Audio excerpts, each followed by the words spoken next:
Good afternoon, everybody. Welcome to the Macoupin County Fair and harness racing at the Macoupin County Fair. Steve Surratt, David Brink with you on this broadcast as we got 16 races in store for you tonight. Post time is 5 p.m. We're getting close to the national anthem and so forth. David, we need to do some of the things that we do before the broadcast here. So let's take a look at I'm looking here for my thing. Let's get the images up here. Let's talk about, don't forget to subscribe, follow, or like us, correct? Absolutely. We appreciate, I think we hit 800 subscribers on the YouTube channel, which is a huge number. Keep them coming in. If we hit 1,000, there's some things we can do with the channel. It kind of opens up some opportunities. So we appreciate everyone. Don't forget, if you're watching us, to like, subscribe, follow all the buttons you can see, smash them all. Absolutely. And then with that, we want to tell you about From the Backstretch, one of my favorite things. Did that not get changed from last time? Oh, did I? I probably didn't think it changed. Oh, no. Yeah, those are all changing every fair. Oh, okay. My fault. Okay. I didn't change it. I did not change Yeah, it. when I send you the PowerPoint, I try to keep it all pertinent to that fair, so I change anything for you. I didn't compare the slides. Okay, fair enough. Anyway, from the backstretch, we like to hear from our crowd. Jump in the chat, send a text, send an email. If you have a nice story you want to share, especially from here at the Macoupin County Fair, the Decker family, send me an email. We'll get it read on live on air for you. All right. And with that, you can do that on the air. Let's see if I can get that button pushed out there, David. There you go. There's the number and the email that you can send those things to. We love to see things from people while we're doing racing. And that's one of the big things out there. We'll if you have a picture by chance, maybe you have a watch party or you're watching from your stable back home, send an email in or text, but an email to harnesstube@gmail. We'll try to get that image up on the broadcast for you. Absolutely. We love to hear from everyone as far as that's concerned. Upcoming races, David, we have a full schedule. We do. We hit 26 was the number this year. We put in our schedule 26 events at like 23 different fairs or whatever the number is. We're happy to bring these broadcasts to you. It's been a pleasure to do this, to go around the fairs, and to add more fairs in is kind of a nice little treat to kind of help the horsemen, serve the horsemen anyway here in the state of Illinois. Yeah, you can see there's a couple of weeks there, David. We are just slam. Absolutely, as we go out and cover harness racing in the state of Illinois. While we're on that subject, David, I know we don't have a slide on it anymore, but let's talk about where are we at with the bill that I know last Wednesday was a big day. It got moved out of committee. Have you got any updates on that about where we're at with that? The updates, if you want to go to the IHHA website, they have a nice statement from President Jeff Davis. The bill, we did not get the bill moved in that session. The session ended at 12:01 on June 1st, and the bill didn't move. We didn't get the assistance we got last year, the bridge funding. Unfortunately, with the state's budget deficits, they were trying to get their hands on about any dollar they could from any fund that was laying out there. So the horsemen didn't get that, but we had reassurance from the developer that he's heads down and he's going to commit through the summer and try to make a push this fall in the fall legislative session. So we'll see what happens in the fall. All right. Well, that's great news from that. With that, we're going to take a quick break here, and we'll be back after these messages.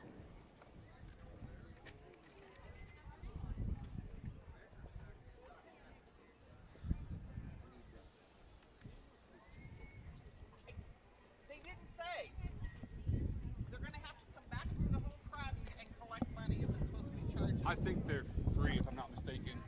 Okay, we're going to stop this for a moment. I think the Decker family sponsored them. I'm pretty sure that their name's on the top, isn't it? Decker Family Memorial or something, race program. I think they sponsored it, if I'm not mistaken. He's here because he gave Jody a check, so I don't know where he's at, but he's somewhere floating around. Okay, great. We haven't seen him. It's good to catch. Absolutely. Oh, that's why it didn't sound. Okay. Let's see what it does now, David. Had a little snafu there. Wait, before you go and get your snacks and drinks, make sure to subscribe and like to Harness Tube. If you can't do that, just give us a thumbs up. All right, to the show.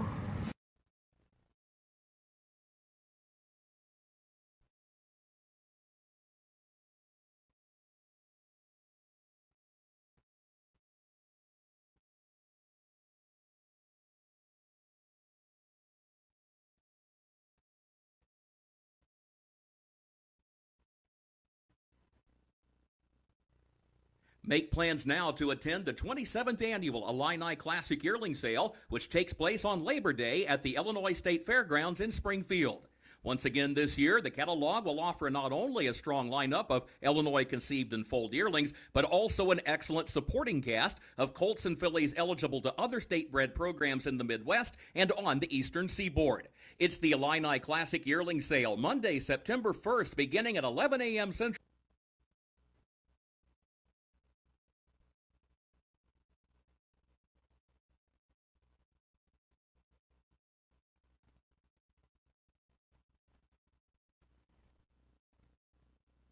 Yoder Custom Woodworking was started in 1995 by the Yoder family as a retail Amish furniture store in Sullivan, Illinois. They offer custom kitchen cabinets, granite and quartz countertops, built-in office and bathroom cabinetry, and offer a wide range of Amish furniture. Their store is located at 1117 West Jackson Street in Sullivan, Illinois, with store hours Tuesday through Friday 9 to 4:30 and Saturday 9 to 3. For more information, contact Yoder Custom Woodworking at 217-728-2166.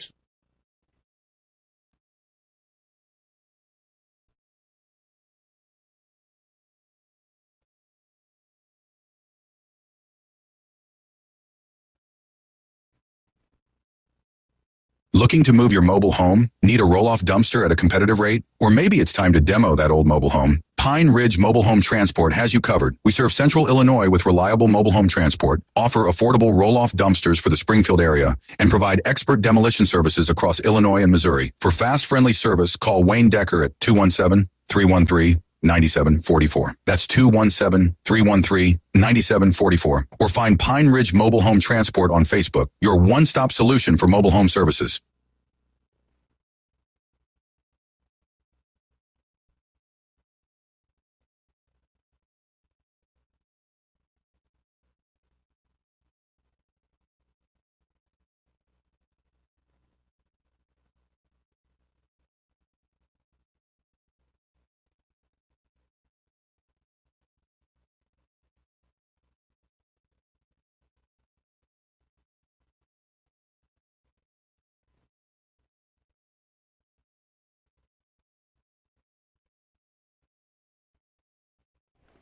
Back with you on Harness Tube. It's Steve Surratt, David Brink, Lisa Surratt doing the camera action for you here as we get ready for harness racing action. David, we want to thank our donors out there, and we've got a list of them, but you can donate to help this going on. And absolutely. And, you know, I've got some donors out there who have hit me up, and I need to go visit them and actually get a check from them. You know, it's kind of hard when we get here and we're setting up and we're tearing down, the horsemen are gone, but yeah, the donors have been such a blessing to this whole Harness Tube project that they've really kind of opened their pocketbooks and helped us out a lot. Let us know how much they appreciate what we're doing. And if you'd like to go ahead and donate something to us, you can shoot the QR code on the screen. We have a Venmo, a PayPal, or send a check to P.O. Box 63, Mount Sterling, 62353, or just find one of us. We'll take checks. Take cash, too. We'll take cash, too, absolutely. But there's some of our fine donors that are out there, and like David said, we've got other people who want to. If you've been taking advantage of this, and I say this with my basketball broadcast, any of my sports broadcasts, if think about what it would have cost you to go. Yeah. And think about donating part of that money to the people bringing you the broadcast. Because it takes a lot of work. People don't realize we're here an hour and a half, 2 hours before racing starts to get the equipment set up. This is a more elaborate setup than I have for my basketball and so forth. And I keep adding stuff in, don't I? Well, you probably try, and we don't get it always done. But the fact is it takes money to do this. It does. To travel and to be at some of these. Some of them are overnighters. We've got a couple of weeks where we have several overnights in 1 week coming up in this schedule, and so hotels are not cheap. You all have stayed in hotels. Absolutely. You know what the costs are. even though we just bought brand new equipment, it's amazing how hard we are on it, especially we're out here and exposed to the elements tonight with the dirt blowing at us and stuff. So we do go through some expenses, but we appreciate everyone who's donated thus far. And if you have it in your heart, we appreciate anything you're willing to give. Absolutely. And don't get me wrong, we love doing this. We're not doing it for the money, that's for sure. We're doing it for our love of harness Absolutely. racing and to promote harness racing in Illinois while we're going here. And David, we got some things coming up. What are we from post time? We're about 8 minutes from post time.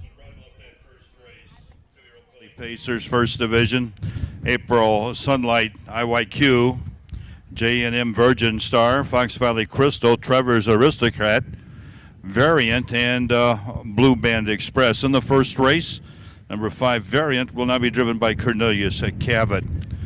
Horseman post time will be at 5 o'clock sharp. We're going to go to the gate at 5 o'clock. I want to welcome everybody to the Macoupin County Fair and a great night of harness racing. We got 16 races tonight featuring the Illinois Colt Association. The first field will be on the backstretch here in just a few minutes. We'd like that you remember our veterans and our men and women throughout the world serving our country as a Verdant American Legion Post 386 honors America with the showing of our colors.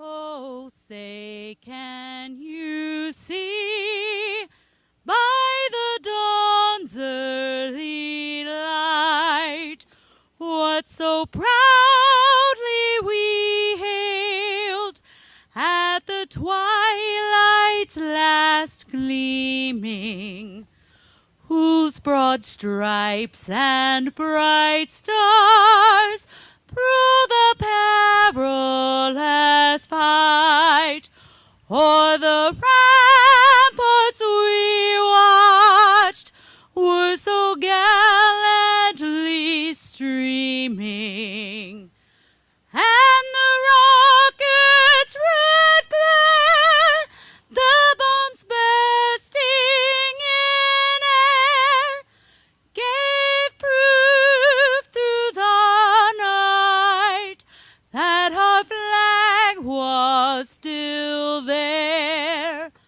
Oh, say does that star-spangled banner yet wave o'er the land of the free and the home of the brave? Thank you, and thank you to the Verdant American Legion Post 386.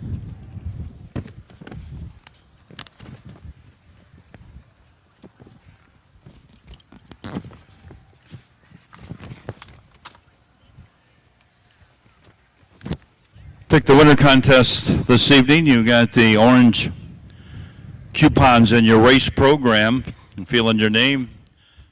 Pick the winner for each one of our 16 races today. The coupons will be collected before each one of our races. If your name is drawn out after the race and you've picked the winner, you'll receive $5 courtesy of the Macoupin County Fair. Another driver change here in the first race. Earlier we announced that the 5 Variant will be driven by Cornelius Cavett. Now the 6 Blue Band Express will be driven by Jamaica Patton.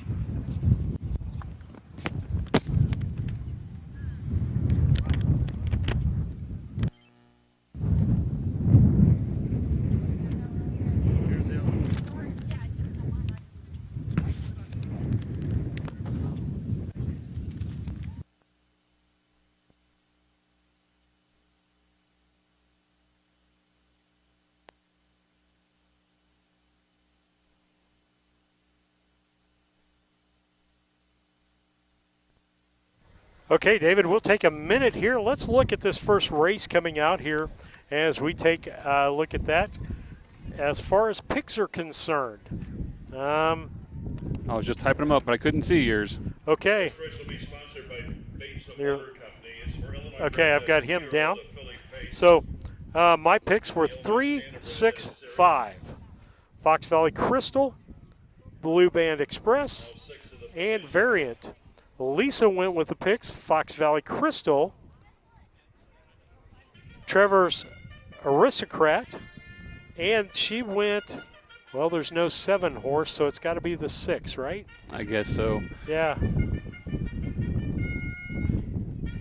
I'll throw our picks up on the screen here. I'm trying to type them in the chat. I went ahead and went 2, 3, 5 in today's first race. Oh, okay, you changed yours up then.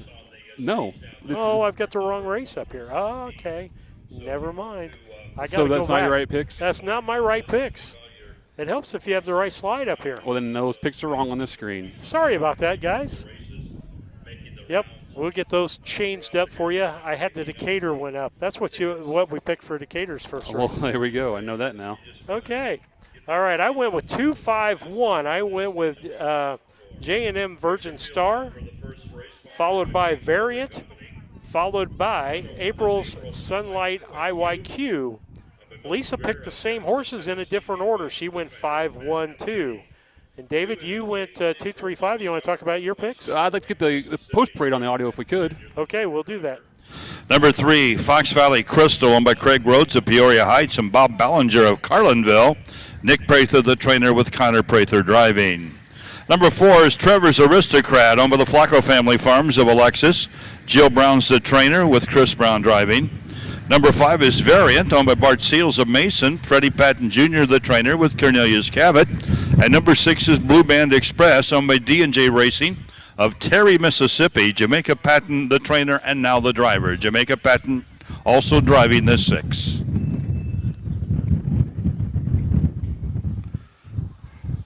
Nice field of 2-year-old fillies here. Very limited experience, of course. It's only the 1st of June. So we're just starting the season. The 6 Blue Band Express, the 4 Trevor's Aristocrat have a couple of starts. The 5 Variants, you can see one start, that coming at the Greene County Fair last week at Carrollton. A winner there in 2, 10, and 3. An impressive last year at 28 and a 4/5 of the second. Other 5 fillies still looking for their first career victory.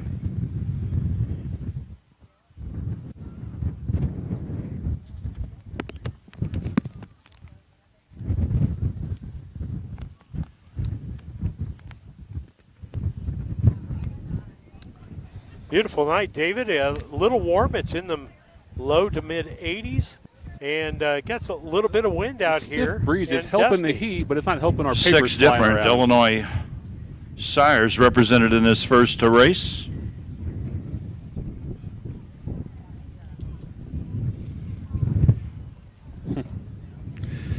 A 5 Variant looking to remain undefeated. The other 5 fillies looking for their first career victory here in the Bates Motor Company pace.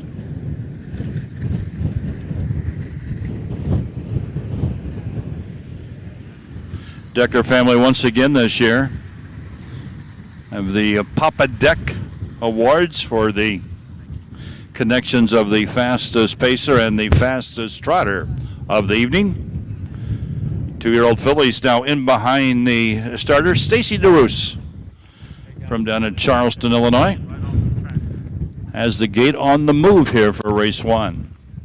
5 on the gate, the 6 Blue Band Express will be in the back tier.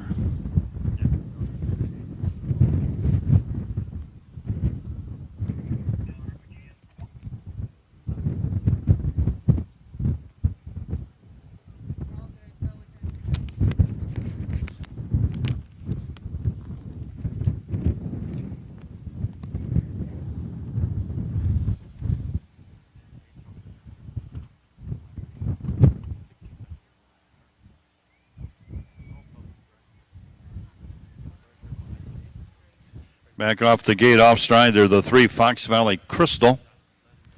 She's settled back now.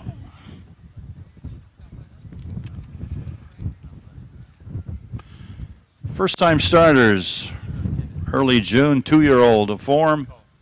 A lot of stuff is new for the fillies, and we got a recall here. We've had some interference or some broken equipment. And it sounds like we've got some interference. Connor Prather there, after getting a slow start, couldn't find a path up to the starting gate, and that occasioned the recall. So we'll try it again here in race 1.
Races tonight. 16 races. Please cooperate with us, and I know you will, to get these horses out as quickly as possible. Good.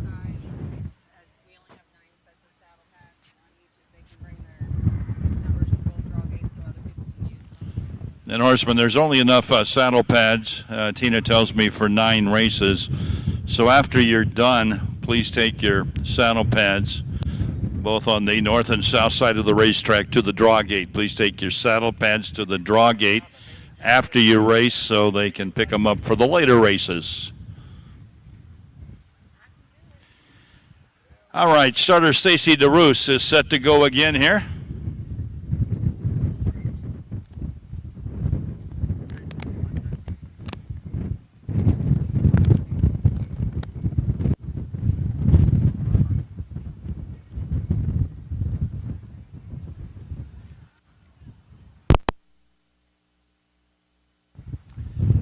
And we'll try it again. Gates on the move. April Sunlight IYQ, J&M Virgin Star, Fox Valley Crystal, Trevor's Aristocrat, Variant, those 5 on the gate, and in the back tier, Blue Band Express. They're an 8th away, race 1. Again, sponsored by Bates Motor Company.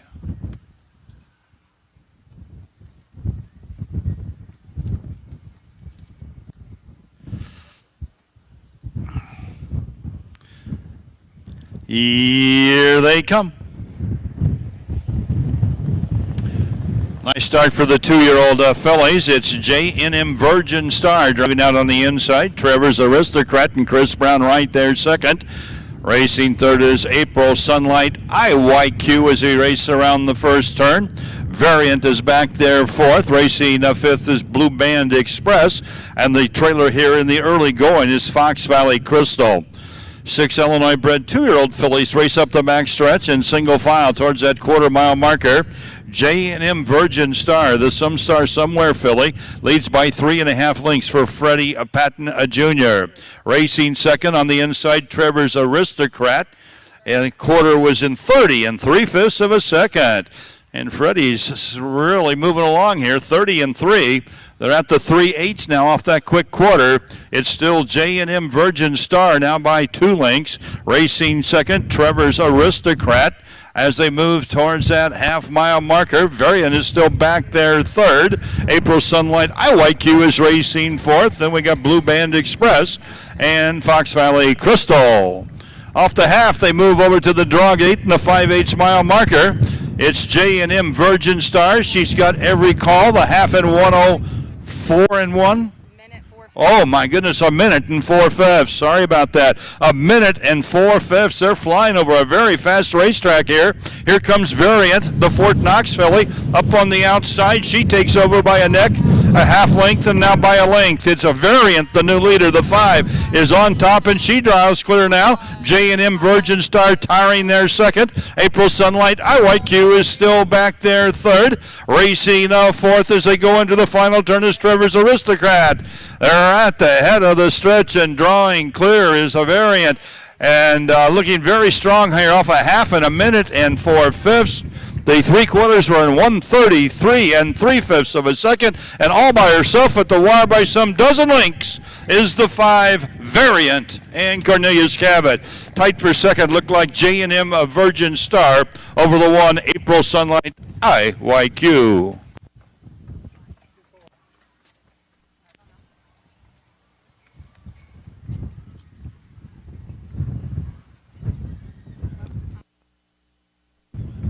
.204 flat, quite an opener here. That's a good mile this early in the summer. 204 flat for Variant, the Fort Knox filly.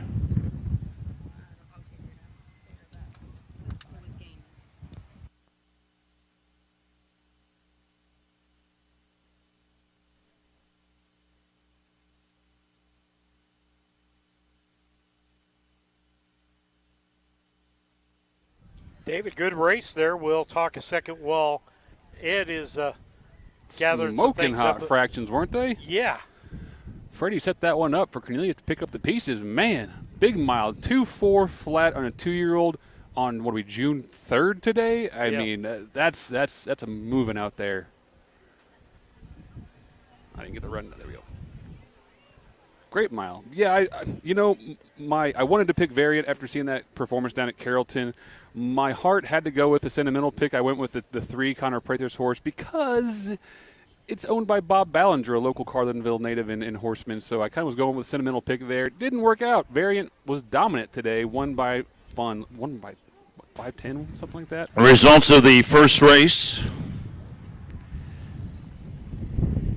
We get our winner back here momentarily.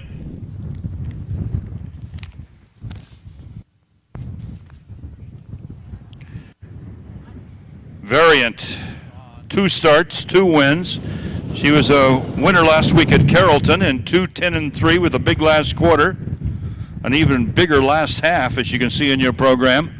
His 2-year-old daughter of Fort Knox from Village Mirage by Western Hanover, owned and bred by Mason, Illinois' Bart Seals. Very impressive here.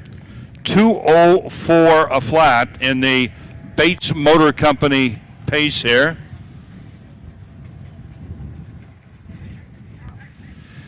Heads up, everybody. 2-year-old filly here. Everything's a little new for her. Bart Seals is out there. Bart bred this nice Fort Knox filly. Bart's had one of the top 2-year-old Illinois breds a year ago in Dialogue. And he's got another up-and-coming star, it looks to me here, in a Variant.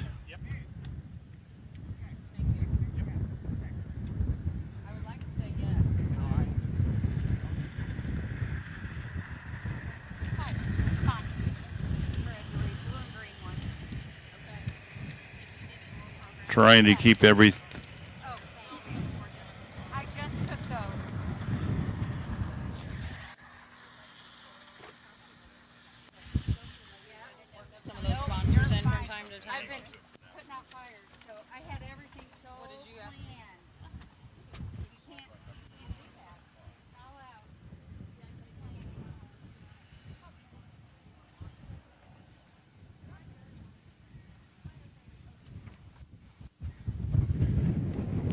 Congratulations there, folks, to Cornelius Cabot, Freddie Patton Jr. Seemed like I was spooking her a little bit there when I was talking, so that was the Bates Motor Company sponsored trophy. Results of that race official: number 1, April Sunlight IYQ was 3rd. Number 2, J&M Virgin Star 2nd. Number 3, Fox Valley Crystal was 6th. Number 4, Trevor's Aristocrat was 4th. Number 5, Variant, the winner. Number 6, Blue Band Express finished 5th. First quarter was in 30 and 3/5. The half in a minute and 4/5. 3/4 and 1:33 and 3/5. The mile was in 2:04 flat. First race checks from the top, 3:26, 4:15 on the bottom. All right, David, we'll take a minute here and talk about our picks. Lisa, the big winner in that one, she picked the winner, got 10 points, and then 2 for the rest of her box. I got 3 for the box. I got all 3 horses right. You got 2 out of the 3 horses Using box the local correctly. messed me up, but yeah, it happens. But let's talk about overall scoring. David came in with 288 points, and so he's in the lead. I was in second with 246. Lisa was in third with 243, and that moved Lisa a little bit closer now into second place, moved me down to third place. But a good race out there, David. A great way to start 16 races tonight. Absolutely, with a smoking hot mile. Good. I see Al Brodsky walking behind us. Good to see him. Tiff was just talking about him. He's a professional photographer and a horseman. If you're on our Facebook, you've probably seen some of his photos over the years. Al does a great job capturing some amazing photos, action, candid, whatever have you. Al does a good job over there. So glad to have him with us here in the Macoupin County Fair today. The other thing, we talked about it off mic. I was asking about the nose piece that was on the horse and kind of explaining that to people that maybe don't know what that was. It had like hairs coming off of it. So there was zip ties is what they were. That was a shadow roll. That was a sheepskin shadow roll used to kind of blur or block the horse's vision from the shadows on the track so they won't jump them.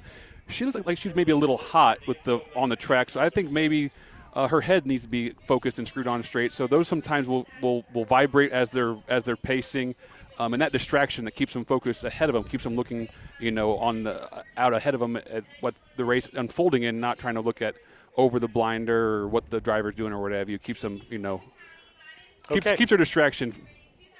All right, with that, we'll take a break. We'll be back right after this.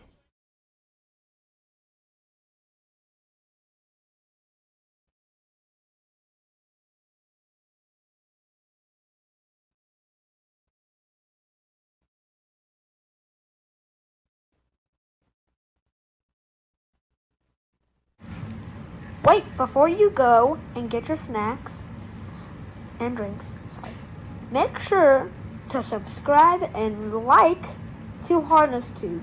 If you can't do that, just give us a thumbs up. Alright, to the show.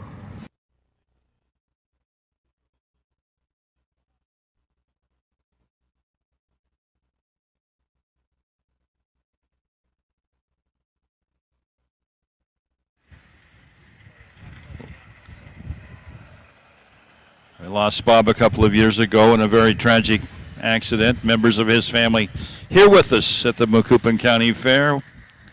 They've been coming here for many decades.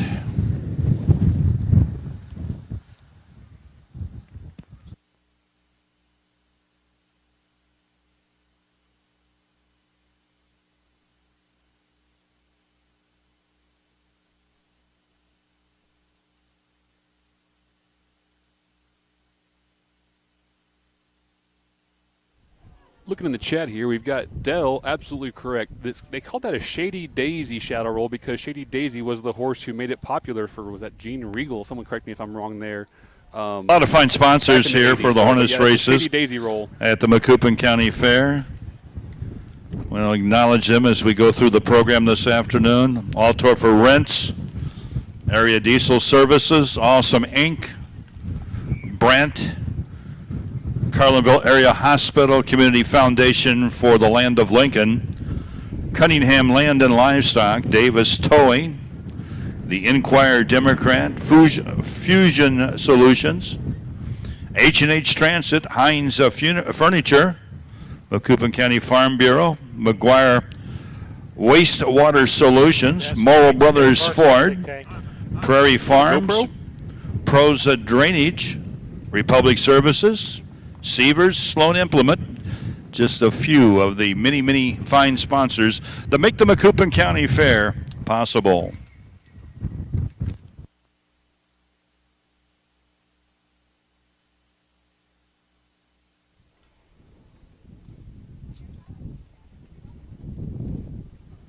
It's funny, David, we get down here and I start hearing McGuire's septic or underground systems, that is the people that take care of a lot of septic tanks over in Mount Sterling.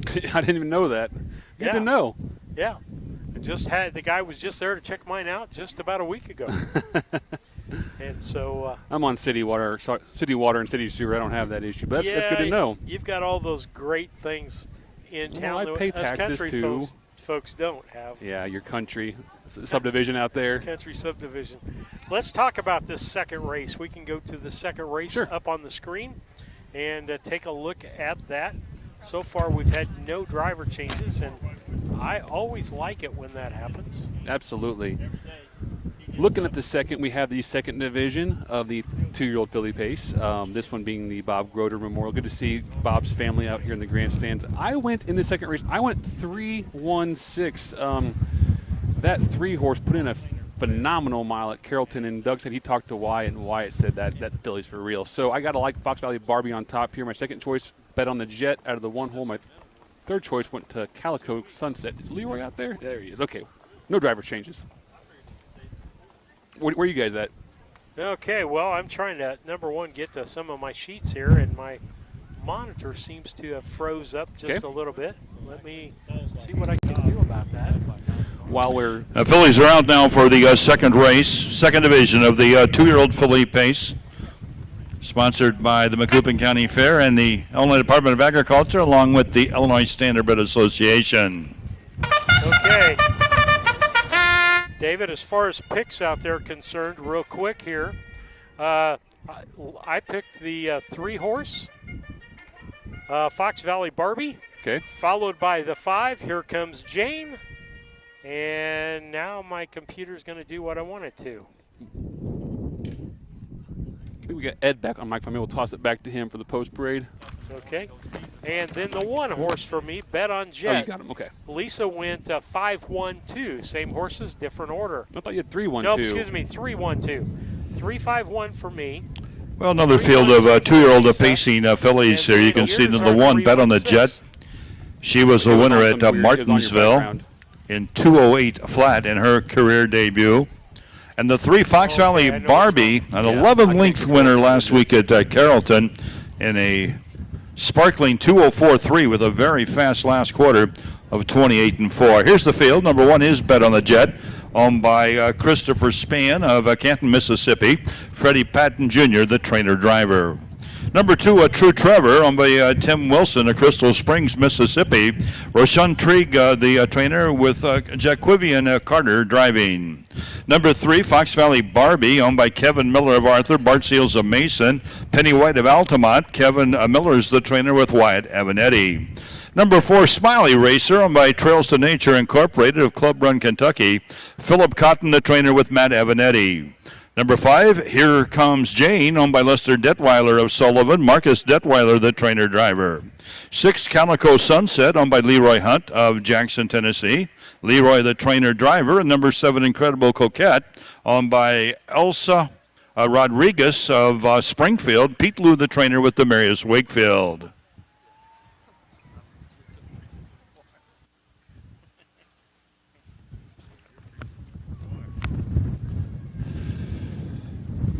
I saw a quick little note while we're looking at today's second race. As Marcus Detweiler was coming by the grandstand here, I think I saw maybe a GoPro hanging off of his race. Well, the racetrack obviously very quick with that first race going in 2:04 flat.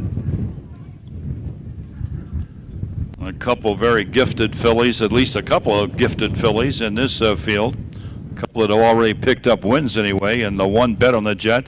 She's 1 for 1 in her career. And the 3, Fox Valley Barbie, that's some star somewhere filly, wins by 11 lengths last week in 2:04.3, just down the road at Carrollton. Other fillies in the field have a start, with the exception of number 2, True Trevor. She makes her career debut here in our second race.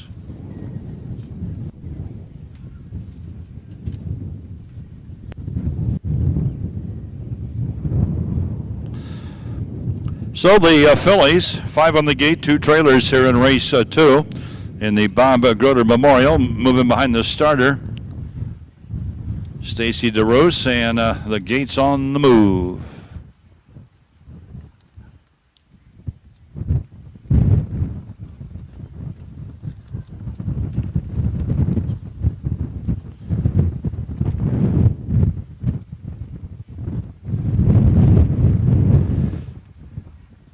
8th away.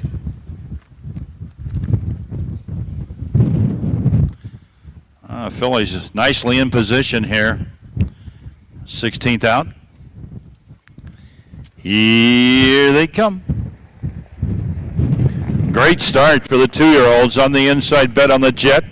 On the outside, Fox Valley Barbie. They move as a team into the first turn. On the inside, Bet on the Jet. On the outside, Fox Valley Barbie. They're battling it out. These two already winners this year. They were the two favorites. And Bet on the Jet and Freddie Patton Jr. say, you're not going to get to the top, Wyatt. So up the backstretch they go with Bet on the Jet. Wyatt getting a good trip here. In the pocket there, a second. We race up the backstretch with a True Trevor back there, third. Calico Sunset is racing fourth. First quarter in 30 and 4/5 of a second. A swing off that into that turn now.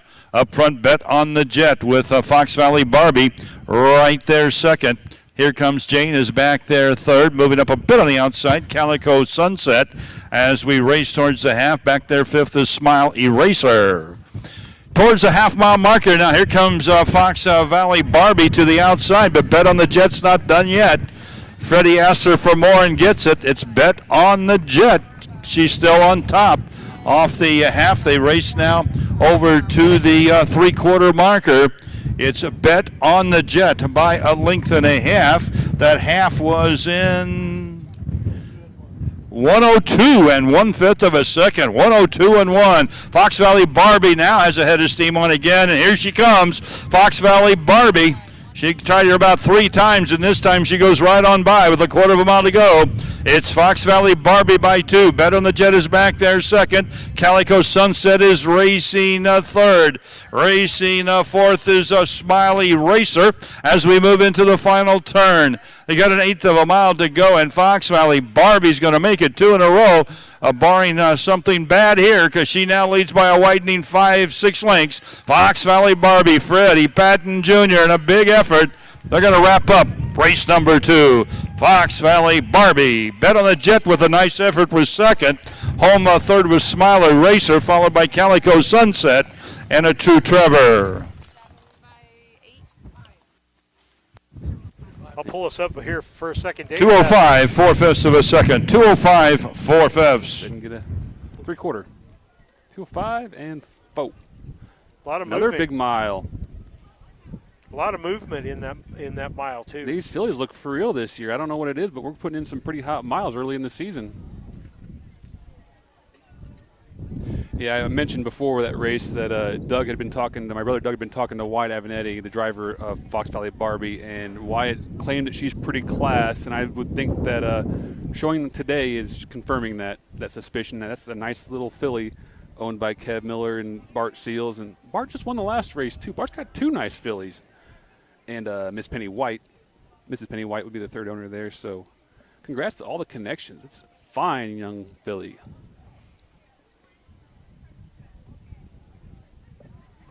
Got the unofficial finishes up on the screen for you.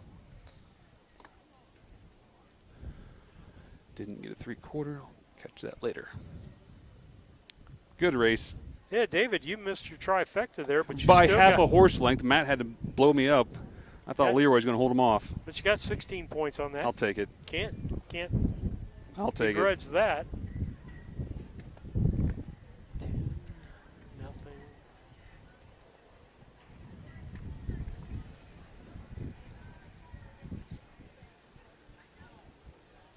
Nothing. Guess who else almost trifected there? Lisa. Lisa, yeah, 3-1-2 she had. Yeah. Good to see the Groder family out here out here for their Bob Groder Memorial blanket presentation. So back into the winner's circle comes the 3 Fox Valley Barbie, but Kevin Miller of Arthur, Bart Seals of Mason, Mrs. Penny White of Altamont, Kevin Miller, the trainer. Wyatt Avenatti does the driving here. Philly picks up her second win in a row here in the Bob Groder Memorial, and B.B. Groder, the widow of the late Bob Groder, her daughter Brenda Hopp is out there. Bruce and Sherry Thompson. I see Sherry out there. Bruce and Sherry Thompson from Jacksonville, longtime, very close friends of the of the Groder family. The Thompsons themselves raced here for decades throughout the 50-some years I've probably been coming here. So the Bob Groder Memorial, that trophy being presented now to Fox Valley Barbie. Let's give them a big hand, folks. Groder Memorial to the connections of Fox Valley Barbie, number 3.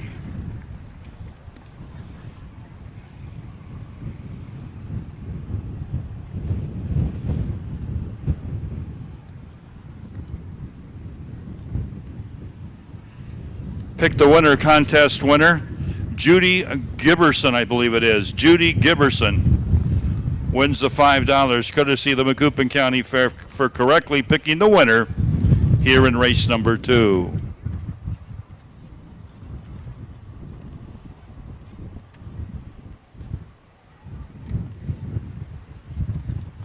Tina Walker, Schrock trackside there too. Tina, of course, the Secretary-Treasurer of the Illinois Standardbred Association. Tina does a little bit of everything there is to do at these Illinois County Fairs, along with other members of her family. Her mother, Marietta Walker's up here as the clerk of our course.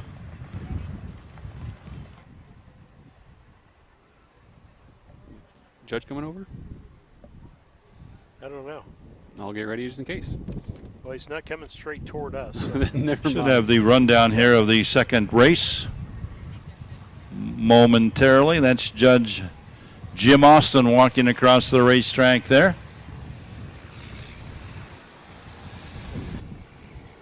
Nope, just saying hi. Okay. Must be official, David, if he's going across the track. It's the Bob Groder Memorial. Bob started the Carlinville Fair for probably 50 or 40 years anyway. Always sat right there where you can see Stacy's car parked. I remember watching numerous riders get in and out of that red Buick Electra starting gate to go for a ride and watch the horses start a race. You know, it's a pretty cool experience to see. Bob took a lot of new fans for rides and probably made fans for life through that experience, you know. Absolutely. And folks, it's coming out. You can go back to the barns and walk around the barns. Harness racing, you know, the barns would be the equivalent to the locker room in Major League Baseball. Right. And guess what? You can't go to the locker room in Major League Baseball. But here at any harness track, you're allowed to go back, talk to the owners, look at the horses. In fact, they encourage you. They want you to get involved. They love with talking sport. about their animals and, you know, all the little traits about each horse. As long as you stay kind of aware of the horses around you, because these are race animals. But absolutely, the owners, the trainers, all the horsemen love sharing their love for the sport with new fans. So if you have questions, by all means, hit someone up. If you see them walking around or wander over to the barn area, doesn't hurt to ask. Let's talk about the Illinois Standardbred Association, David. Some people may not be familiar with what that is and what's changed in the last year. The Illinois Standardbred Association is a new organization that is the phoenix rising from the ashes of all the old stakes associations. You remember the Midwestern Illinois Racing Association, the Big Ten, the Egyptian, the Illini.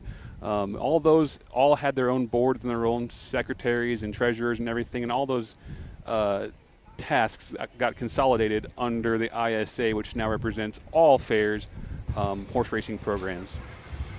And that's what that is just to strengthen what we've got going on in harness racing, to bring people together. We should have the official results momentarily.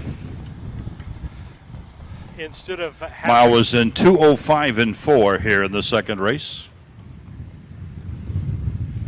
Didn't get a three-quarter head.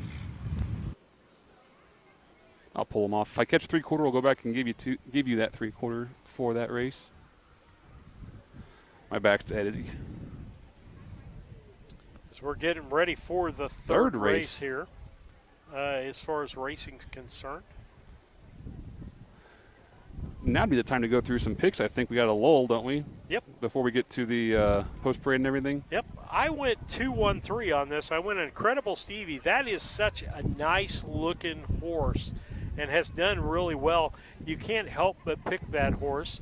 The one, Illini Game Day, driven by Wayne Avanetti, Kevin Miller horse. Results of the second race now official. Number 1, Bet on the Jet, finished second. Number 2, A True Trevor was 5th. Number 3, Fox Valley Barbie, the winner.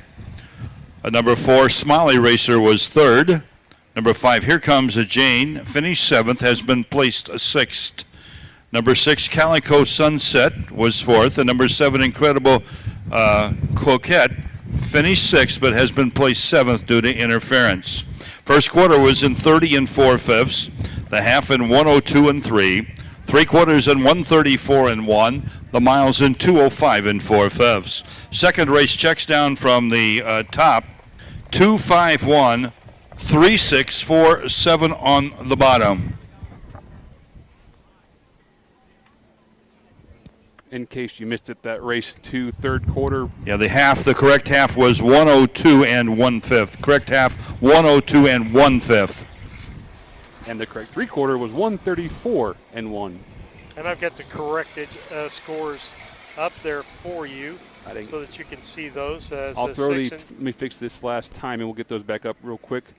34 and 1, and then throw it up on the screen. Buttons should work. Okay, cool. All right, so we're going to bring on those third race Pacers. 2-year-old Colt Pace. That includes a Illini game day. Okay, let's talk about our picks here. Okay. And then my last pick is the 2-1-3. I went Jaquavian Carter.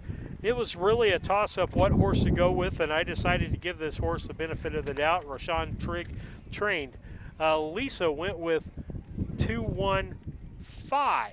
So she swapped out. Her third pick is Private Pepper, a Jamaica Patton trained horse, and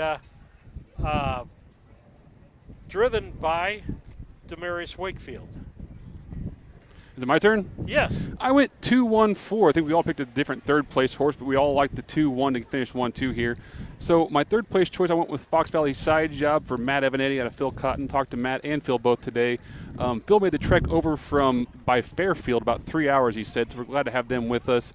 But Matt said this is one of his favorite fairs to come to, so I think Matt's going to be gunning for some wins today. I got to use Matt somewhere in my picks. So I went 2-1-4 today's third race. All right, pretty close. We'll wait for Ed to do his thing here. But as we get ready to go here for this third race, we'll get things up there for you for this third race up on the screen. You pull down the last race probably. Oop. Hang on, I got it. There's the third race 3. We're ready to go, right? Nope. Race 3 picks are on the screen now as we just handicapped. There's a button. Okay. But yeah, I think we all went the 2 on top. Incredible Stevie out of Mikey Rogers' barn. That's just too good of a family. We've seen Savannah Turner, have good horses year after year, especially out of this mare, Incredible Filly. I like the Stephenville Cross. This horse is coming into form that last quarter in 28-2. His last start out makes him awfully tough to pass over here. My second choice, Wyatt and Kev on the fair seems about tough to overlook, especially when you throw in a 28-2 last quarter last start as well. Those two should have a speed duel.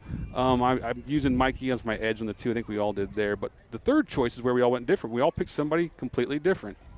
And again, with limited starts, that is a variant. I just went, with the unknown. Absolutely. I'm rolling the dice. I picked Bob Ballinger's horse the first race. It wasn't the right pick, but you don't have a whole lot to go off of. So, local fair or whatever any kind of sentimental pick you can make. You kind of got to go with your gut on this one. Absolutely. David, rest of this week, we've got a couple more days of racing the rest of this week. Let's talk about that a little bit. We do. Tomorrow we are going over to Decatur about the same time of 4:30 post time, I believe. We've got 9 races in the Downstate Classic Stakes tomorrow at Decatur at the Macon County Fair. It should be some good racing. All the guys are coming down out of Chicago. Big trainers, big drivers. Should be a lot of fun. Yeah, big money tomorrow. Big money. Big purses tomorrow. For a purse of $5,179, the one will be Illini Game Day, owned by Kevin and Keith Miller of Arthur, Andrew Miller of Sydney, Kevin Miller, the trainer with Wyatt Evanetti. The 2 Incredible Stevie, owned by Dan Turner of Argenta, Mike Rogers trains and will drive. 3 Campton Better, owned by Laverne Diener of the Gurney, Indiana, Roshan Trigg trains with Jaquavian Carter driving. Number 4, Fox Valley Side Job, owned by Phil Cotton of Fairfield, Randy and Jerry Rigg of Belmont, Phil Cotton the trainer, and Matt Avanetti will do the driving. Okay. Updated ownership of the 3 is Taurus Tucker, they tell me now. So on the 3, Campton Better, the new owner, Taurus Tucker. Again, the 4, Fox Valley Side Job, owned by Phil Cotton and the Riggs of Fairfield and Belmont. Phil trains with Matt Avanetti in the 5. Private Pepper, owned by Linda Allhands of Monticello. Jamaica Patton, the trainer, with Demarius Wakefield doing the driving. 18-year-old Demarius Wakefield.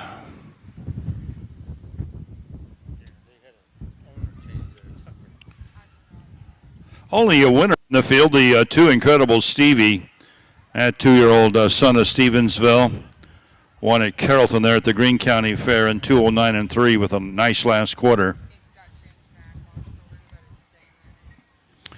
The 3, Campton Better, you can see is a first-time starter.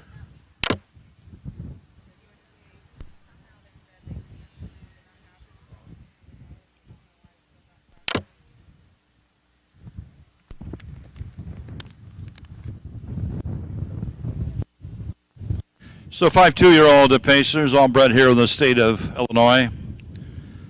All 5 will be on the gate here momentarily for race number 3.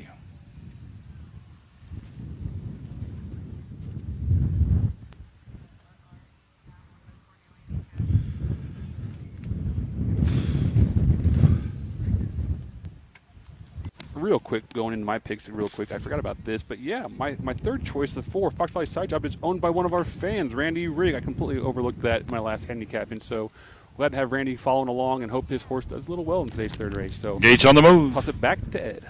Illini Game Day, Incredible Stevie, Campton Better, Fox Valley Side Job, and Private Pepper.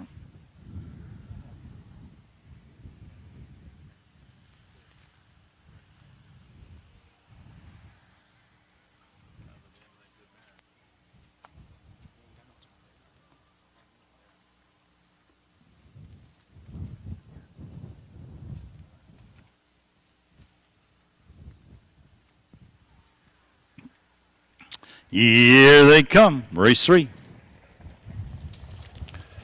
And they're off and pacing. Quick start, Illini Game Day on the inside. On the outside, Incredible Stevie, and they're flying into that first turn. Those 2-year-olds are battling it out here really hard. Illini Game Day on the inside. They're still going at it. Incredible Stevie on the outside. They lead the field by 10 as they come out of the first turn and head up the backstretch. Illini Game Day, the Some Star Somewhere gelding, now leads by a comfortable length and a half. Back there second, Incredible Stevie, the Stevensville half a brother to Philly's Revenge, who's a filly that's broke a whole lot of track records around these county fairs. This is her half brother. First quarter was in 30 2/5 of a second. Another quick first quarter, 30 2/5. It's Illini Game Day by about 2 lengths. As Wyatt tries to give him a little breather here as they race towards the half off that snappy first quarter.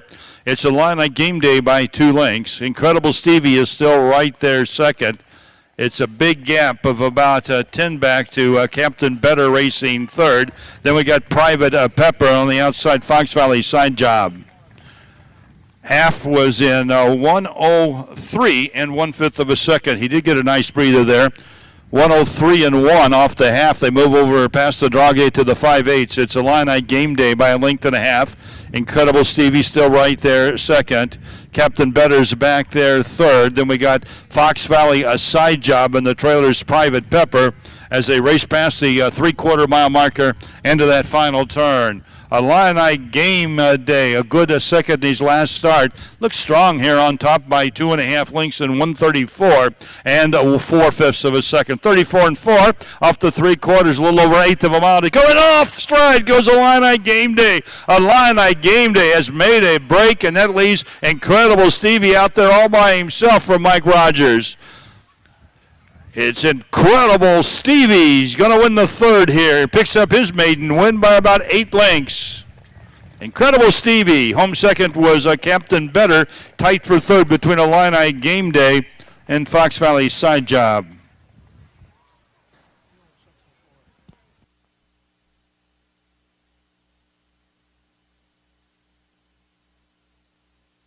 That mile was in 2:06 and 4/5, 2:06 and 4 for the mile.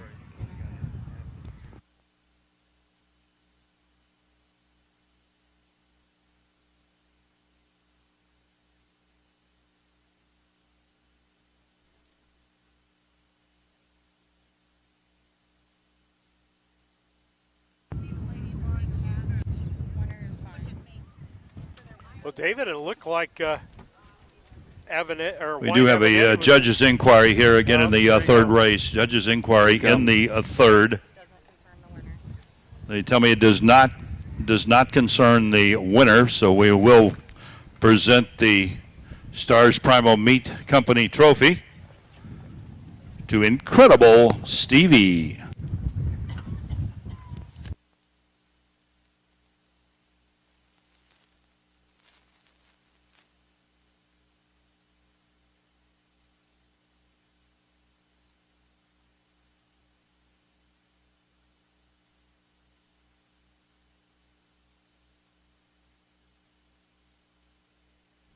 With the inquiry, we've got the unofficial results up on the screen.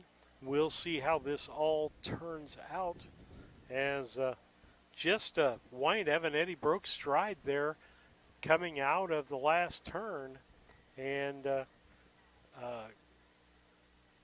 we'll see how that changes. Incredible Stevie, a 2-year-old son of Stevensville from the Sagebrush Mare. Incredible filly. She was a multiple stakes winner herself. Owned and bred by Nan Turner of Argenta. John Fletcher out there who helps with the Nan Turner stable. As I said, this is a half a brother to Nan Turner's great filly, Filly's Revenge.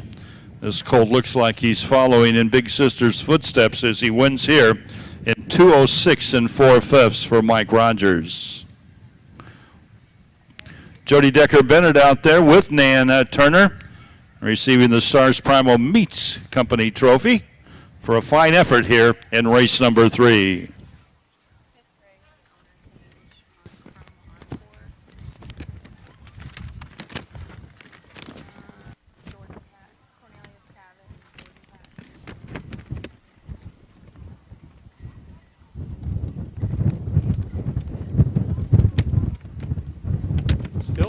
Windy here. The wind was supposed to die down, but still pretty windy. It's nice and warm though, and a good night for racing.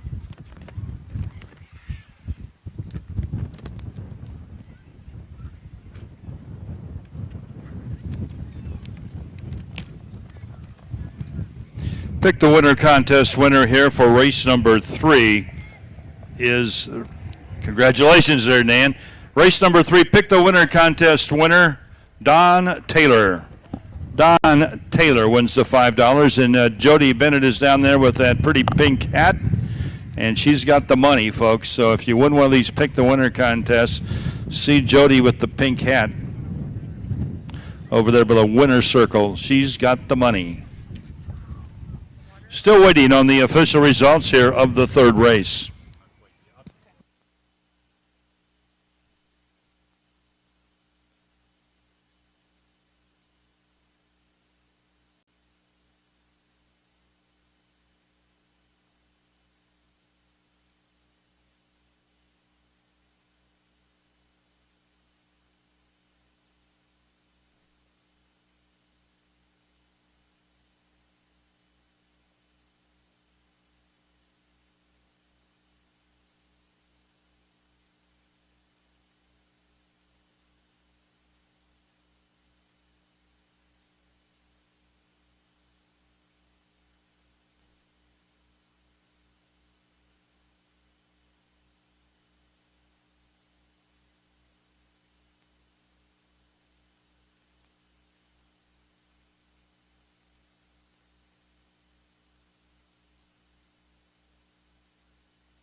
Results of the third race now official. Number 1, Illini Game Day finished third. Number 2, Incredible Stevie, the winner. Number 3, Compton Better was second. Number 4, Fox Valley Side Job finished fourth. Number 5, Private Pepper was fifth. First quarter was in 30 2/5. The half in 103 1. 3 quarters in 134 4. And the mile was in 206 4/5. Race 3 checks from the top. 3, 1, 2, 4, 5 on the bottom. Reminds you that. All right, David, we'll come back in, talk about our picks real quick. Everybody got the winner. The last race? Yep. Okay, I didn't know if you're looking ahead at 3 or 4. Everybody got the winner, but you and Lisa just got 1 point for the box, and I got 2 points for the box. There we go. I like that. My 3-horse came through for me there and got in the box, so I like that. So the point totals right now, 316 for David, 281 for Lisa, 272 for me. As we head in, Lisa's the big point getter, though, for the day, 38 points, 10 above David. And so that's what's going on there. We're going to take a quick commercial break. We'll be back after these messages.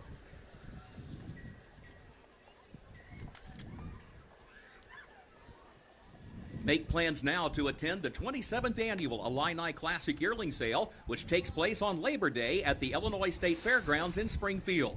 Once again this year, the catalog will offer not only a strong lineup of Illinois-conceived and foaled yearlings, but also an excellent supporting cast of colts and fillies eligible to other state-bred programs in the Midwest and on the Eastern Seaboard. It's the Illini Classic Yearling Sale, Monday, September 1st, beginning at 11 a.m. Central.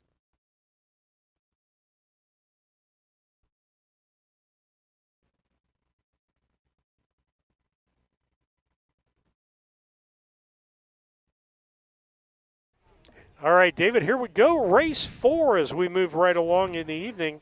Race 4. And let's talk about the picks here for race 4 before Ed does the parade. Both Lisa and I went 5-1-3. We went Shady Maple Caddy, Wyatt Evanetti driven, David Evanetti owned or trained horse. Then we went with the 1 Fox Valley Cassidy, Marcus Detweiler be the driver and the trainer on that horse.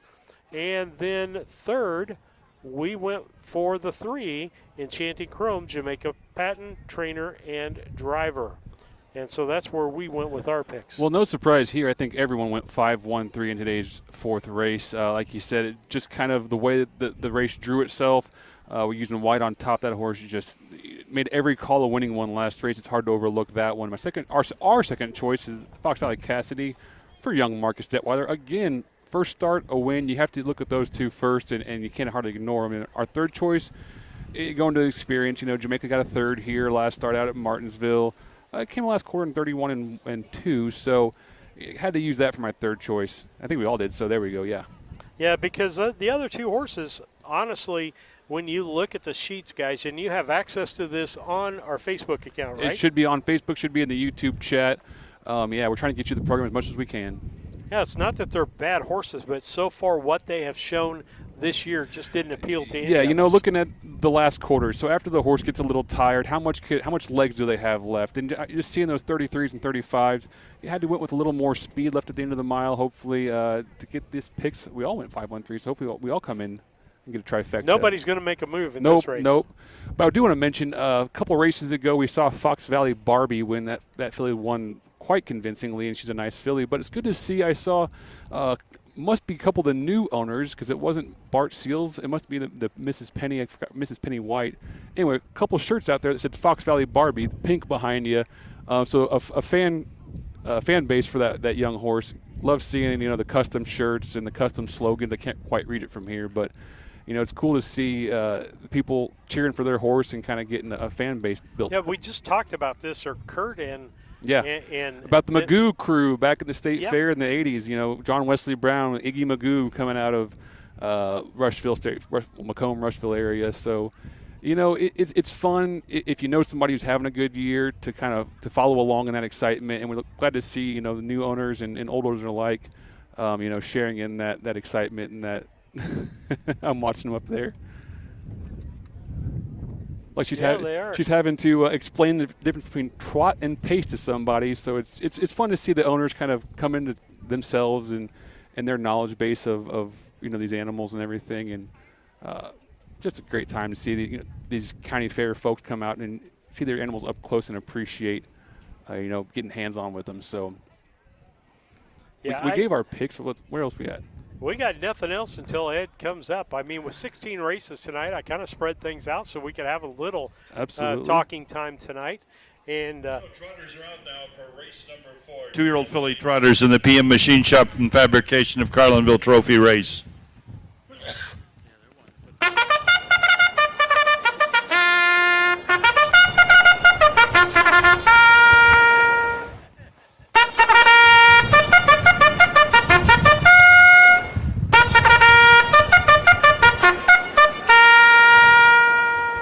One is Fox Valley Cassidy, owned by Lester Detweiler Sullivan. Marcus Detweiler, the trainer with Marcus driving. 2, Daphne Durango, owned by Dr. Steve Renard of Hamilton. Dr. Renard is the trainer-driver.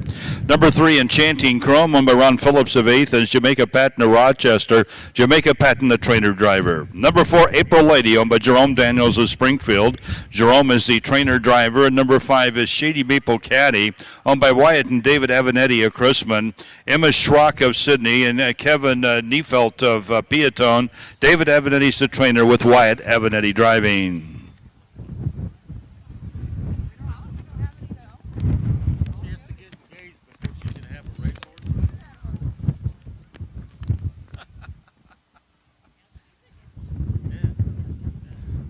Well, another nice field of Illinois-bred 2-year-olds here. Trotters this time. The one, Fox Valley Cassidy, was a winner at Martinsville in 2:15 and 1. And the 5, Shady Maple Caddy, a winner at Carrollton last week in 2:13 and 2.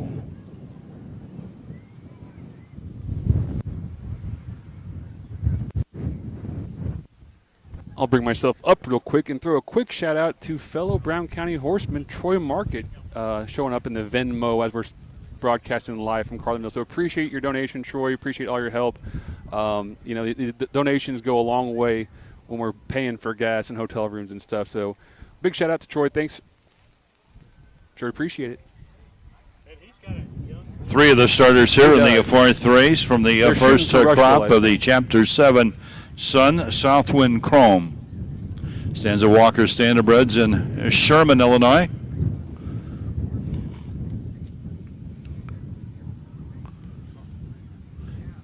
His first crop to the races. Greatly anticipated. They're just 2-year-olds this year. He's off to a fine start, and he's got 3 in this 4th race here tonight.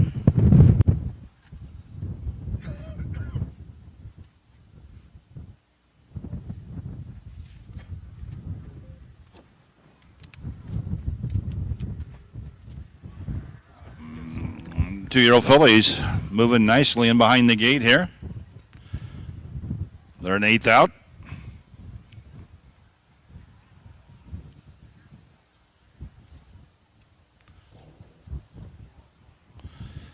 Here they come. Daphne Durango, a little rough gated, now off stride there. The rest of them are off and trotting. From the far outside, Shady Maple Caddy on the inside, Fox Valley Cassidy.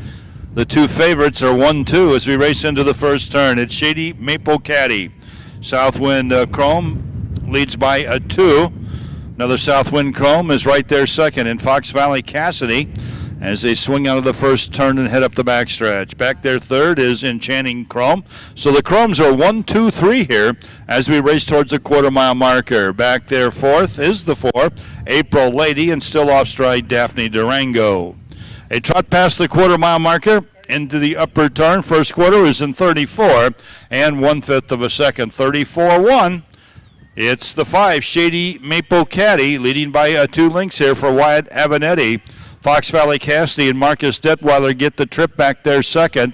Racing third, Enchanting Chrome and Jamaica Patton. A race towards the half in the lane here for the first time. It's still Shady Maple Caddy in total command here, but here comes Jamaica with Enchanting Chrome up on the outside to challenge a bit as they move past the half-mile marker.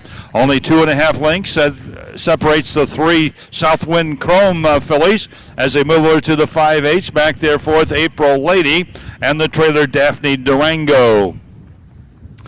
Over to the 5/8 they go. It's been Shady Maple Caddy, and as she's off the half in 108 and 1/5 of a second. Off the half in 108 and 1. Enchanting Chrome got rough gated, drops back on the outside there for Jamaica.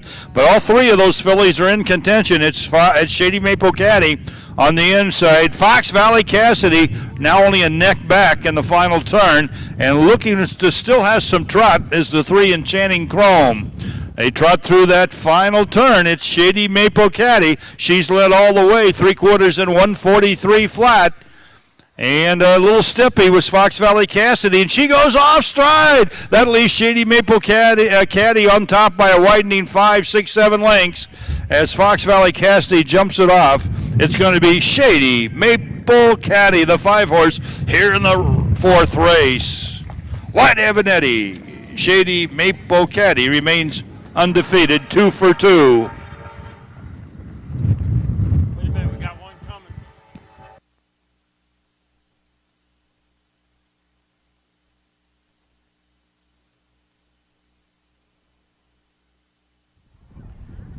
Two of the top 3 horses went off stride. Well, we would have got it if that break hadn't happened. I think we all would have nailed that. But such is racing, right? Hey, any given day, right? Hey, how about Southwind Chrome's going 1, 2, 3. This is his first year for having horses old enough to race here in Illinois. And those horses looked to be all right. They looked really good at the sales last year. The youngs looked real sharp. I think Southwind Chrome might be for real as far as breeding goes in the state of Illinois. He seems to be the real deal. So, got the results up there for you. I didn't get time in that race. Did I? Huh? Did you get time? I thought no. Yeah, we don't have a final time there. Just checking, make sure I didn't miss it. So that's what we got going on here in this race. I'll check how we did as far as picks were concerned there, David. But 5-1-3, and so basically everybody's going to get 12 points on that for a first place and 2 boxes. So, and to let you know how we do our points, we do 10 points for first place. So if you pick it in the right order, you're going to get 10 for first, 5 for second, 3 for third. Yep. And if you don't pick them in the right spot, you get the box for them if you put them in the top 3. So you get 1 point for the box. Again, this race sponsored by PM Machine Shop and Fabrication of Carlinville. They've been sponsoring races here for decades here. Big supporters of the Macoupin County Fair. And their trophy tonight's going to the 5, Shady Maple Caddy, owned by Wyatt and David Avenetti of Chrisma, and Emma Schrock of Sydney, and Kevin Neufeld of Piatone. Trained by David Avenetti, driven by Wyatt Avenetti to a victory here in 2:15 and 2/5 a second. The connections are out there to receive the trophy. Jim Kaburk also trackside, the superintendent speed here at the Macoupin County Fair.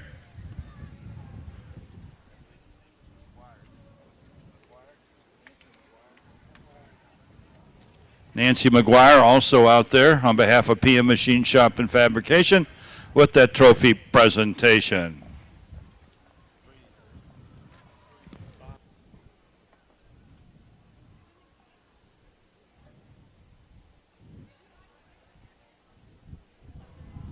Ed, correction, this is Nancy James' sister, Wanda Phillips. And she's from Murrayville. Thank you very much. They do look an awful lot alike, so I can see how you would get confused. Thank you, Jody.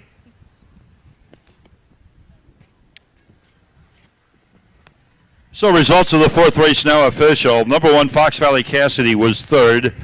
Number 2, Daphne Durango finished 5th. Number 3, Enchanting Chrome was 2nd. Number 4, April Lady finished 4th. And number 5, Shady Maple Caddy was your winner. First quarter was in 34 1/5, the half in 108 and 1, 3/4 in 143. The mile was in 2:15 2/5. Race 4 checks down 3:52 4-1 on the bottom. And the pick the winner contest winner for race 4, Mac. All right, David, another race in the books here, number 4. And we've kind of talked about that race, but got some of our sponsors up there. And next thing we're going to do some of our talk points out there. Sure. And guess I talk need to add about Troy those. to that donors list, don't I?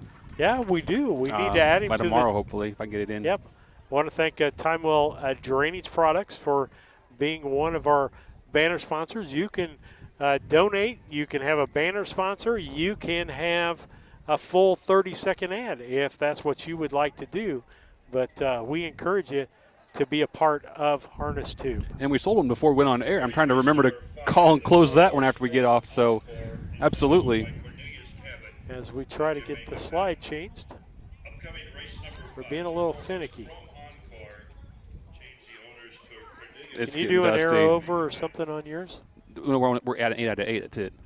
Oh, 8. Okay, Yeah. so we got to go back to the Yes. beginning. Yes. Wow, we're doing good tonight, buddy. We're motoring through these things. Yeah. But we want to say, like, subscribe, follow, whatever format, whether it's Facebook or with YouTube. And Dave talked about this. We're at 800 So close. subscribers. We need 1,000. Some things open up to us on YouTube if we can get to 1,000 subscribers. And so we would love for you to subscribe. If you're watching the screen, David, if I'm right there, it's in the lower right-hand corner that you can subscribe to our channel as you're watching it. And then I think you can pick whether you get notified when we go on the air. Absolutely. And for instance, we got, if we go live maybe a little bit early and do some handicapping before the post time, you get an email sent out whenever we go live on air letting you know that, hey, they're on. I always have people kind of texting and calling to see when we're going live. And it's always a hit or miss with getting the technology ironed away first. But if you subscribe to us, you can be notified, and that email will come letting you know that, hey, Harness Tube's going live. Ideally, we'd like to be live as far as the camera stream and the logo for the race 30 minutes prior. Yeah. But that, as we have proven in the first 3 There races, is always something that worked last place that isn't working this place, and I can't explain it, but it's just technology. and it takes us a few weeks for us to get into the rhythm of things. Get our legs kicking for sure. But we're doing all right because we have over 100 viewers right now, concurrent viewers. So, those are 111 different sets of eyeballs, plus more if they're full of, if it's a room full of people. So that's a pretty big number to stick in this grandstand. If you put 100 people in this grandstand, you'd sure notice it. So we appreciate all of our viewers and all of our fans following along, joining us here at the Macoupin County Fair in Carlinville, Illinois. Okay, we're going to go to race 5 now. Okay. And for race 5, I picked I got to get my sheet turned over here. You're good. I picked a 5-horse there, Loose True Lou. And the 3, Little Too Pricey, followed by the 2, Woodside Acres Dirk. And so, just a lot of unknowns here as far as horses are concerned. Again, I'm taking an opportunity, looking at my second place finished horse here. Let's see, no, my 3rd. And so, looking at that, Lisa, on the other hand, just flip the picks around, 3, 2, 5. And folks, we do our picks separately. I think we all kind of like the same horses with mixing. I think we only disagree on one, it looks like. But, yeah, I went 5, 3, 4. We used Lou's True Lou on top out of the Sean Nessa barn. Just that mile in 2:13 down at Martinsville, the fastest mile on the card in the program. You kind of got to lean that way. There's some speed there. A little too pricey, though. We've talked about him a couple of fairs now. That would be Hocus Pocus and Focus's little brother. So we have some high hopes out of that horse, and he showed it last time out at Carrollton, winning in 2:19 and 4. So those are my top 2 picks. And then I went a little different direction. My 3rd choice went to the 4, Chrome Encore. I told you those Southwind Chromes are just really impressive animals, and Boo won with one out here earlier today, so I have Boo getting hopefully coming up 3rd here. He's hot, we'll say. So I went 5, 3, 4 to Steve's 5, 3, 2, and Lisa's 3, 2, 5. All right. And it's always interesting when we're out there, we're looking at these young horses because just like the last race, we think we know what's going on. We got a horse that's got first or second. It looks really good, and then it breaks stride. Absolutely. And anything could happen. And then in that last race, I want to note, as we came to the half mile, Jamaica Patton was making a move on the outside to try to take the lead on that, but that was a short-lived push for that horse. Yeah, sometimes these young trotters, you never know what's going on. It could be getting a little leg weary, take a bad, a fumbly little step, and they just come unglued. They don't have that maturity to be able to recover from a bad step as easily as an older horse. And this is early in the season, so these are all bright, new sounds, new views. It's all new for them. Yeah, as like you said, we have seen nose pieces different than I have seen before, and you, as a horse trainer, because you've been there to do that, really you're just trying to work with that individual horse and find out what works for that horse. Yeah, you're trying to keep the horse as calm as you can. They are naturally gifted so much that we're just trying to get it out of them. In the old days, you used to have to develop the gait more. You used to have to put weight on a horse and rigging on a horse to try to get them on the gait. Nowadays, it's it's bred into them so well. You're trying to corral their excitabilities and corral their vision and just keep them learning the right things. All right, we'll turn it over to Ed. I'm glad you can see him.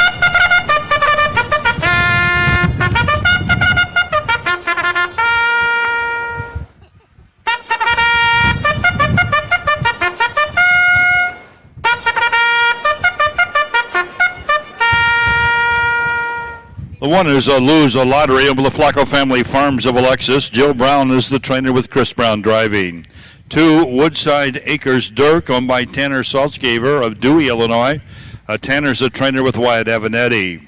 3 is Little Too Pricey, owned by Ron Phillips of Athens. Jamaica Patton, the trainer driver. 4 is Chrome Encore, owned by Cornelius Cavett and Jordan Patton. Cornelius Cavett is the trainer driver. And number 5, Lou's True Lou, owned by Ernie Sork of Fairfield, Noreen Nessa of Fairfield, and Sean Nessa of DuQuoin. Sean's the trainer with Isaac Love doing the driving. Pretty talented field here again. The 4, Chrome Encore, a first-time starter.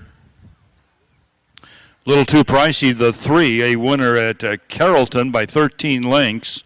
And the 5, Lou's a True Lou. It was a good second at Martinsville.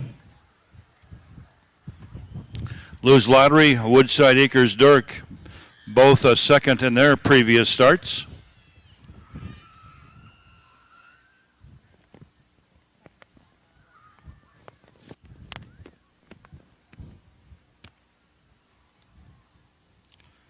The 1, Lou's Lottery, a son of Lou's Legacy, who stands at the Flacco Family Farms. He's been the trotting sire of the year in, year out for quite a few years here in the state of Illinois. Very dominant trotting sire. Flacco's of Alexis.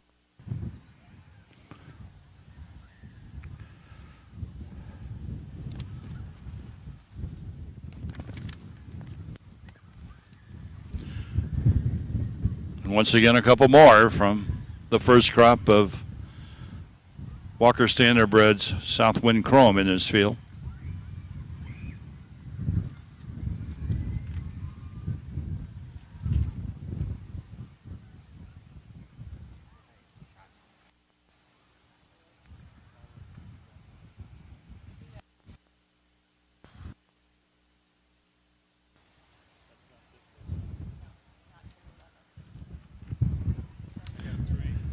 So the starter, Stacy DeRoos, has gathered the field. These 2-year-olds moving into position here, just over 1/8 of a mile before the start.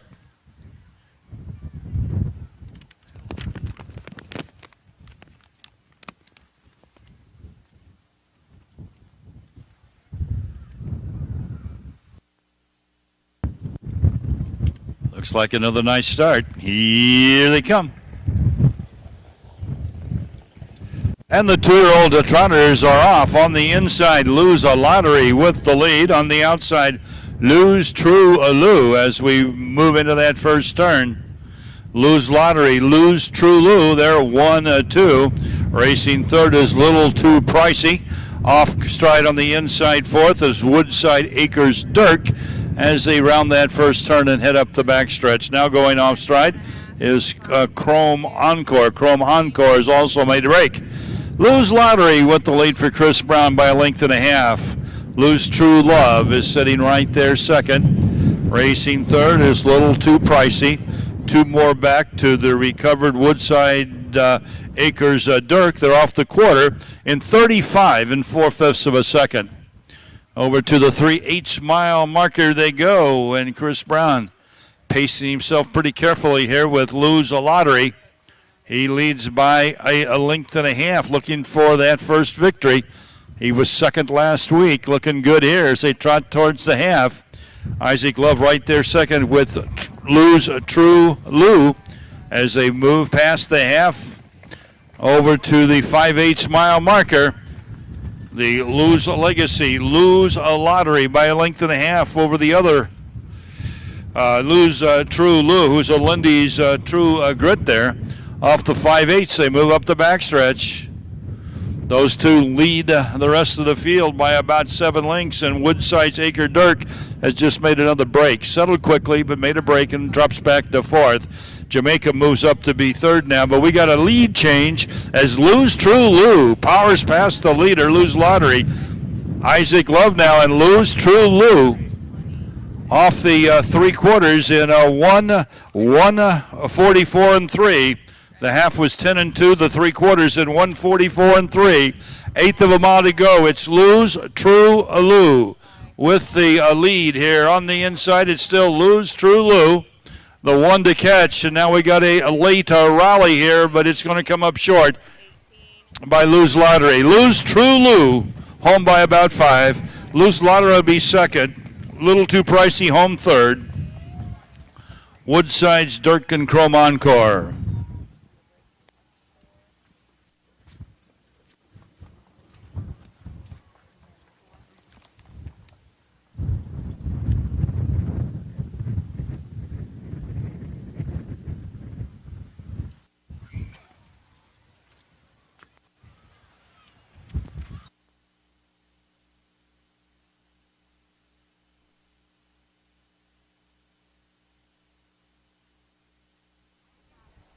Again, David, the youngness of those horses came out in that as breaking stride and, trying to find their way. Again, got to remember, these are animals that we're trying to control to do what we want them to do.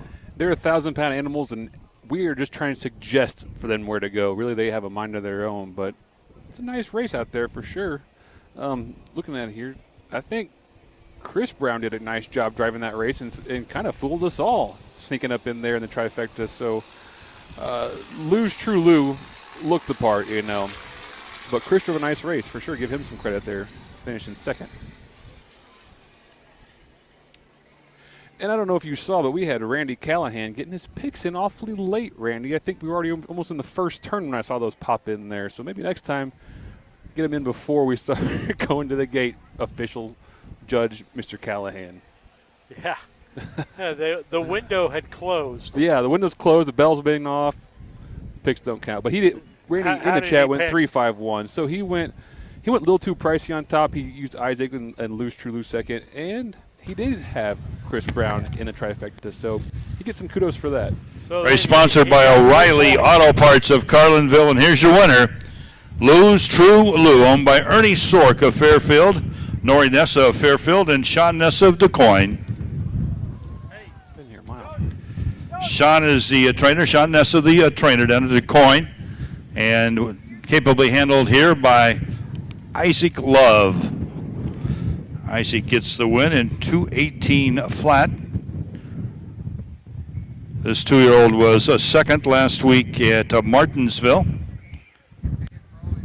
Picks up a nice win here and wins the O'Reilly Auto Parts trophy. Jody Decker Bennett's out there. Other connections here in the golf cart, about to join Isaac in the winner's circle.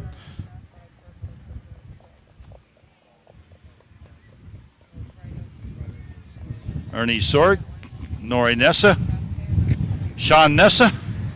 All the connections are here. Brenda Watson, who's with the Illinois Harness Horsemen's Association, is joining the Nessas.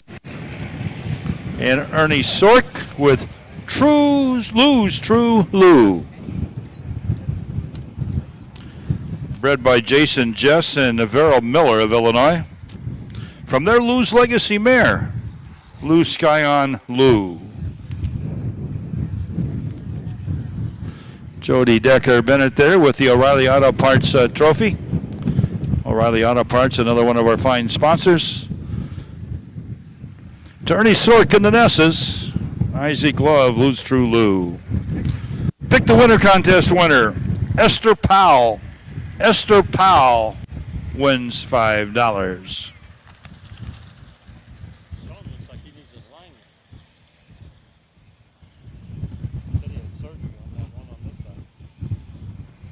Okay, David, we're at the Macoupin County Fair. What's your favorite food at the Macoupin County Fair? You know, that beer tent is kind of new.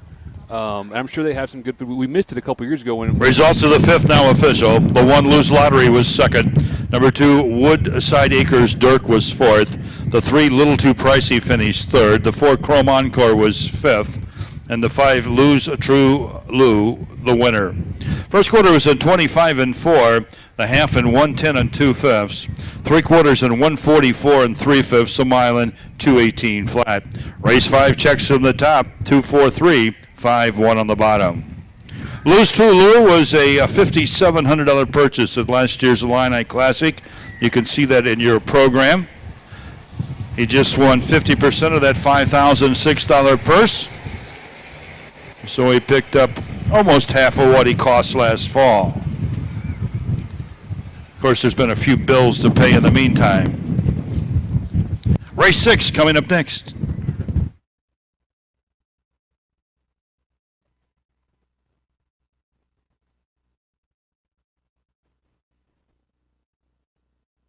Yoder Custom Woodworking was started in 1995 by the Yoder family as a retail Amish furniture store in Sullivan, Illinois. They offer custom kitchen cabinets, granite and quartz countertops, built-in office and bathroom cabinetry, and offer a wide range of Amish furniture. Their store is located at 1117 West Jackson Street in Sullivan, Illinois, with store hours Tuesday through Friday 9 to 4:30 and Saturday 9 to 3. For more information, contact Yoder Custom Woodworking at 217-728-2166.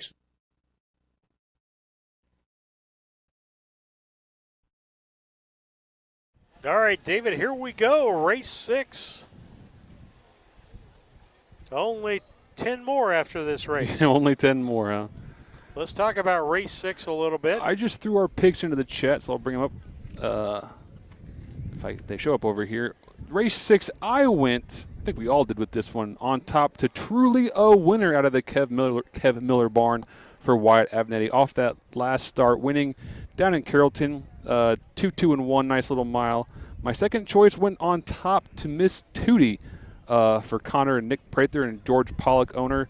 My third choice, I went to the 5, RK's Mac. That filly got pretty good towards the end of last year. I got to look for her to come into form at some point and put in some good miles. So I went 2-1-5 for David.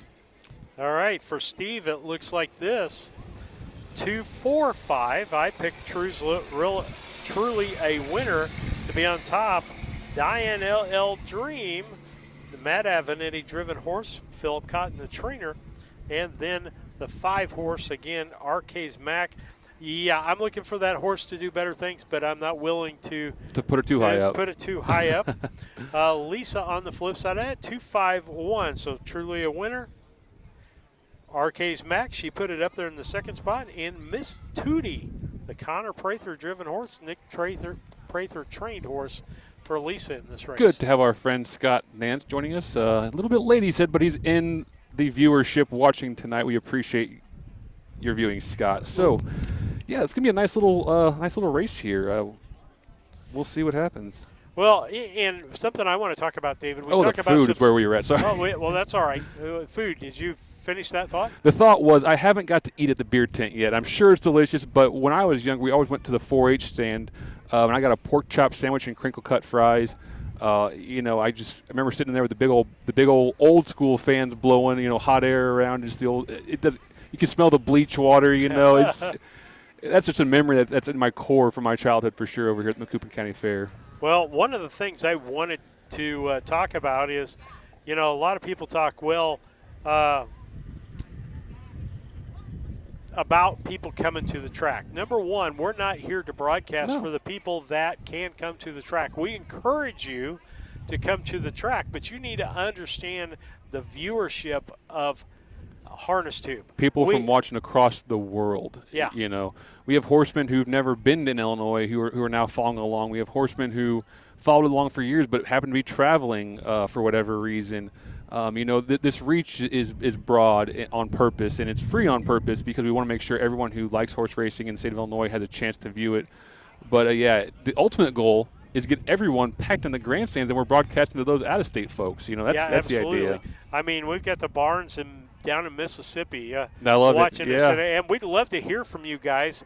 Send David a text or a chat online. I did. Maybe I should bring it up right now. I did get some swag in. I got some stickers in and a couple, maybe only 10 of these, I think. But if we start doing some door prizes for if you're in person, we could do a draw. Come sign up your name by Lisa or wherever we're at, and then maybe give out some free prizes to people to encourage them to actually come out to the fair. Well, like that. Absolutely. I'll come up with an idea.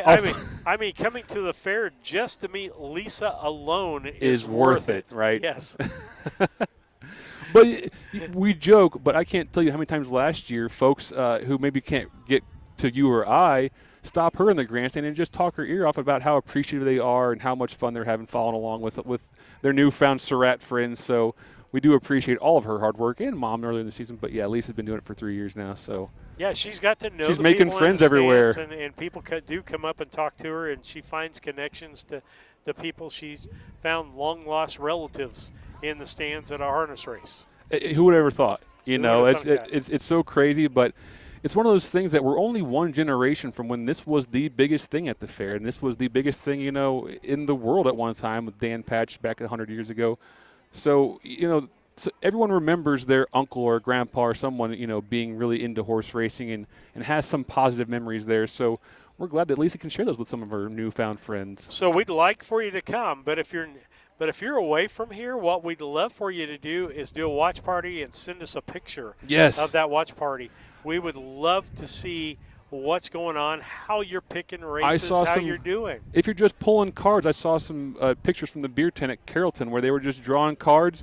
You saw a stack of cards and a stack of beer cans, and they were having a blast over there in the first turn in Carrollton. So we encourage you, have a watch party, have a couple friends over, introduce them to horse racing, share some of your knowledge with them, and, have some fun on the side, do some side betting.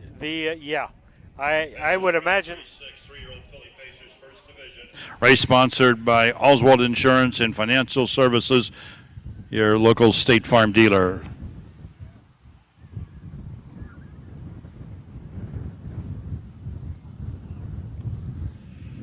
There's your field. Number one is a Miss Tootie owned by George Pollock of Rushville. Nick Prather, the trainer, with Connor Prather driving. Number two, Truly a Winner, owned by Kevin Miller of Arthur, Bart Seals of Mason, Wyatt Moltenhauer of Lake Mills, Wisconsin, Kevin Miller, the trainer, with Wyatt Avanetti. Number three, Little Old Me, owned by Clark Fairley of Florida. Clark's the trainer driver. Four, Diane LL Dream, owned by Andrew Kudzik of Plainfield. Phil Cotton trains with Matt Avanetti. Five is Arcades Mac, owned by M&D Racing of Charleston. Roshan Trigg of Brandon, Mississippi. Roshan Trigg, the trainer, with Joaquavian Carter driving. And number six, Loy's Outlaw Woman, owned by Erica Coleman Loy of Beecher City. Mike Rogers, the trainer, with J.T. White driving.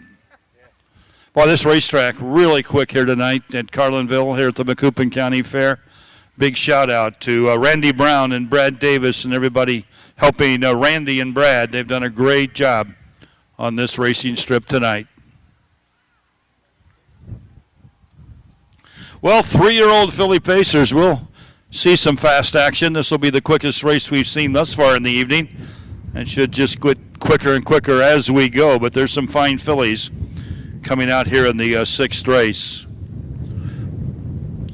Richest filly in the field is the $45,000 winning Number 5, RK's Mac, the Revenge Shark filly.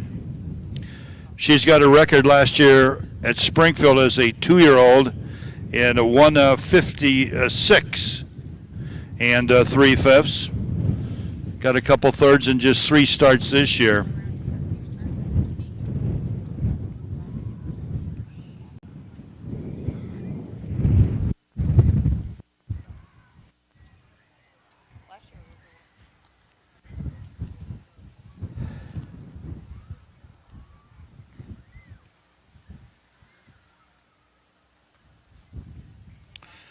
So Miss Tootie, truly a winner. Little old me, RK's Mac will be on the gate. Loy's Outlaw Woman, the lone horse in the back tier. Gates on the move, race 6. Your local State Farm agents, your race sponsor.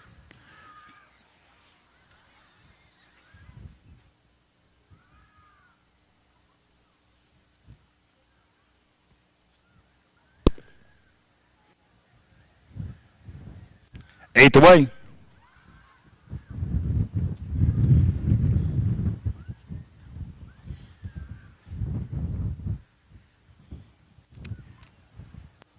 Here they come. Off stride goes the 1, Miss Tootie. Miss Tootie has made a break. A race into the first turn. Truly a winner with the lead. Truly a winner has the lead. Racing second now, Little Old Me. Rolling up on the outside, now third. And now second is the 5, RK's Mac. We swing out of the turn on the inside. Truly a winner on the outside. There goes RK's Mac. RK's Mac now with the lead by a length and a quarter. Truly a winner is there second. Little Old Me is pacing along a third. Racing fourth. Up the backstretch is Diane LL Dream. First quarter was in 30 and 3/5 of a second, 30 and 3.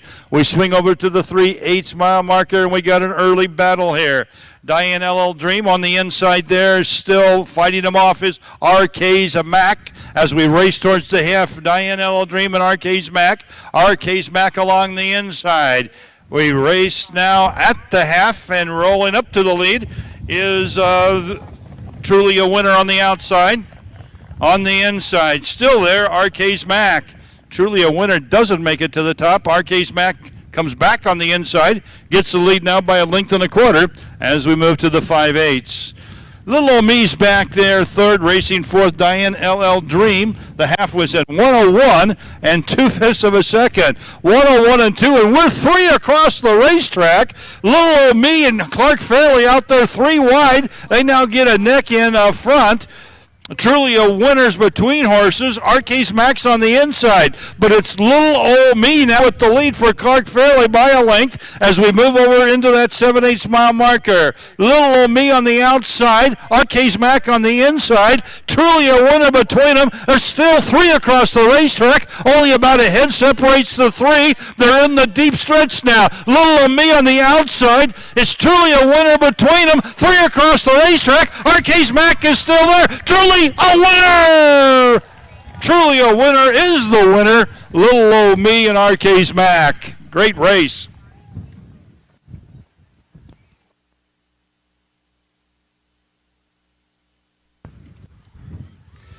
.204 3/5. 204 3/5.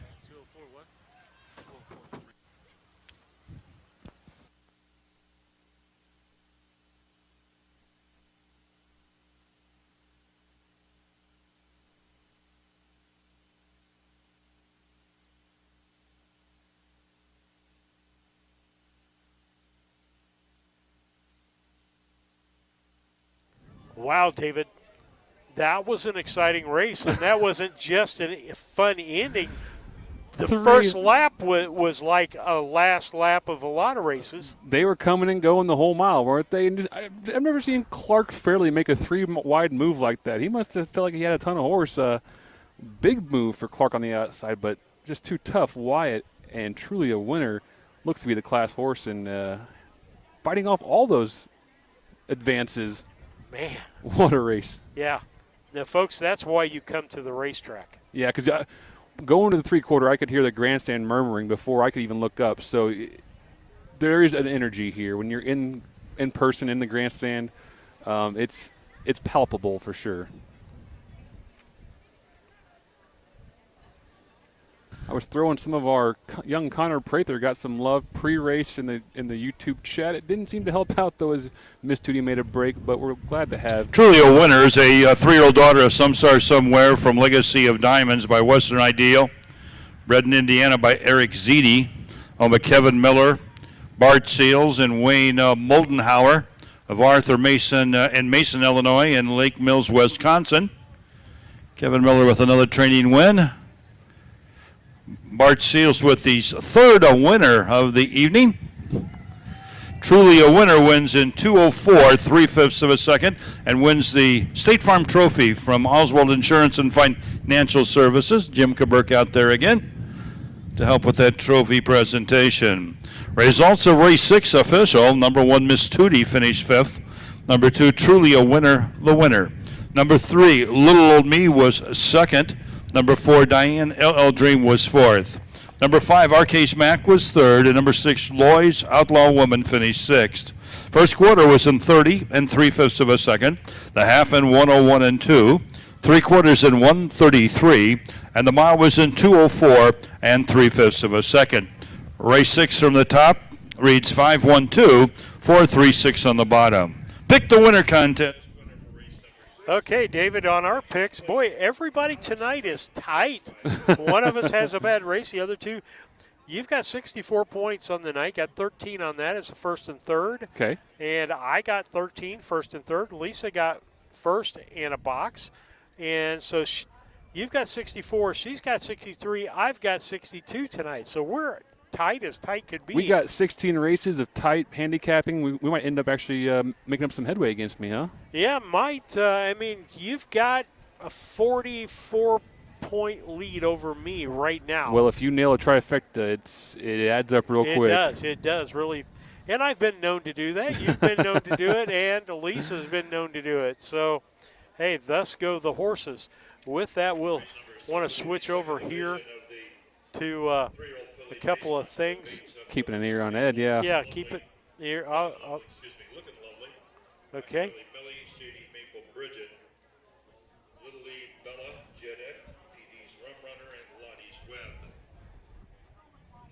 Okay.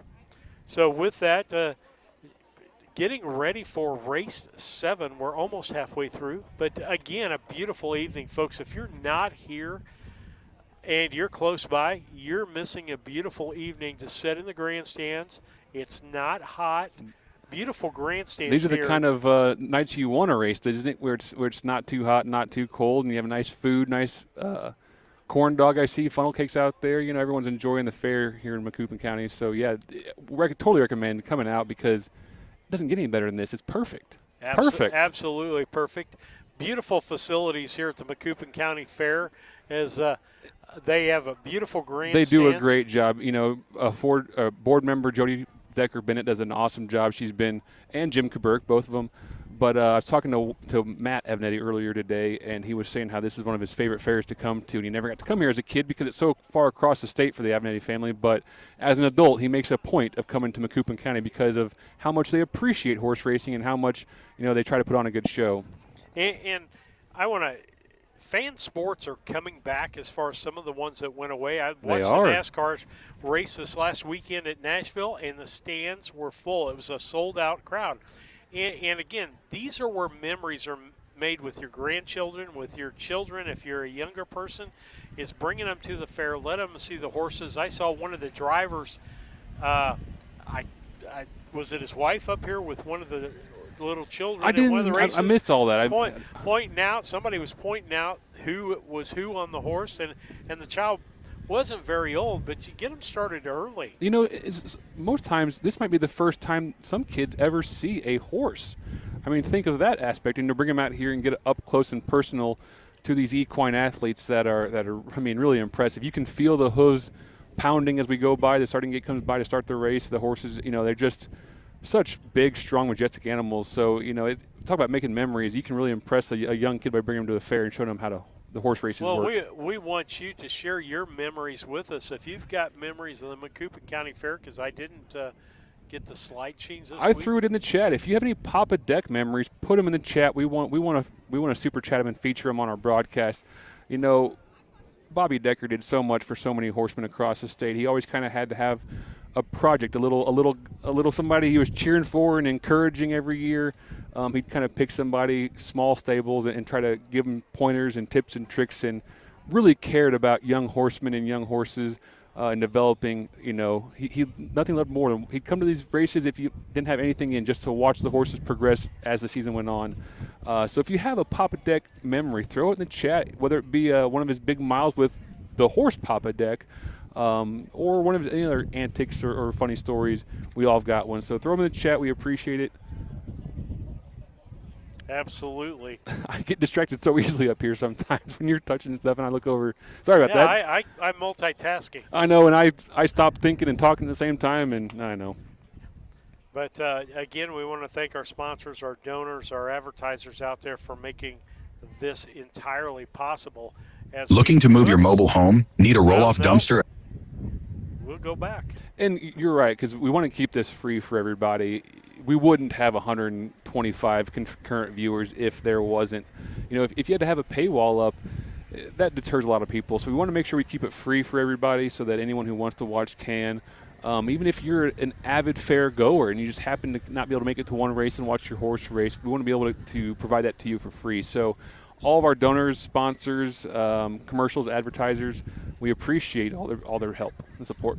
Well, we're getting ready for race 7 out here. Why don't we take a moment and handicap this race? It looks like everybody likes the 7 to win and the 2 to finish second. The 7, Lottie's Web, Stephen Halford, the second trained and driven horse. And when I looked at this horse, David, I looked at those first place finishes and the second place, you know, how far they were back, but I'm looking at the times. Yeah. I mean, that horse has got some times that it's produced in its last races. And those last 2 starts, you're coming off sub-28 last quarters. You know, there's speed left in the tank. And, you know, we saw out the Bob Groder Memorial, the Bob Groder Memorial, we saw the Thompson family out there with the Groders. So we know the owners are here in the grandstand cheering on Lottie's Web. So I kind of got to use him on top, you know. Well, and the thing there is there is handicappers that will translate, you know, the mile in Springfield, Oak Grove, you know, those are mile tracks, correct? Oak Grove is 5/8. Is 5/8. Yep. Okay, so that is transferable, but usually the mile tracks are a little bit faster than the half-mile tracks. Is that correct as far as the horses? Yeah, anytime you're having to make less turns, you know, the horse doesn't have to change its pace as much and can maintain speed. So you'll oftentimes see faster miles, obviously, at mile tracks. But I will say these 5/8 anymore are getting so lightning fast. What they're doing is they're almost putting mile track turns on a shortened straightaways. So there's a lot of coming and going in those kind of miles, those races. Back in the old days, I think they tried to do some tighter turn 5/8 that didn't work out so well. But anymore, they go about as fast as the mile tracks, really. Yeah. And with that, we all were different on the third place. I went with Marcus Detweiler and Shady Maple Bridget, the Mike Titus trained horse there, as my third pick. Lisa went with the 6, PD's Rum Runner. That's a horse we're really familiar with as far as... Perfect timing, because we have a chat here. Jacqueline Finn's in the chat. Looking forward to seeing Rum Runner race. Harold's 9-month-old daughter is seeing Daddy race for the first time. So we're wish the Finns good luck. Bates Motor Company. Okay, and you picked the 1 horse. Yep. Out of the Will Fong owned horse.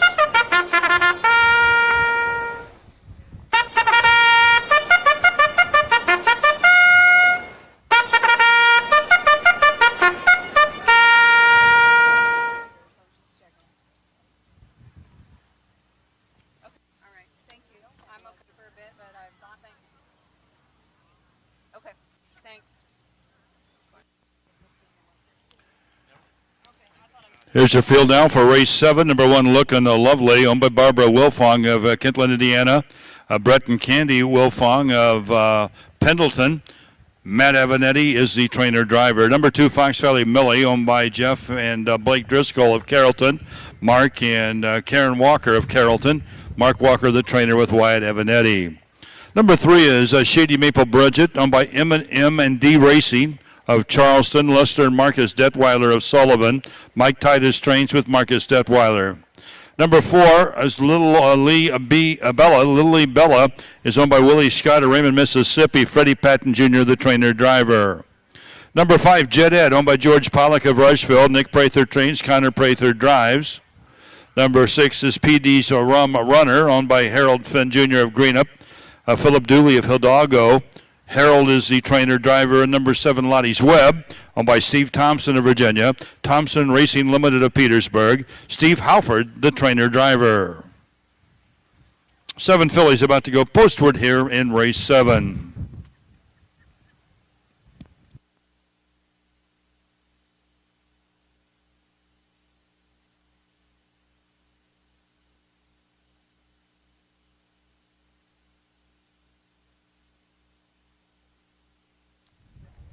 For those people that are new out there, David, when you see the Richest filly in the field, Lottie's Webb.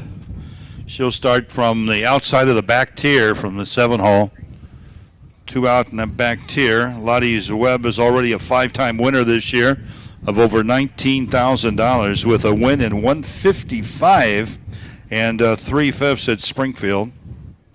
I'm going to pull Ed down for a second. Okay. When you see the prize money there, for instance, $2,700 and change in this, that doesn't all go to the winner. Just to, we've got new fans out there. We want to educate them. Correct.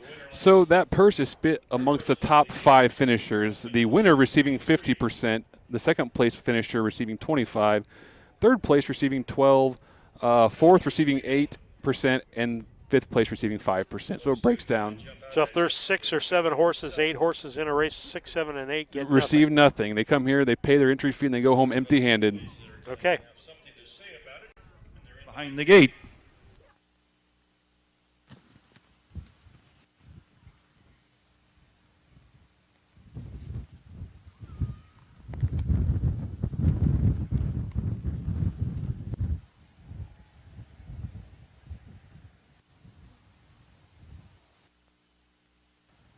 Five on the gate, 2 in the back tier. They're at the head of the stretch. Race 7.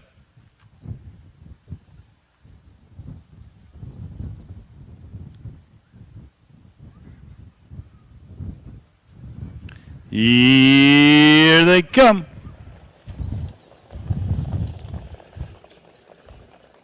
And they're off and pacing. Some close company there at the start. The Avanettis are 1-2. Looking lovely on the inside. Fox Valley Millie's parked out there second. Rolling up third is Lily Bella as they swing out of that turn and head up the backstretch. They're all looking for a spot. The 7 Lottie's Webb from that back tier got away awful well for Steve Halford. She's with the leaders there third. It's Fox Valley Millie on top by 1.25 lengths. Looking lovely's right there second. Lottie's Webb is back there a third. Lily Bella is racing a fourth, racing fifth here.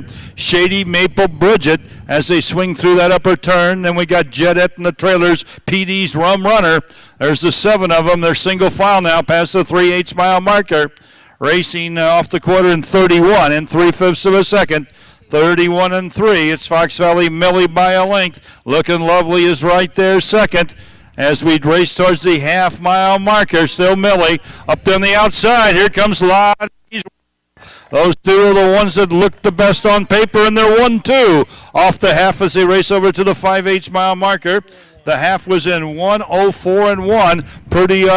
Pretty good break there in the second quarter. That's a pretty slow half for these good fillies. It's Fox Valley Millie on the inside, Lottie's Webb on the outside. They're battling it out, looking lovely, getting a pretty nice trip back there third. Moving up fourth is Lily Bella. Fifth on the outside now is Shady Bridget. Then we got Jet Et and PD's Rum Runner. The 7 of them race into that final turn. 3/4 in 134 and 3. Fox Valley Millie still there. On the outside, Lottie's Web is right there second. Looking lovely. He's looking pretty lovely here with an 1/8 of a mile to go. It's still Fox Valley Millie. Lottie's Web on the outside. Looking lovely. Tips to the outside for the challenge. On the inside, Fox Valley Millie. Here comes Looking Lovely. Looking Lovely, but not going to quite get there.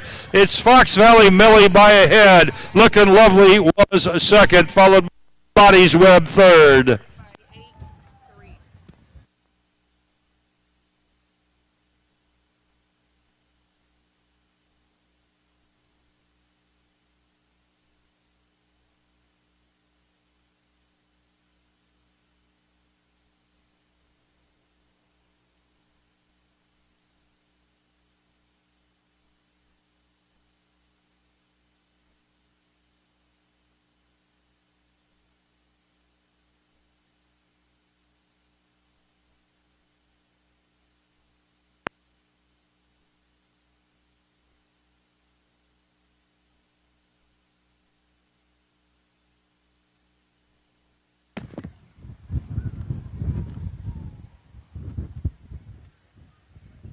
All right, David, we'll talk a minute Fox here. Valley Millie, 2:05, 1/5 of a second. Last half in 1:01 flat. The last quarter in 30 and 3/5 of a second.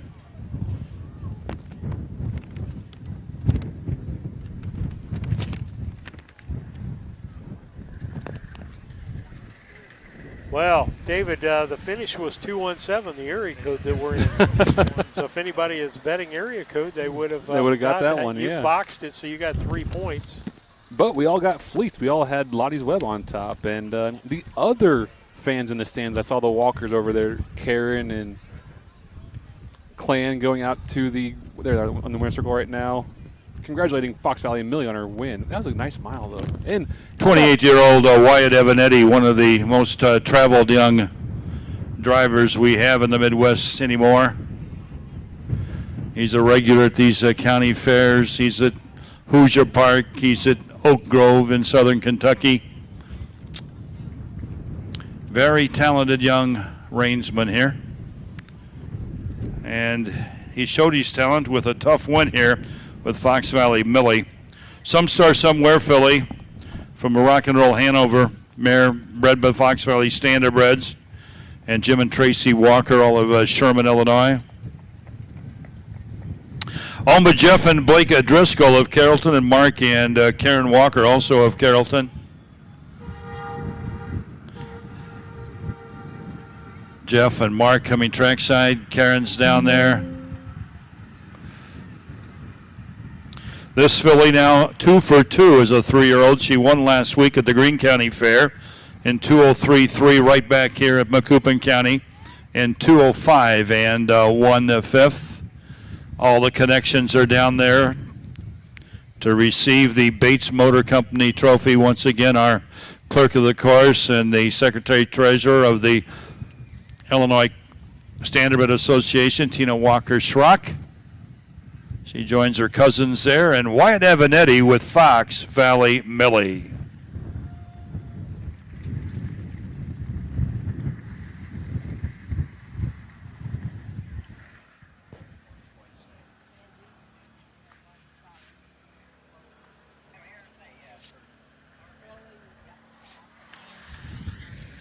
Angie and Chloe Walker also there with Mark, the rest of the family.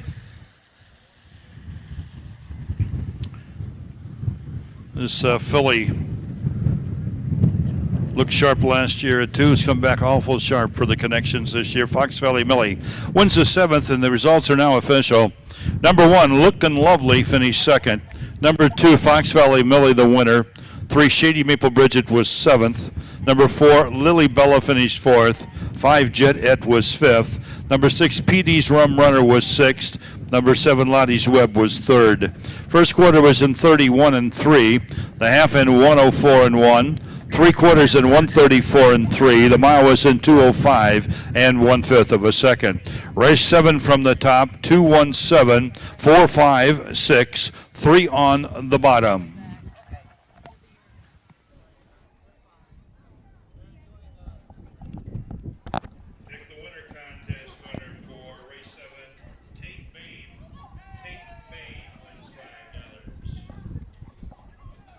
Looking to move your mobile home? Need a roll-off dumpster at a competitive rate? Or maybe it's time to demo that old mobile home? Pine Ridge Mobile Home Transport has you covered. We serve Central Illinois with reliable mobile home transport, offer affordable roll-off dumpsters for the Springfield area, and provide expert demolition services across Illinois and Missouri. For fast, friendly service, call Wayne Decker at 217-313-9744. That's 217-313-9744. Or find Pine Ridge Mobile Home Transport on Facebook, your one-stop solution for mobile home services.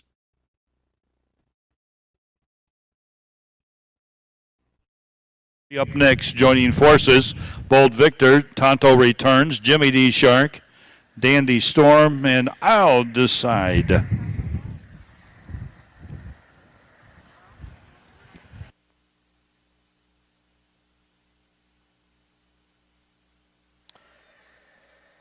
As we come into race 8, I'll give you Lisa and I's picks for race 8.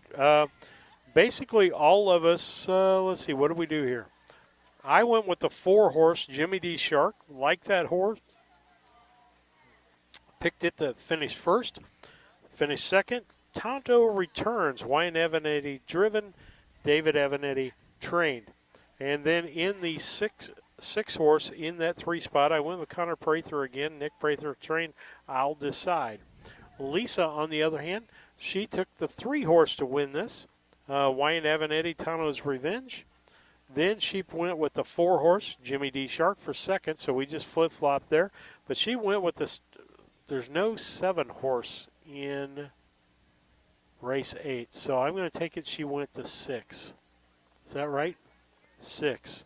Yeah. Okay. Fat fingers. So Lisa and I have the same box, but different first and second, same third. David, he'll talk about his. He went different than both of us. He went with Joining Forces, the Matt Avenatti driven horse, Matt Avenatti trained horse for his first pick. Then he went to the 6, I'll Decide, and then the 3 horse Tonto Returns. So 1, 6, 3 for David Brink as far as the handicapping is concerned there. And when he gets back, we'll check with him of his decisions to do that. This is race 8 coming up. After this race, we'll be halfway through the card for tonight's racing of 16 races. And so we're glad that you're with us and a part of the broadcast. We're waiting for Ed to come back on and David to get back. But a lovely night to be at the fair.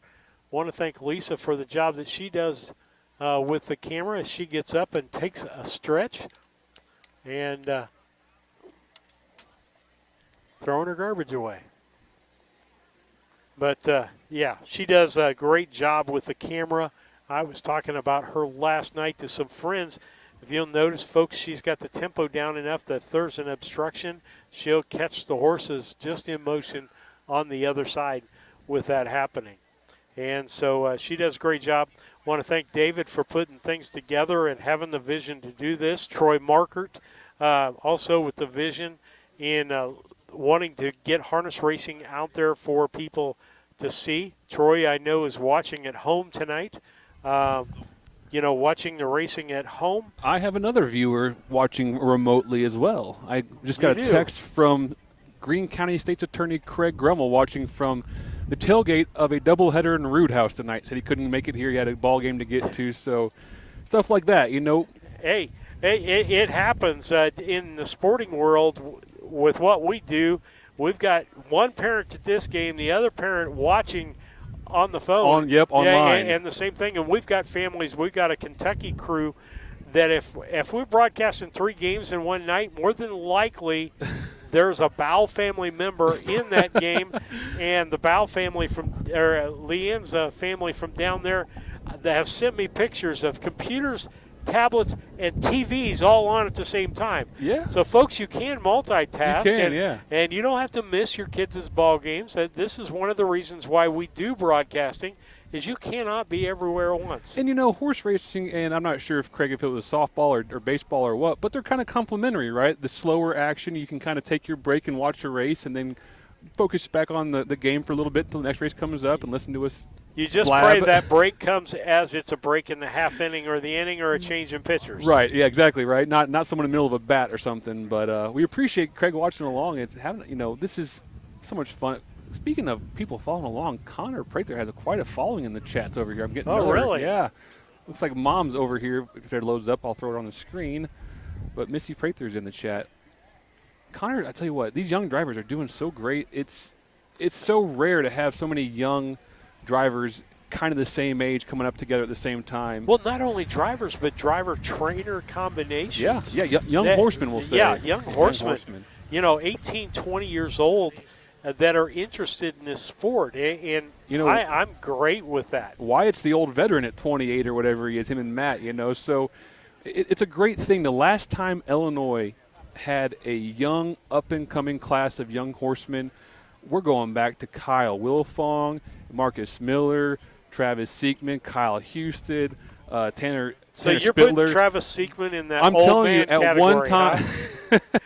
at one time we had a young group of drivers in the state, and they all went on to do great things. And so when I'm seeing this class come through, my mind's thinking the same thing. Where do they end up? Jaquavian worked in the offseason down for the Brian Brown stable in Florida. That's a Grand Circuit stable. He could end up going somewhere someday. So we like seeing these young drivers drive against each other. It's kind of they have a similar style. So sometimes you put them all together and they learn more from each other than they would, if you put them in a mixed class or something. But absolutely, and training's one of those things, David. We talked about it. It's finding the key to that horse. Absolutely. And once you find that key, if there is a key, sometimes there is not a key. I mean, we've seen horses. Let's face it. And they're all different. And the thing about it is, yes, breeding has a lot to do with it, but we've also seen some good bred horses that turn out not to be. Anyone who's ever read the Care and Training of the Trotter and Pacer, which is the horse racing quote-unquote Bible, we'll call it, anyone who's ever read that, about every single chapter starts off saying, here's what you should do, but it doesn't work for every horse. Keep in mind that it might be thrown out the window the first week because every horse is different. All their needs are different. Their brains are different. It's. And I got a feeling some of those horses ended up in Shipshewana, Indiana, in Amish territory, because I tell you what, there's a lot of good trotters and pacers that look good on the buggy. Ed Tiki could tell us he works that sale a lot. He works reading pedigrees. So, yeah, a lot of horses end up in the Amish community. And the Amish, I was talking to Doc Flacco this week, the Amish are one of our biggest markets right now. They're buying horses left and right from us. So, we appreciate all of their support as well. Absolutely. I mean, the market is getting bigger. There's an interest here to do outdoor activities. You're seeing, kids camps come up that have horse riding. We're going to go ahead and parade you basic things here in the 8th. Bring them on, yes, Jordan, Matt. You're old. Horses are out. We're actually Jordan short one, but we're going to parade them and keep moving here. We've got Lane in the chats, too, making his picks. So the George and Lucille Ballinger Memorial. 314, huh? Number 1 will be joining forces, owned by Barb Wilfong of Kentland, Indiana, and Brett Wilfong of Pendleton, Indiana. Matt Avenatti, the trainer and driver. 2 is Bold Victor of the Flacco family of farms of Alexis and Jill Brown of Charleston. Jill trains and Chris drives. Number 3, Tonto Returns, owned by David Avenatti of Chrisman. Kevin Neefeld of Piatone. David Avenatti trains with Wyatt driving.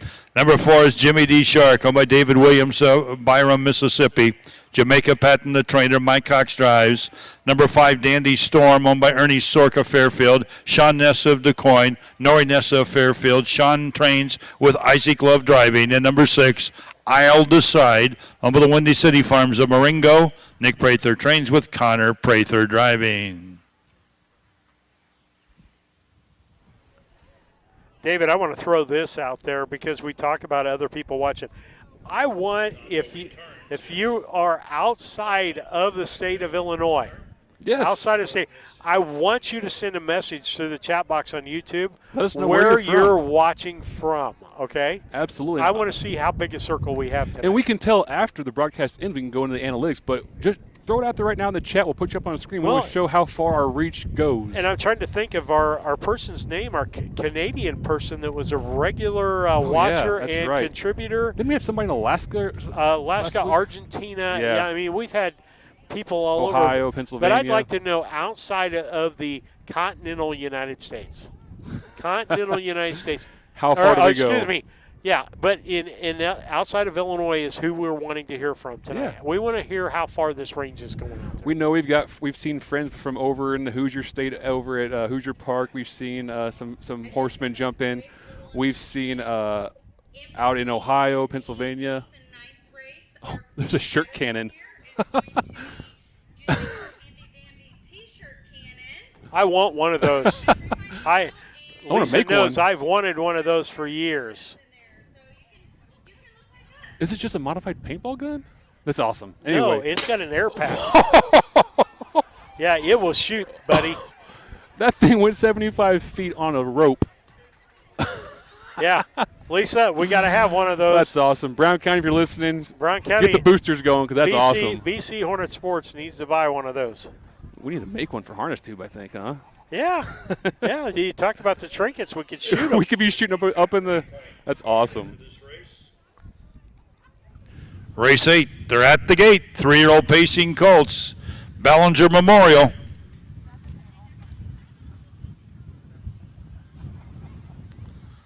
Five on the gate.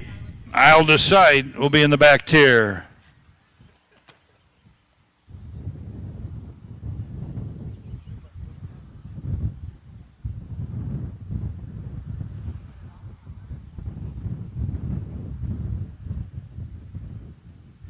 Eighth out.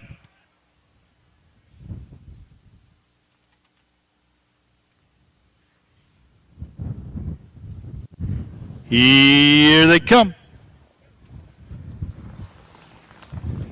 Another good start here. This time 3-year-old Pacers. They race into the first turn and we got a battle. Joining forces on the inside. Joining forces with the lead. Bold Victor's right there second. Tonto Returns is right there third. Mike Cox is fourth with Jimmy D. Shark. They swing out of the turn. Dandy Storm is back there fifth, and I'll decide is the trailer. Up the backstretch they go the first time around. It's Joining Forces and Matt Evanetti by 2 lengths. On the inside, Brother Wyatt has Tonto Returns there second. The quickest first quarter of the night, 29 seconds flat. 29 seconds off the quarter.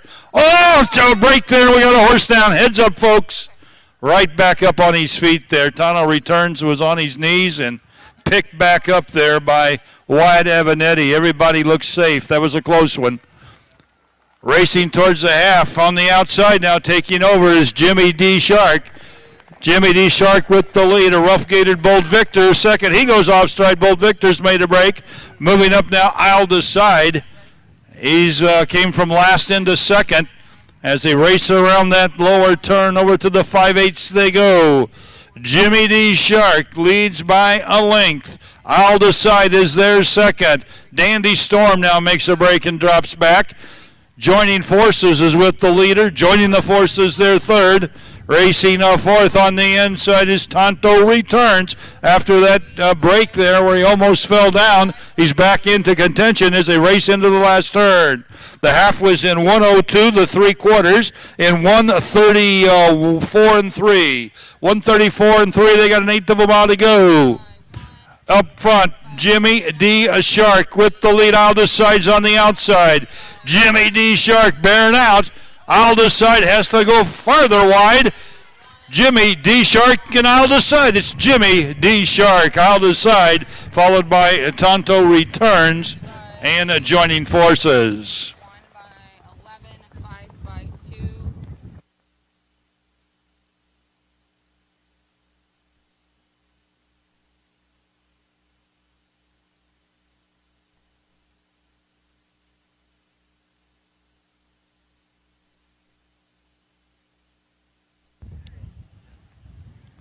Judge's inquiry. You saw the interference there at the 3/8 mile marker, or at least we had a scary situation for a second or two. The judges will look into that. We'll have a little bit of delay before we have the official results.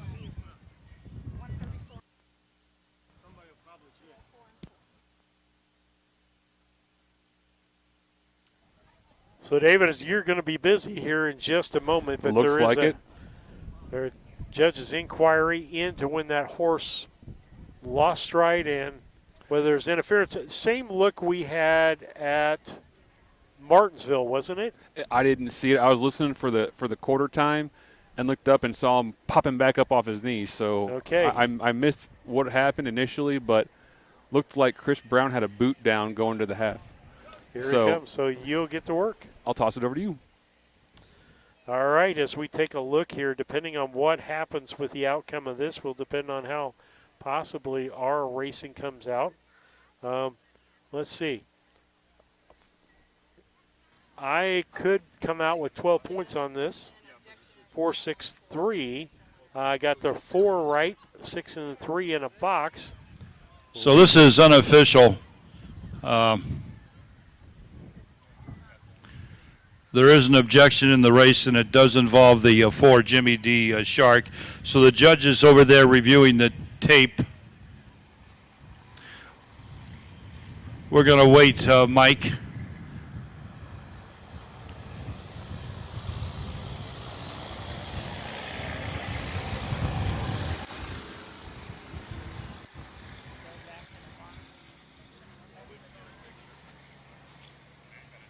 So you heard there is an inquiry, and it does involve the winning horse, so things may change here. They may not change as they look at the film here to see what's going on. You too can take a look back at it and see what's going on. And we can see what happens with that. And so judges are talking about it, going through. So we'll see what happens as the judge wants to talk to the driver. And that's usually the case. They will not only look at film, but they will talk to the drivers. And so we'll see what happens with this. I don't know how. You got plenty of time probably because we got to wait on Jim. Yeah. Who is over there? Who's over there from your family? All right. My daughter. As, Julie's your daughter? we're going to Okay. keep it up here for a second. But another good race. But again, folks, to understand, things happen. And whether it was an interference when things happen or how things work out, that's going to be up to the judges. With us being at the races, they do have a... So the Ballinger family is gathering there near the winner's circle, and Bob Ballinger, our timer here for many, many years, our associate judge, him and brother Jim, very, very involved in this fair for many, many, many years. 50 plus, I know. As were their late parents, George and Lucille Ballinger, who this race is named in honor of. Bob helped here at the Macoupin County Fair Harness Racing Program for years. His daughter Julie's over there with other members of the family. Mike Cox congratulating him there. Jimmy D. Shark is the unofficial winner here in 2:04 and 4.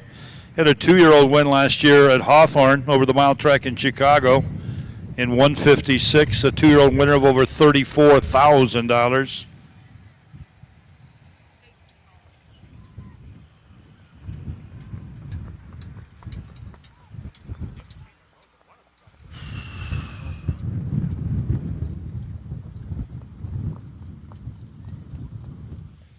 Al Brodsky down there with his camera.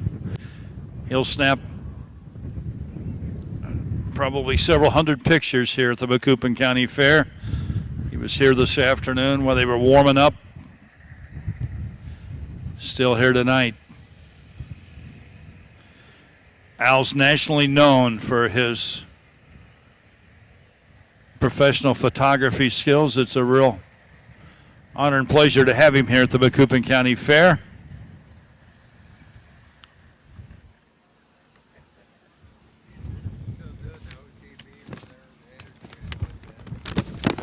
Want to shout out again to Randy Brown and Brad Davis. Racetrack is excellent here tonight.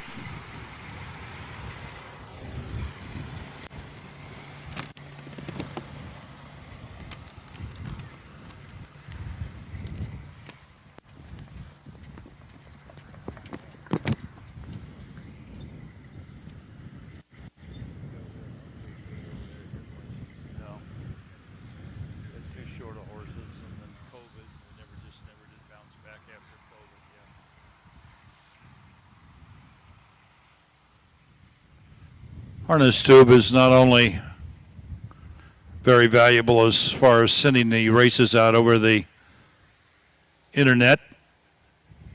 They do have a video of the races. So oftentimes the judges lean on that video to review the race, and that's what they're doing here. They're Judge Jim Austin visiting there with our clerk of the course, Tina Walker-Schrock, and they're able to review the incident that happened there at the head of the stretch first time around. And we should have the results here before long.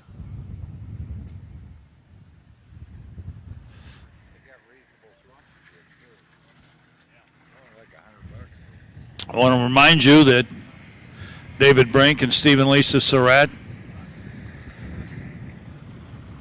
do have sponsorships. They don't make a lot of money. There's a lot of travel expenses and overhead expenses. After review of the photo, Jimmy D. Shark. Sorry, Mike. Appreciate you waiting around this long, but it was worth it. You're the winner. Official winner now, the Ford Jimmy D. Shark, owned by David Williams of Byron, Mississippi. Trained by Jamaica Patton, Mike Cox, coming through all the turmoil to pick up the win here. Linda Allhands down there with connections of this David Williams-owned 3-year-old Revenge Shark at Gelding. And Bob Ballinger, I know his brother Jim is here, and Ballinger's down there. They've been supporting this fair for over a half a century. The George and Lucille Ballinger Memorial going to David Williams, Jamaica Patton, Mike Cox driven, Jimmy D. Shark. Can't say enough about Jody Decker Bennett down there in that pink hat. She works tirelessly for the fair and for the harness racing program here. In honor of her late dad, Bob Decker, who was well known throughout the Midwest. Marge has always been great, and Jody Decker Bennett has continued that tradition. The barn over there in the south turn is immaculate thanks to Jody and her friends. They do a lot of work out here. Jody Decker Bennett. Let's give her a big hand, Jody, as she gets in the starting gate there. Jody Decker Bennett with the Queen.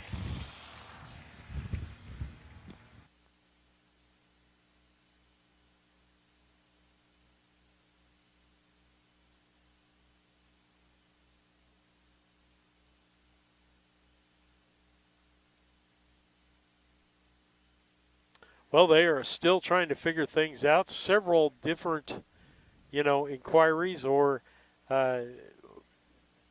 David hopefully can put his headset on here to tell me, the definition of things that they, are looking for.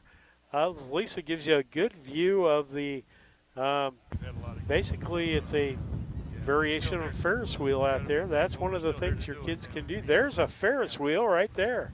Wow, if you like high places, and I don't, I got friends in low places, but all right, we don't have the official results, but the winner is official. The Ford Jimmy D. Shark, and the pick the winner winner of race 8 is Shauna Poe. Shauna Poe wins $5.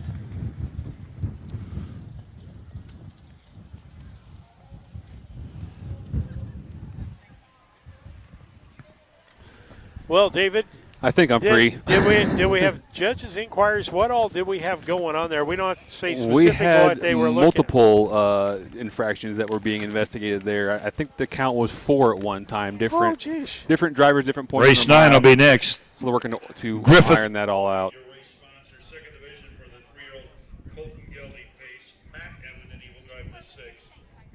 Matt on the 6. Matt on the 6. And owner Charles Arthur, owner trainer Charles Arthur will drive the 2. Jet Valley Airway. Charles Arthur driving the 2. Because Jordan's not here. Charles Arthur? Yeah, the trainer. And I missed, what was the other one? Matt's driving the 6. I'm tossing back to you. All right, as we kind of make some driver changes here, we're going to have to switch screens on you here in a little bit as I try to make some changes here with horses in this race or drivers. Charles Arthur going to be the trainer driving the 2. And we won't take the other one down until we get official or we move on. And then Matt is going to drive Captain DT.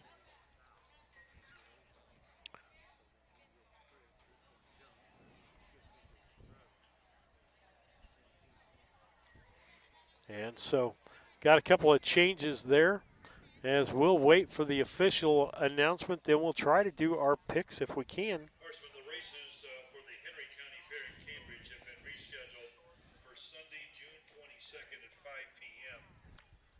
Will be taken on Thursday, June 19th. Now, the races for the Henry County Fair in Cambridge have been rescheduled for Sunday, June 22nd at 5 p.m.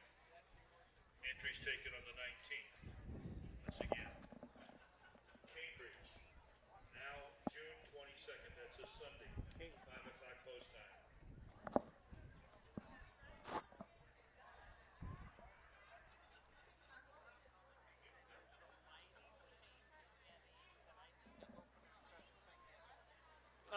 Right now it looks good. David, don't you think the lighting...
I didn't have Ed up. I'm sorry about that, folks, as he made that. We've got a driver change on one of it. 2 of them, don't we? The oh, two well, horse there's a third one, I think. They're trying to figure out who's driving the horse. on 4 unk outside. So the 4 horse is, if I can see with my eyeballs.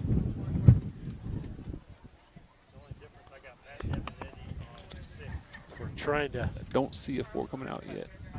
But you were asking for some viewership in other states. We've got a couple Mississippis in here. We got Mike and Bridget Williams are watching from down in Clinton, Mississippi. Bridget has had numerous horses over the last few years up here in Illinois racing. We want to thank them for watching. And David Williams from Byram, Mississippi is watching.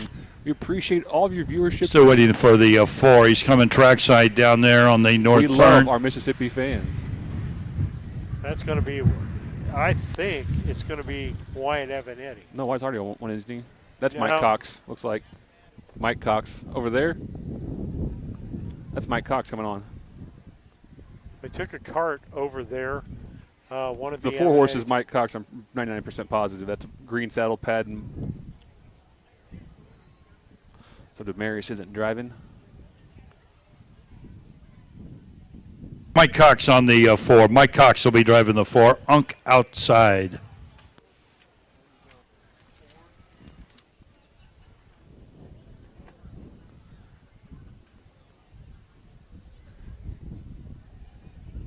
So we got 3 driver changes. Long-time horseman Eric Plowman watching. I guess he's still up in Iowa. I think you're in Iowa anyway, Eric. Eric was a long-time Illinois horseman. Worked for some of the biggest stables here in the state. Went on to be a successful trainer of his own. We appreciate him following along. And I still can't call Jaquavius Fat Man. That's something he's too big, too strong for me to start calling him Fat Man. But got some more cheering in the. George All right, the 4 Unk outside and Mike Cox are about to join the field here. This is race number 9, sponsored by Griffith Plumbing. Do we throw our picks up? Second division for 3-year-old colts and geldings. Picks are on the screen real quick if you want to follow along with what we're doing. I went 165 to Steve's 134. 5 on the gate, the 6 Captain DT in the back tier. Gates on the move. Everybody likes the one horse.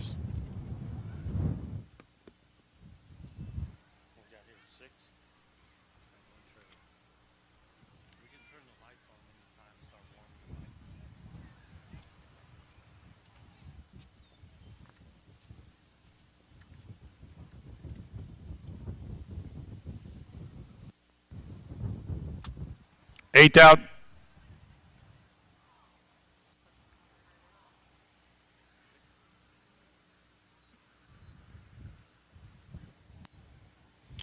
Here they come.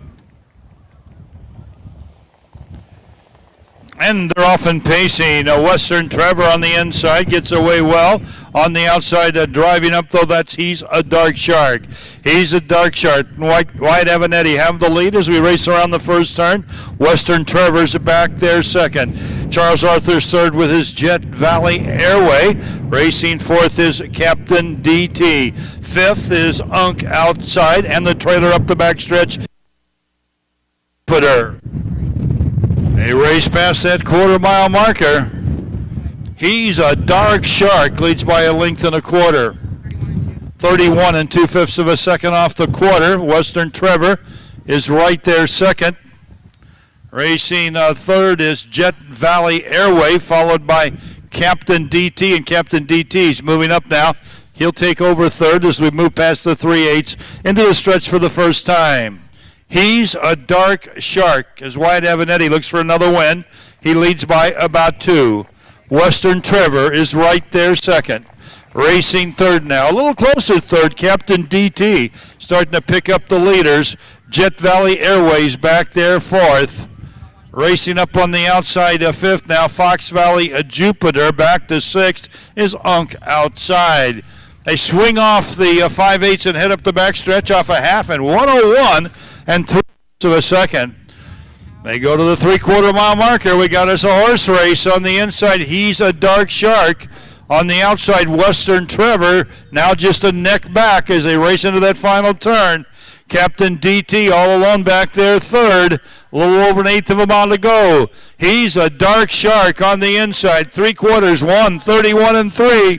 This should be the quickest mile we've had yet tonight. On the inside, he's a dark shark's been there the whole way. On the outside, trying very hard as Western Trevor. He's not going to get there. He's a dark shark. Wyatt Avanetti picks up another one. Western Trevor followed by Captain DT.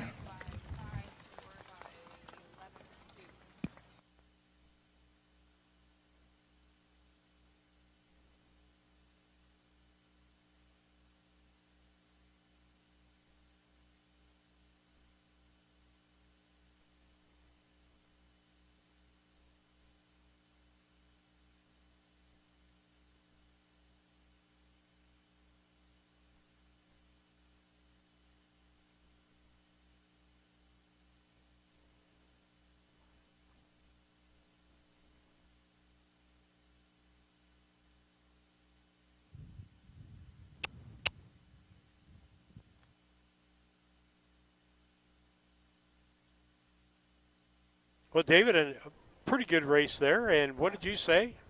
I just said Lane got the trifecta on yeah, that? Lane got his picks in last minute. I threw him up on the screen, I think, as they were hollering go. And Eric pointed out that Lane nailed the trifecta. That mile the quickest of the evening. The leader in the Papa Deck competition, 2:02 3/5. 2:02 3/5.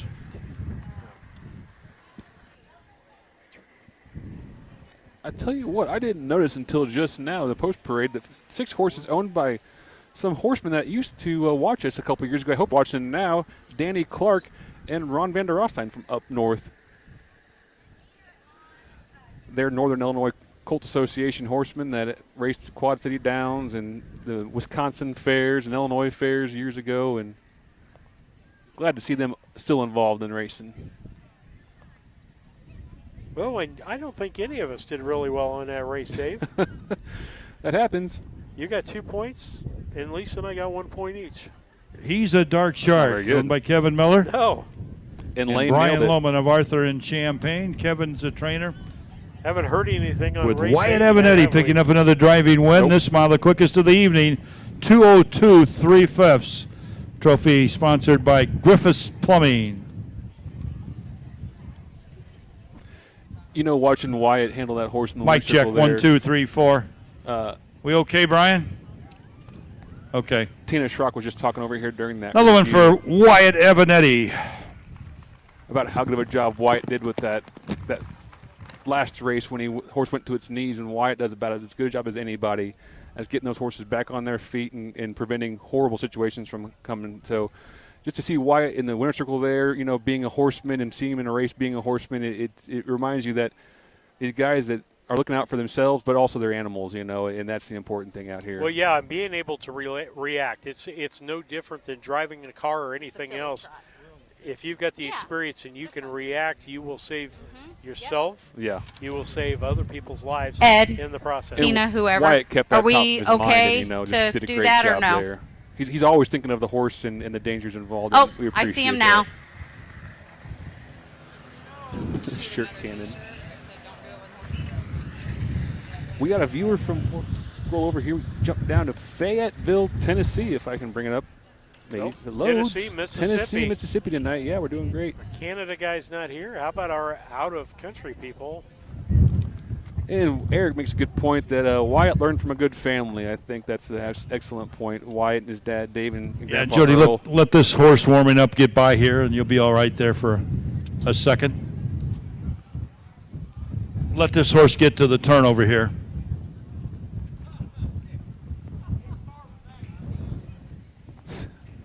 I was looking at you guys and not the track. Our shirt cannon on the screen for you. It's going to scare me. Do it now before a horse gets up here in front of it. I should have just fired it there. But like we were saying, you know, the horsemen are always thinking of the horses and the danger and what involved, you know, and Wyatt and Jody here, looking up the track and seeing if there's horses coming. You know, if you grew up around these things, that's kind of second nature to you, but it really saves a lot of danger whenever you're thinking ahead and thinking of the dangers that may arise. Here we go. Shoot this thing. 2. Cleared the grandstand. Oh, Shot it over all of the fans in attendance. I need one That's of a those. pretty powerful gun there, Jody. My new favorite thing. If any local insurance agents want to go ahead and sponsor Results of race 9 now for Pound official. County. Number 1, Western Trevor finished second. Number 2, Jet Valley Airway was sixth. 3, He's a Dark Shark, the winner. Number 4, Unk Outside was fifth. Number 5, Fox Valley Jupiter fourth. And number 6, Captain DT finished third. First quarter was in 31 and 2. The half in 101 and 3. 3/4 in 131 and 3. The mile 2:02 3/5 of a second. Race 9 from the top checks 261 543 on the bottom. Thank you for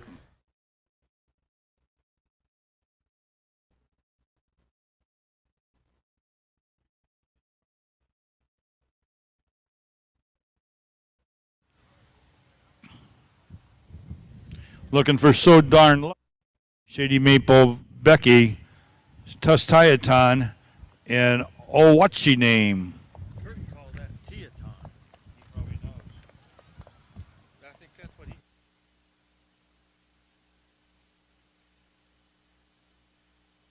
Well, Steve, it looks like Lane's in the chat disagreeing with me, that thinking that Wyatt learned all of his skills from his younger brother here, and I don't know if I agree with that or not, but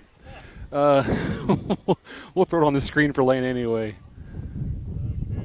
All right. Hey, David, I'm going to go into a quick commercial. Go right ahead.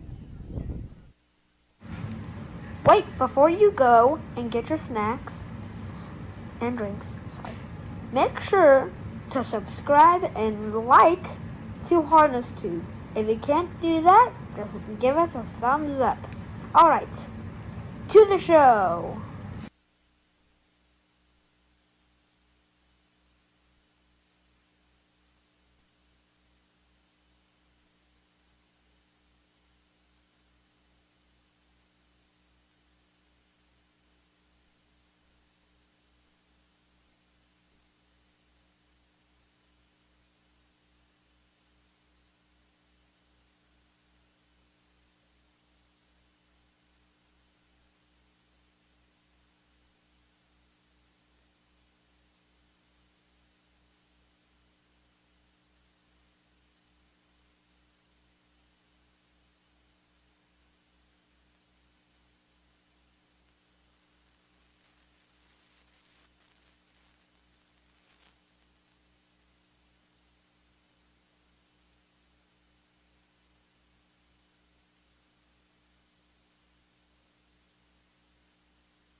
Three-year-old filly trotters around for race number 10 in memory of Roy and Eunice Guthrie.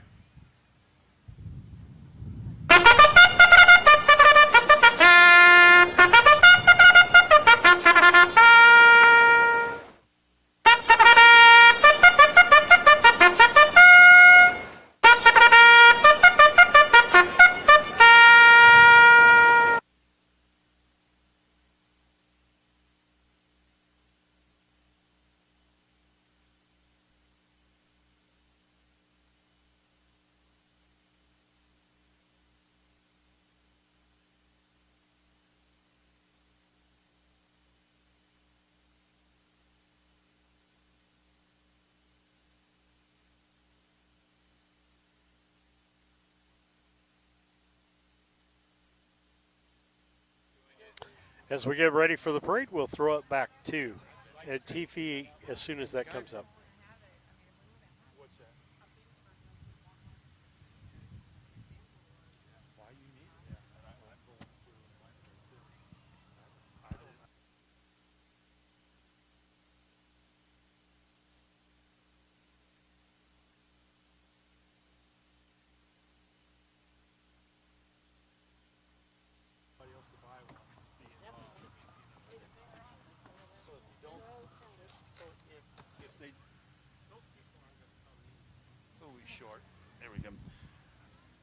Last horse came on here from the north side, guys. Let's bring him on, Connor.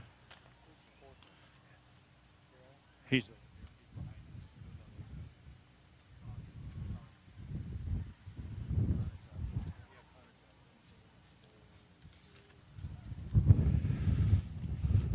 we got them all.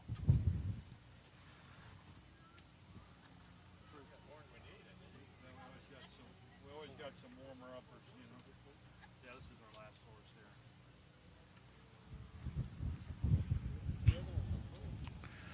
Bring him on, Connor. Guthrie Memorial in memory of Roy and Eunice Guthrie.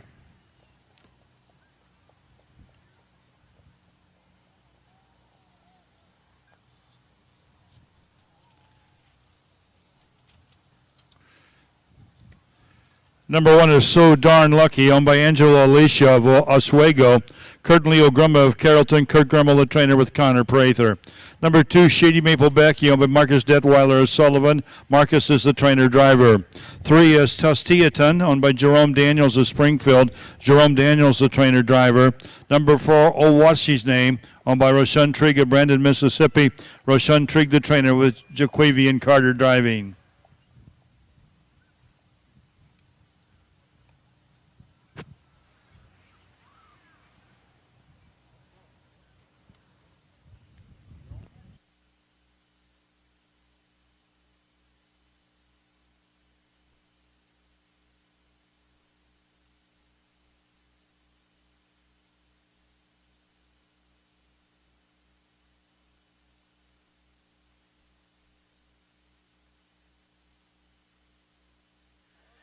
I'll throw out while Ed's here as we take a look at the Macoupin County Fair. If you're a handicapped person, Ed, did you announce the number? they have got handicap parking, handicap porta potties, and it's handicap accessible for you to get to the grandstands here. It's a good place if you're not mobile to put this kind of fair on your list of a place that's very user friendly. And so I want to put that out there because I know people sometimes don't come to the fair because they can't get to the grandstands or things are not, conducive to that. Parking is right next to the grandstands. The bathrooms are right next to the grandstands, and you can roll up in a wheelchair, scooter, walker, whatever, right to the grandstands. So I want to put that out there and thank them for the work that they did there on that.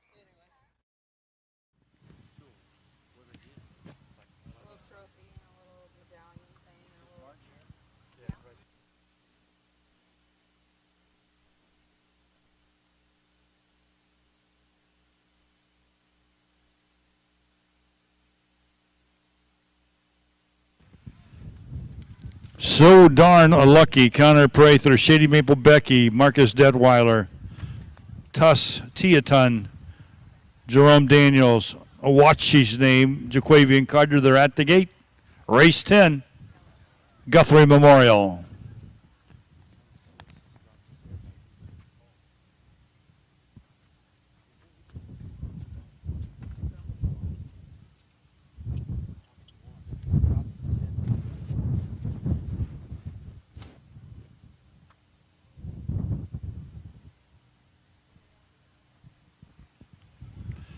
Sixteenth away. Here they come. They're off in that trotting. Shady Maple Becky and Marcus Detweiler get the first call. Connor Prather's right there second was So Darn Lucky. Then we've got Tustiaton back there third. And the trailer Awachi Name as they trot around the first turn. Illinois-bred 3-year-old filly trotters will head up the backstretch the first time. Shady Maple Becky with 19-year-old Marcus Detweiler doing the driving. They lead by 1.25 lengths. Connor Prather is right there a second. He's just 20 with So Darn Lucky. Racing third up the backstretch is Tustiaton and Jerome Daniels. And the trailer here, what's his name, off the quarter, 32 1/5 of a second. 32 1.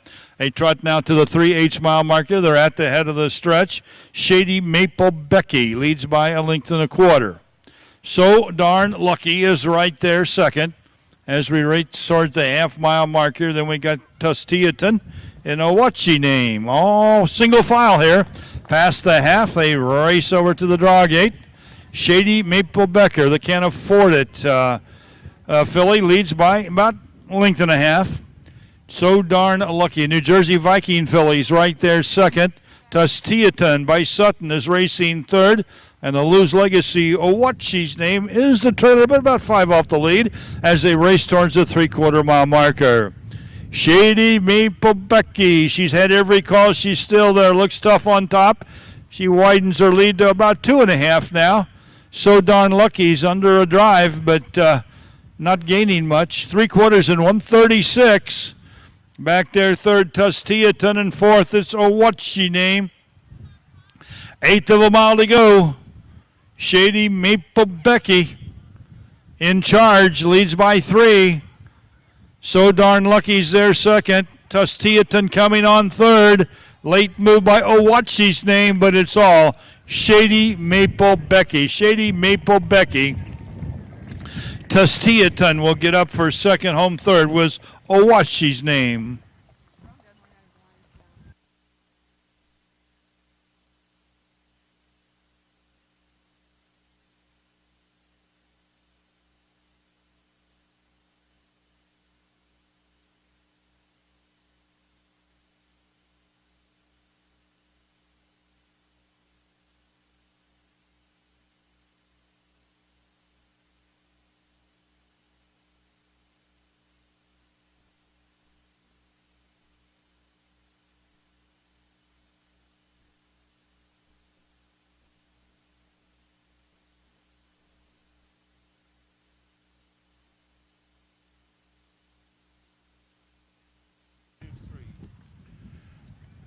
Remember that there's the Papa Deck trophies to the fastest pacer of the day and the fastest trotter of the day. This mile was in 2:08 and 1/5 of a second.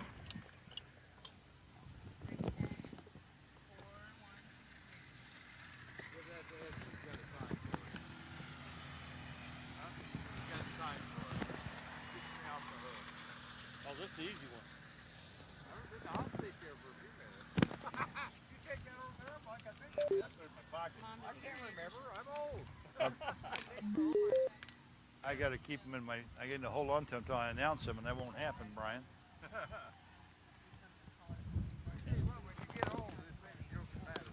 I'm a lot older than you. Well, David, how did we do on that race? That's what I'd like. Well, we all got Shady Maple Becky on top, but 2:08 and 1. This is the fastest trotting race thus far. We got a long ways to go, though. So right now, 2:08 and 1, the fastest trotting race. So if the trophy was given now, the Papa Deck trophy, it'd go to the connections of Shady Maple Becky. 3-year-old filly by Can't Afford It from Double A Soprano, the Dover Dan mare, bred by Freeman Mast. A winner last year is a 2-year-old in 2:02 and change. Nice win, nice drive by Marcus Detweiler, who also trains this filly and owns her. And she wins the Roy and Eunice Guthrie Memorial.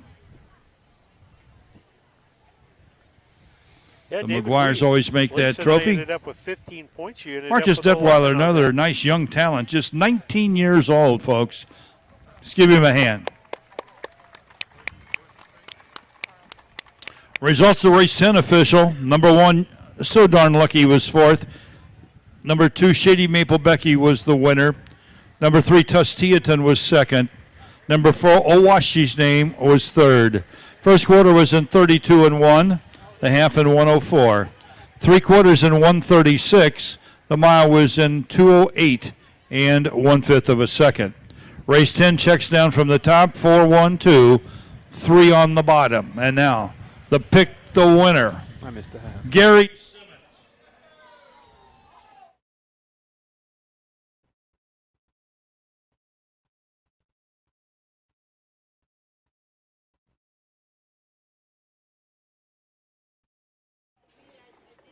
Well, Dana and Lisa getting some crowd shots there. The kids running around down here. I talked about while you were talking with someone here that. Okay. And we'll go back to race 8, Jody. Race 8. Sir. Thank you. Okay. Race 11. Coming up, the 1, Lois Hank Jr. has been scratched, so you want to know that for your pick the winners. And race 11, number 1 has been scratched. Scratch number 1 in race 11.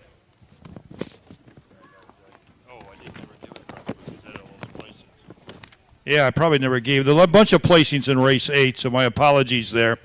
Here's the results for race number 8. Number 1, Joining Forces was 4th. placed sixth. Number 2, Bold Victor, was sixth, placed fifth. Number 3, Tonto Returns, was third. Number 4, Jimmy D. Shark, the winner. Number 5, Dandy Storm, was fifth, placed fourth. And number 6, I'll Decide, was second. First quarter was in 29 seconds. The half in 1:02. 3/4 in 1:34 and 3. The mile was in 2:04.4. Race 8 from the top after the placings, 6, 5, 3, 1, 4, 2 on the bottom. There was interference in that race. That's where we had the near accident there at the head of the stretch coming to the half. And the judges determined that the one horse was guilty, thus was fourth, but was placed sixth. Okay, David, race 8 is going to change a little bit. I'll have to go back and take a look at race 8. Again, in the upcoming 11th race, which is the Sonny and Mary Schaefer Memorial, scratch the 1. We'll have to adjust our picks for that one. Then I move the 2 up into our slots here. Got a shout out from World Class Racing, likes the Carter connection over here in Carlinville at the Macoupin County Fair. Good to see the Carter boys driving. Good to see all our support for our young drivers and their family and friends watching from back home, cheering them on. Way up here now. Only other scratch we have right now is in race 15. In race 15, number 7, Lose Miracle, has been scratched. Race 15 scratched the 7.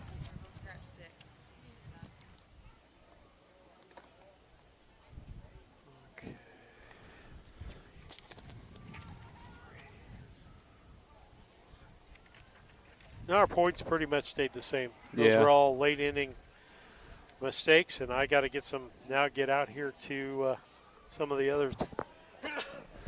Excuse me. There's a good shot there Lisa has on the screen. Newly minted Hall of Famer Freddie Patton Jr. talking with, looks like Julie Seals maybe over there.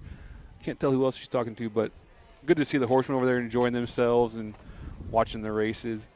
So cool to see Freddie inducted into the Hall of Fame this past March 1st, March 2nd, whenever that was.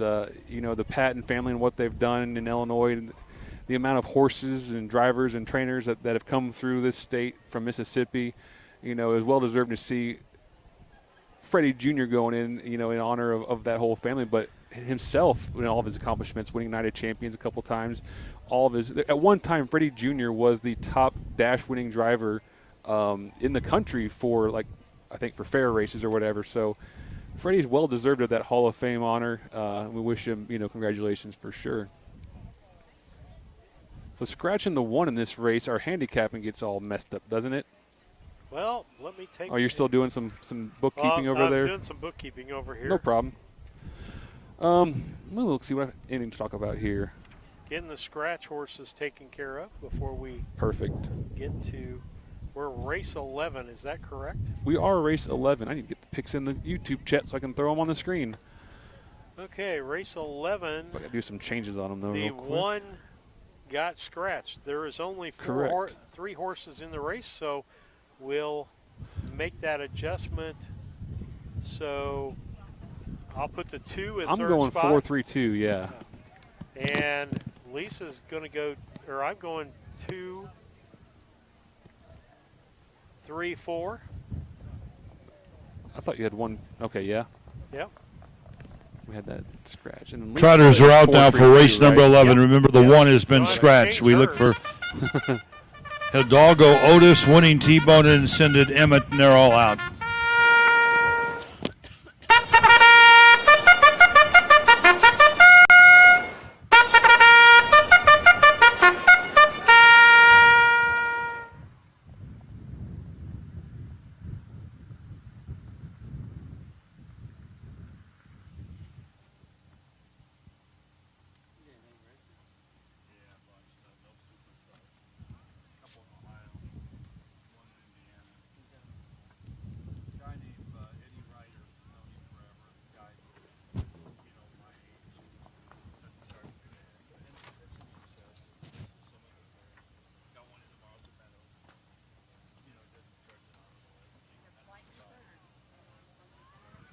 Here's the field now for race 11. The Sonny and Mary Schaefer Memorial. One has been scratched. 2 is Hidalgo Otis, owned by Harold Finn Jr. of Greenup and Jacqueline Finn. Harold is the trainer driver. Number 3 is Winning T-Bone, owned by Linda Allhands of Monticello. Jamaica Patton, the trainer with Mike Cox. Number 4, Cinda Emmett, owned by Dennis Gardner of West Salem. Dennis is the trainer driver.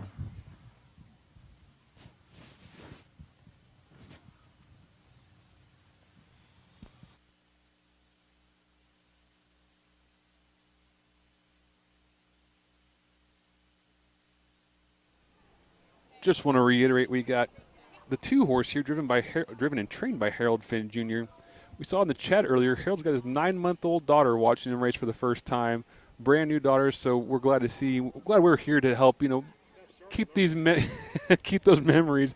But you're absolutely right. In that Finn family, they start at birth. I think they don't skip a day. But we're glad to have them following along. We're glad to congratulations to Harold and his wife Jacqueline and their new bundle of joy. And I knew a name at one time, but I've forgotten it, I think.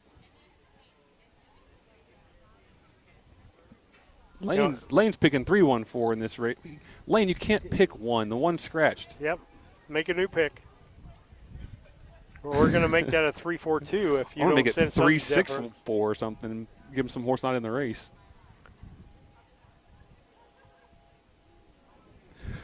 That T-shirt, Kennon's got my brain spinning over here. It doesn't look too hard to make, but man, that's cool for sporting events, isn't it? Yeah, you can make it. I mean, it's an air-charged cannon is what it is. Yeah. A quick release valve, right, for the trigger.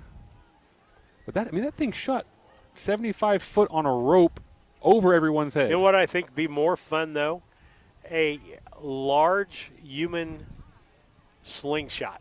The kind I like those. Yes, I do too. Yeah, you get 2 people on each side of it, and you pull it back, and you try to shoot those them. somewhere had those I saw on baseball Facebook. Game. No, baseball games have used those. Some fair, I thought, but yeah, those are great. They're cheap to have too.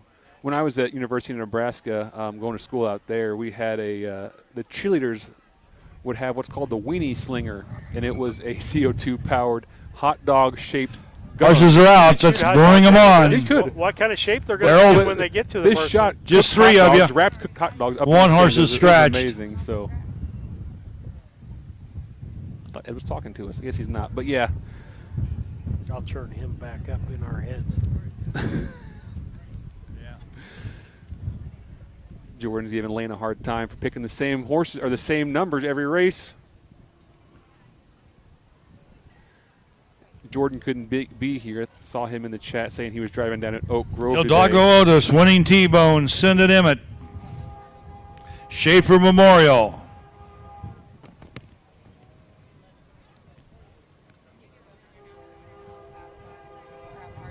They're getting close to the Horsemen, remember, we don't have enough saddle pads, so for the first 9 races, if you'd bring your saddle pad, or your first 10 races, if you bring your saddle pads to the draw gates, both north and south, it'd be greatly appreciated. Then the horses in the later races can have a saddle pad. Not enough saddle pads for all 16 races, so please take your saddle pads to the draw gates on the north and the south.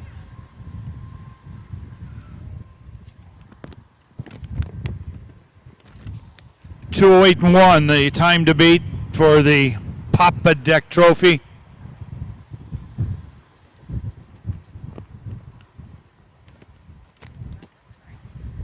For trotters.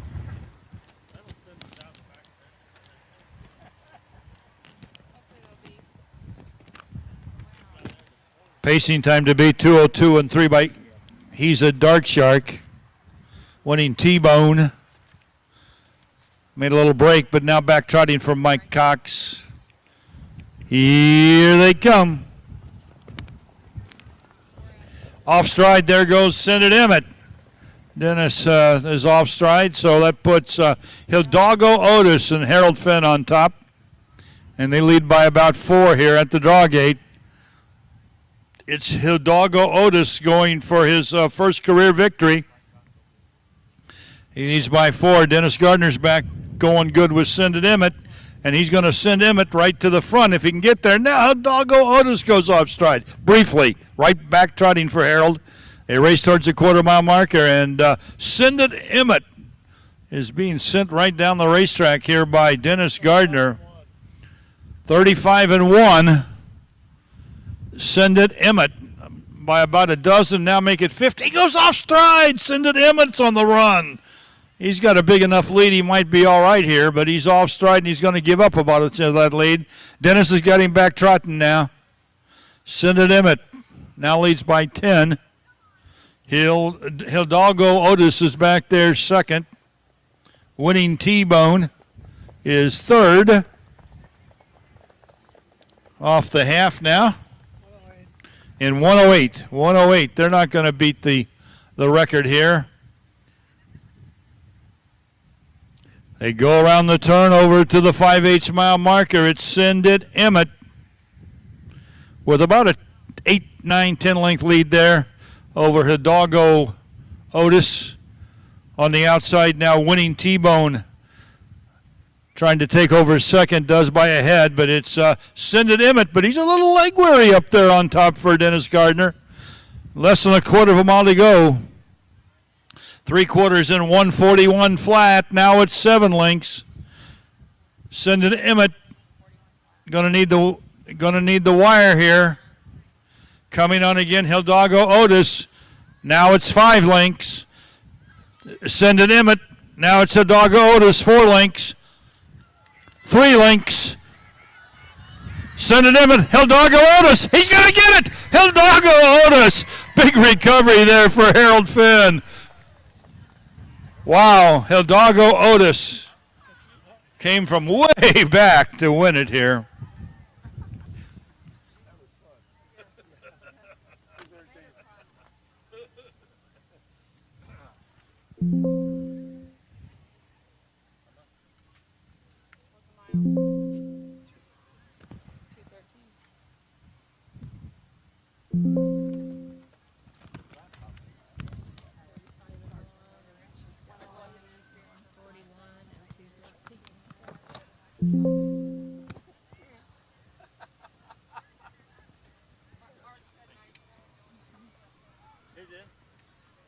Mark did.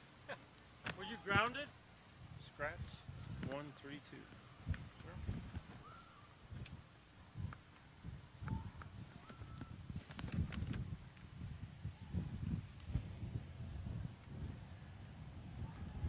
Well, Send It Emmett looked like a winner for most of that race after he took the lead there early on. Harold Finn sitting in the back there with Hidalgo Otis. And looked like the battle for him was going to be for second. But Otis and Harold had other ideas, and they just won the 3-year-old Colt Trot, the Sonny and Mary Schaefer Memorial in 2:13 flat. First career victory for Hidalgo Otis, his first start this year.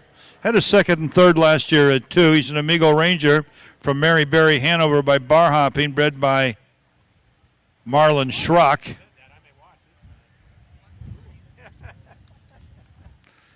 Owned by Harold and Jacqueline Finn. Trained by Harold, driven by Harold. Let's give him a big hand, folks. There's Hidalgo Otis. Now the Schaefer family coming trackside, as they have for many years, along with Jody Decker Bennett.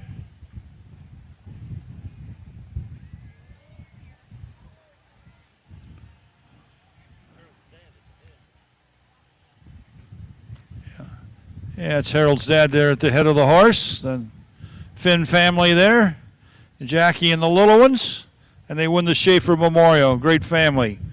It's a great family sport.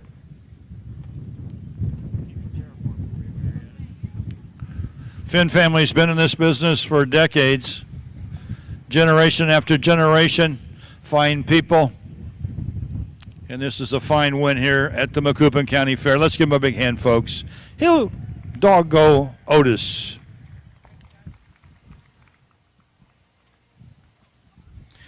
Results of race 11 now official. Number 1, Lois Hank Jr. was scratched. 2, Hidalgo Otis was the winner. 3, Winning T-Bone was third, and the 4, Send It Emmett was second. First quarter was in 35-1. The half in 108, 3/4 in 141. At Marwas in 213 flat. Race 11 from the top. Scratch 1, 3, 2 on the bottom.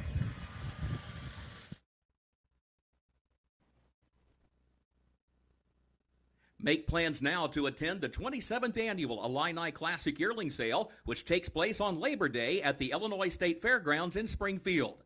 Once again this year, the catalog will offer not only a strong lineup of Illinois-conceived and foaled yearlings, but also an excellent supporting cast of colts and fillies eligible to other state-bred programs in the Midwest and on the Eastern Seaboard. It's the Illini Classic Yearling Sale, Monday, September 1st, beginning at 11 a.m. Central.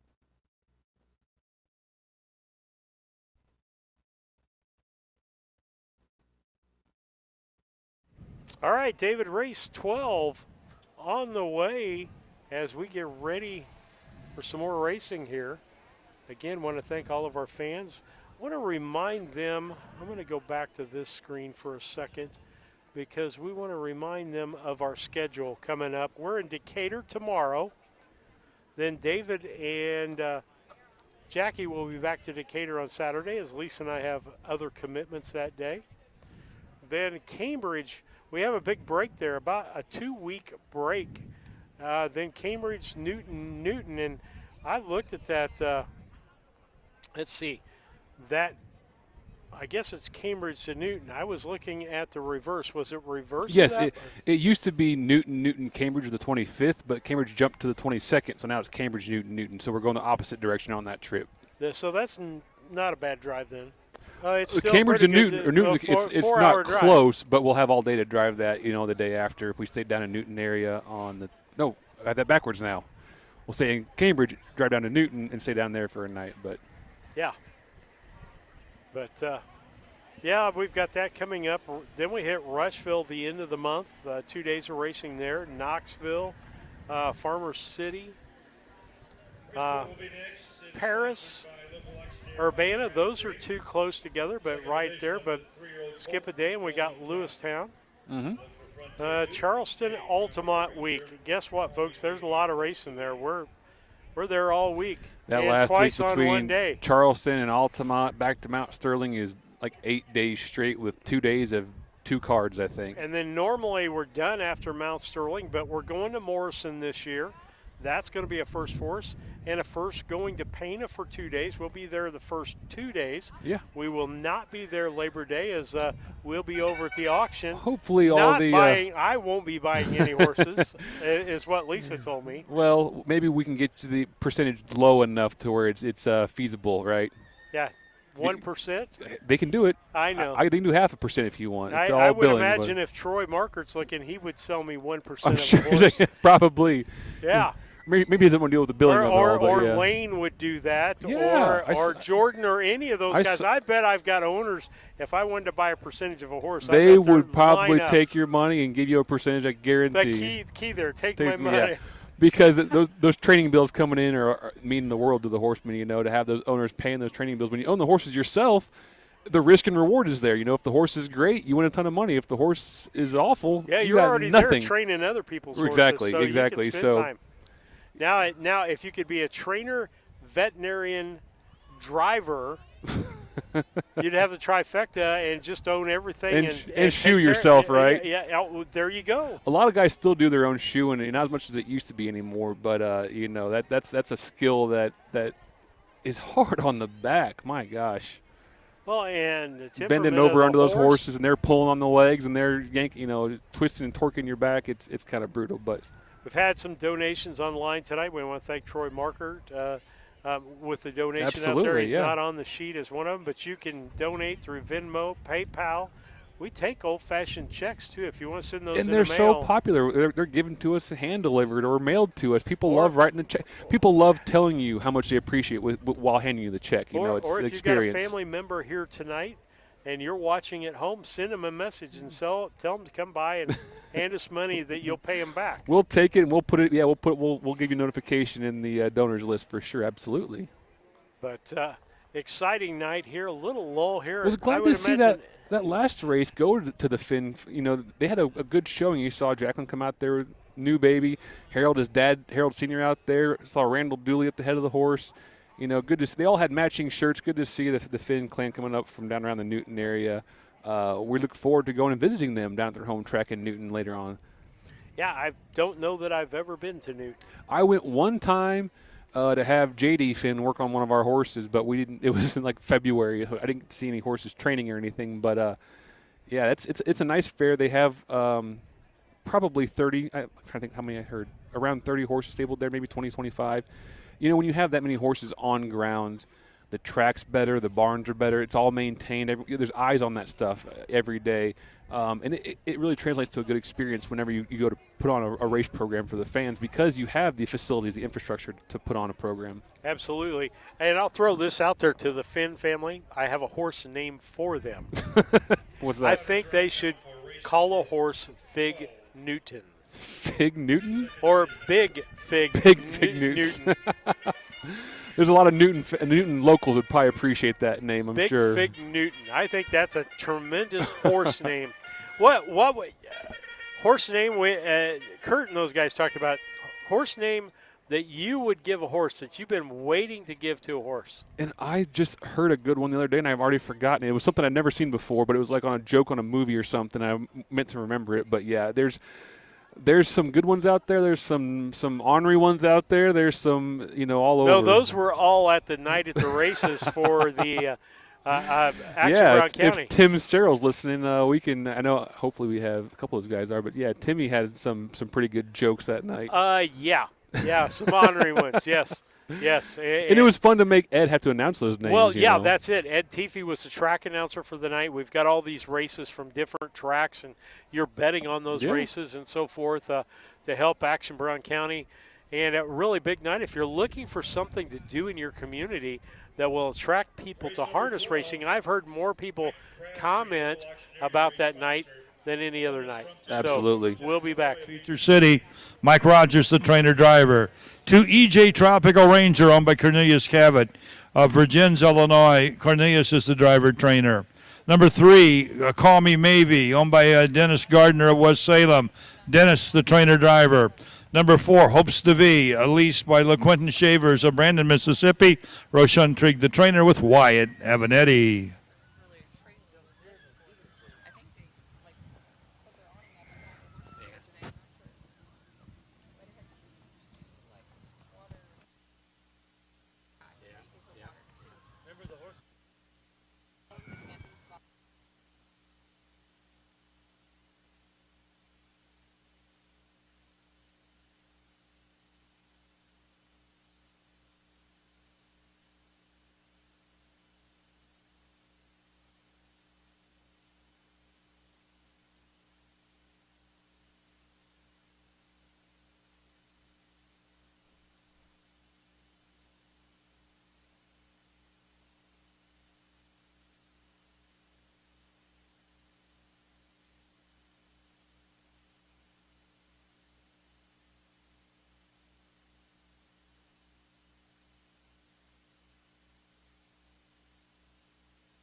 We'll come back on the air right now. It That's seems awesome. to be a little lull. David and I have been talking local stuff here on the side. Here's a horse name for you. Yep. Trying not to break down. I think we've all been there. Those horses that just are costing you more than they're making you. But this is a cool little chat to throw up here. Why his 2 babies are saying go dada. How cute is that? Callie's in the chat. We appreciate her following along, and why it's easy to cheer for Dad when he's so good, right? Absolutely. Absolutely. Baby needs new shoes. That's Baby what I needs kept new saying shoes. all last year with him is Wyatt's winning. Baby needs new shoes. I don't know how much of a baby he is anymore. Augie's Oh, got to he's a be. chunk. Yeah, he's a big boy. But they so had he's one getting a little after older, that, right? No, Augie was. They had a girl, and then Augie was the little boy they Okay. had. So Yeah, Augie was a chunk. yeah, he was a big boy. So he's growing up though. It's amazing how fast it happens. As we get ready to go here. Frontier Duke, EJ Tropical Ranger, Call Me Mavy, and Hopes to V. I'm going to say this real quick. Text in your wannabe favorite horse name. I said Big Fig Newton was my favorite one. I think the Finns should do that from Newton. So send us in your favorite horse name that hasn't been used yet. Here we go. Callie's jumping in. Augie, 16-month, and Eliza's 3 now. Fastest trotting mile of the evening, 2:08.1. Thank you all for watching. That's time to Toss it beat back to Ed get for the today's 12th race. trotting division Papa Deck Trophy.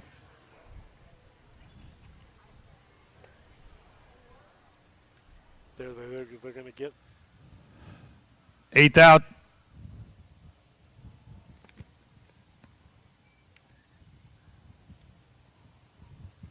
Here they come. Great start. They're off in trotting. EJ Tropical Rangers gets the first call. Down on the inside, Frontier Duke. Call Me Maybe's right there with the leaders, and Hopes to V. All on the trot past the draw gate. Over the 8th mile marker. Up front, it's EJ Tropical Ranger by about 3 lengths. Frontier Duke's on the inside, but moving up now, Call Me Maybe. And Dennis is not going to wait for anybody. He's shooting for the top with Call Me Maybe. On the inside, EJ Tropical Ranger, but here comes Call Me Maybe, but the pace just quickened a little bit past that quarter-mile marker. 33, 2/5 of a second off the quarter. Only 3 lengths separates them all. Call Me Maybe's just gone off stride.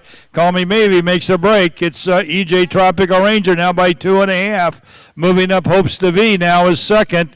And Call Me Maybe back trotting. Dennis gets him right back trotting, and he's back in contention third here on the outside as they race towards the half-mile marker. And then we got Frontier Duke. Up front, though, it's EJ Tropical Ranger by 3. Trotting second is Hopes to V. Wyatt Avenetti going for another win. Racing third now is Frontier Duke and Call Me Maybe. Half in 106, 2/5 of a second.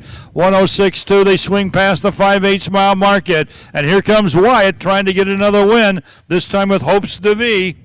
He's only about a head back as we race towards the 3/4 mile marker. Now he's got a head and neck a half a length in front. Up front, it's Hopes to V on the outside now by 3/4 of a length. EJ Tropical Rangers there second. Frontier Duke is back there third. Call Me Maybe off stride again and trailing. They're in the final turn. 3/4 in 139. 139 flat over to the 7/8 mile marker they go. It's Hopes to V by 2 lengths. Hopes to V with the lead. EJ Tropical Ranger is there second, but Hopes to V looks tough on top. EJ Tropical Ranger right there with the leader, now making a little bit of a rally. Hopes to V, here comes EJ Tropical Ranger. Never know, he gets up. EJ Tropical Ranger comes back on the inside and wins it. Hopes to V stalled, and EJ Tropical Ranger, who I thought had stalled, came up the inside and picks up the win for Cornelius Cavett.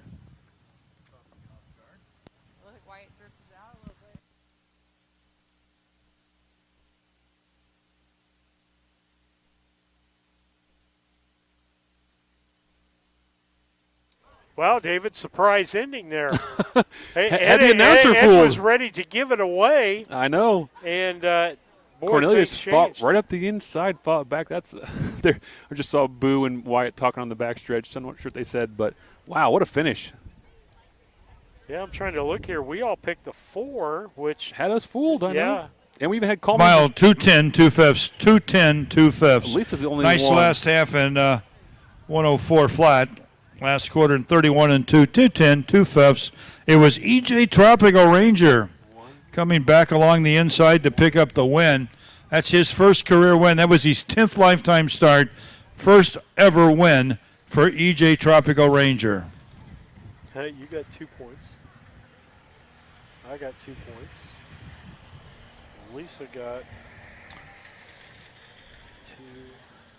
You look at his last 5 starts, EJ Tropical Ranger hasn't been within 25 lengths. And she got If 2 you're more. distance, you're at least 25 lengths Well, back. pretty So much this was sucked kind of on an that upset race. here.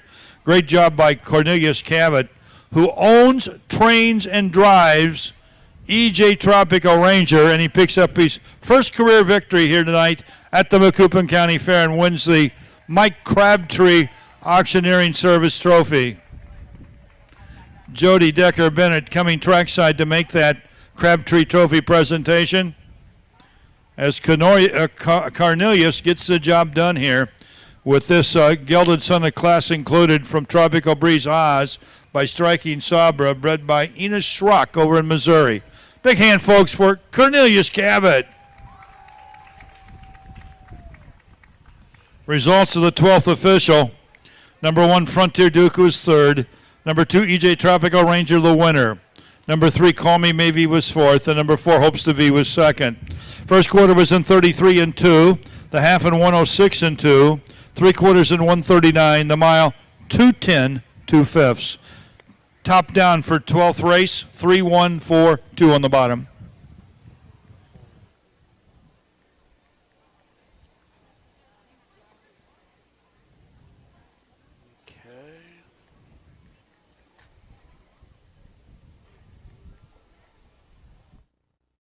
Yoder Custom Woodworking was started in 1995 by the Yoder family as a retail Amish furniture store in Sullivan, Illinois. They offer custom kitchen cabinets, granite and quartz countertops, built-in office and bathroom cabinetry, and offer a wide range of Amish furniture. Their store is located at 1117 West Jackson Street in Sullivan, Illinois, with store hours Tuesday through Friday 9 to 4:30 and Saturday 9 to 3. For more information, contact Yoder Custom Woodworking at 217-728-2166.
Agency, Illinois Forest Products, Lotus Wind, M&M Service Company, Marcus Davis Lawn Care, Mitchell Brothers Electric, Star Electric, West Dozer Service, Squire Insurance Agency, just a few more of the fine sponsors that make the Macoupin County Fair possible.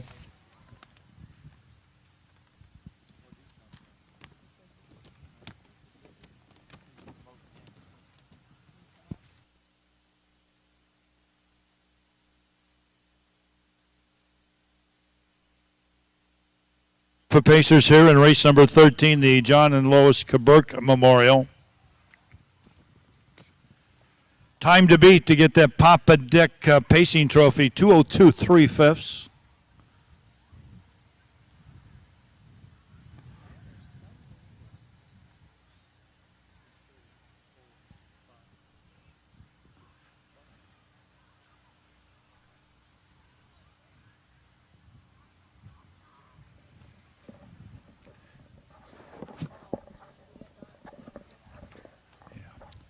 Back with Help you. us out, horsemen, and get these horses.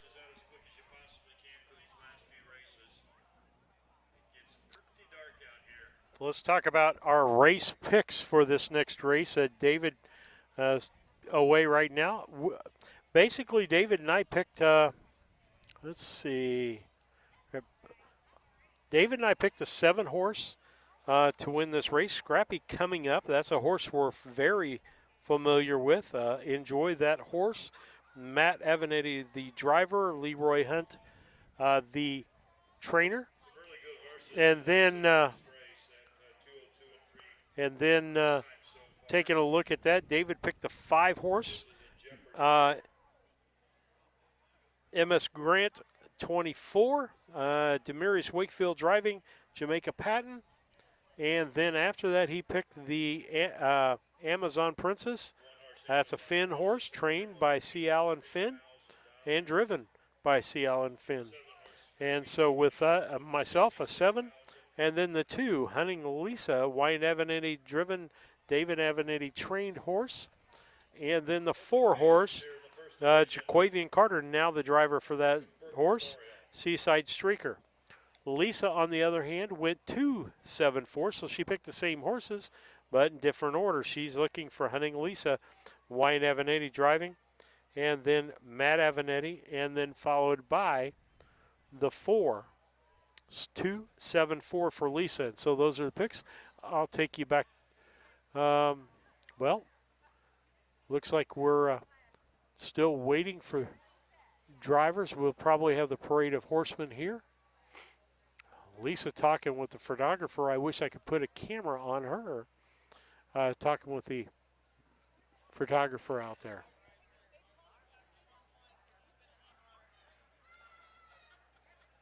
So, all right, we'll turn it over to Ed. Let's get them together and parade them, Alan. Jaquavian can join us.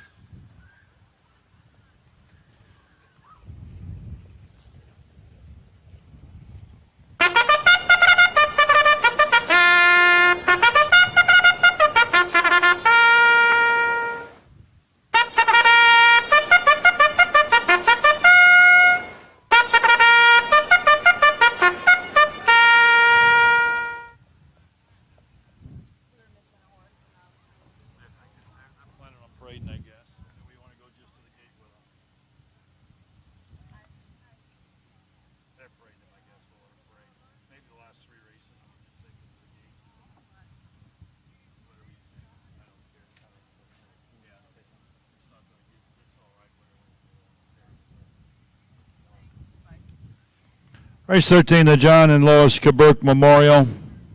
The Kaburk family, longtime supporters of everything Macoupin County, especially the Macoupin County Fair.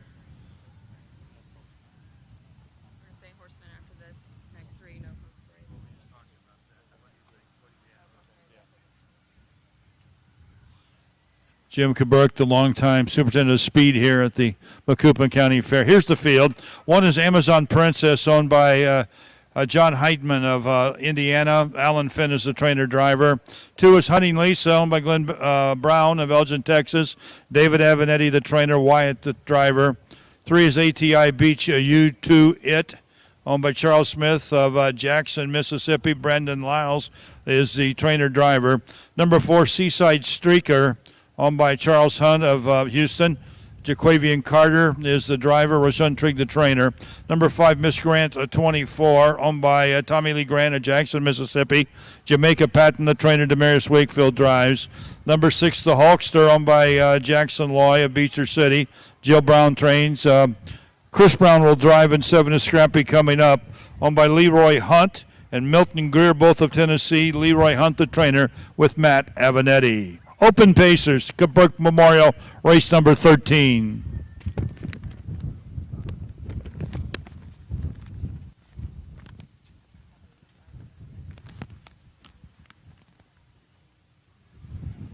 Horsemen, after this race, we'll get you all out. We'll take a short score and go directly to the gate. We won't do post parades after this race.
Five on the gate, 2 in the back tier. The Hulkster and Scrappy coming up will be in the back tier. In the front tier, Amazon Princess, Hunting Lisa, ATI Beach, You To It, Seaside Streaker, and Miss Grant, 24. Remember when we used to race in 9? Didn't think anything of it. 12. Bob and I remember 12. 12 was one of the 12 start 12. Go 2 heats. Go 12. Never thought too much of it. Springfield, they start 16. Big field of 7 here. Race 13, Open Pacers. The Burke Memorial. They're in the 8th out.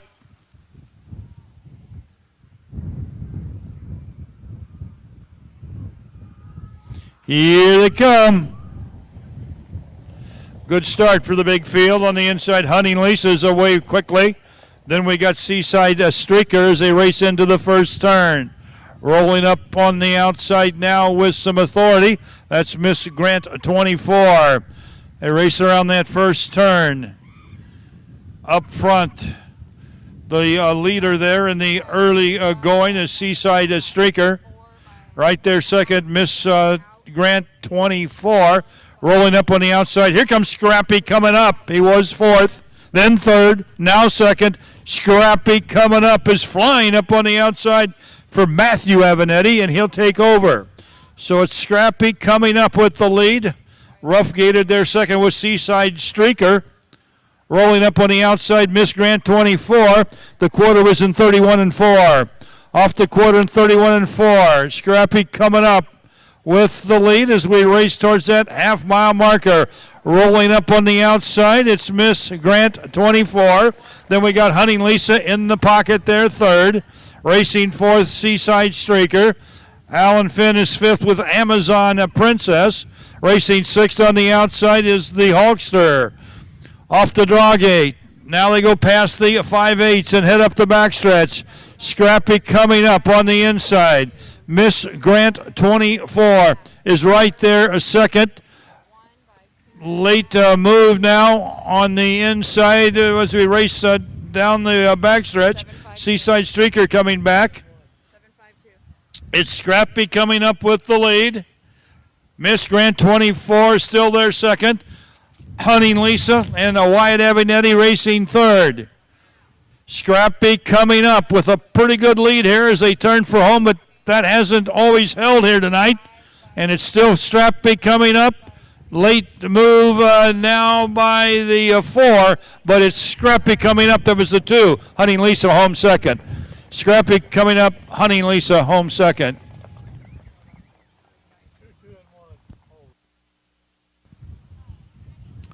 Fastest mile of the night so far, 2:02.15. 2:02.15.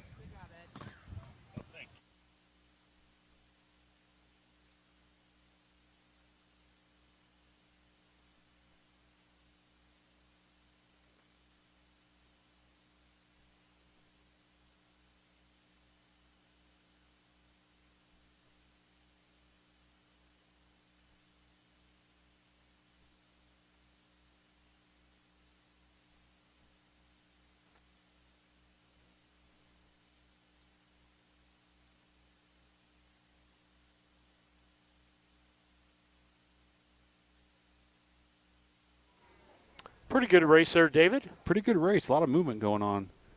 Throwing up on the screen here, we got a viewer from Kansas, Phillipsburg, Kansas, Dennis Ahearn, I guess we're going to call him, watching from Kansas. Grew up in Farmersville, Illinois. Appreciate you following along, Dennis.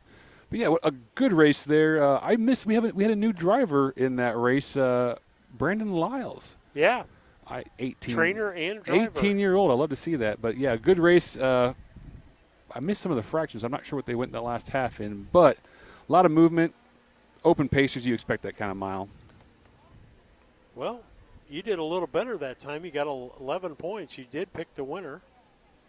I picked the winner and picked the second-place horse. I love that part of it. I know. I almost had Amazon Princess up there for third, I but got 15 points out of that. And so Felisa, where's she at? Oh, she picked 274. 2-7. So she's going to get a box of 2 points. All right. So tonight's total so far look like this. I'm in the lead for tonight, 121 points. nice. And you're in second, 104. Lisa at 91. The overall standings, 392 for David Brink. I am down by 25 points at 367, and Lisa at 334. And so as we get ready for this next break, we'll take a commercial break. We'll be right back. Here's the winner, folks. Matt Avinetti and Scrappy coming up. Sorry. Scrapping coming up, owned by Leroy Hunt of Jackson and Milton Greer, also of Jackson, Tennessee. Leroy Hunt, the trainer. Matt Avinetti with the driving win here. The fastest of the night so far, 2:02.15, and they're in line to get that Papa Deck trophy if that 2:02.1 holds up. Let's give them a big hand, folks.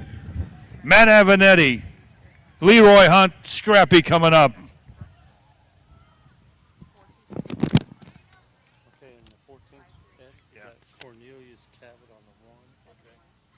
Lyles, Brandon Lyles on 2. Jill Brown on 3. Okay. Results of race 13 are now official. Number 1, Amazon Princess was 4th. Number 2, Hunting Lisa was 2nd. Number 3, ATI Beach U2 It was 6th. Number 4, Seaside Streaker 5th. Number 5, Miss Grant 24 was 3rd. Number 6, the Hulkster was 7th. And number 7, Scrappy coming up the winner. First quarter was in 31-1, the half in 101. 3 quarters in 131, the mile 2:02.15. 13th race checks down, 4:26, 5:37, 1 on the bottom. 2:02.15.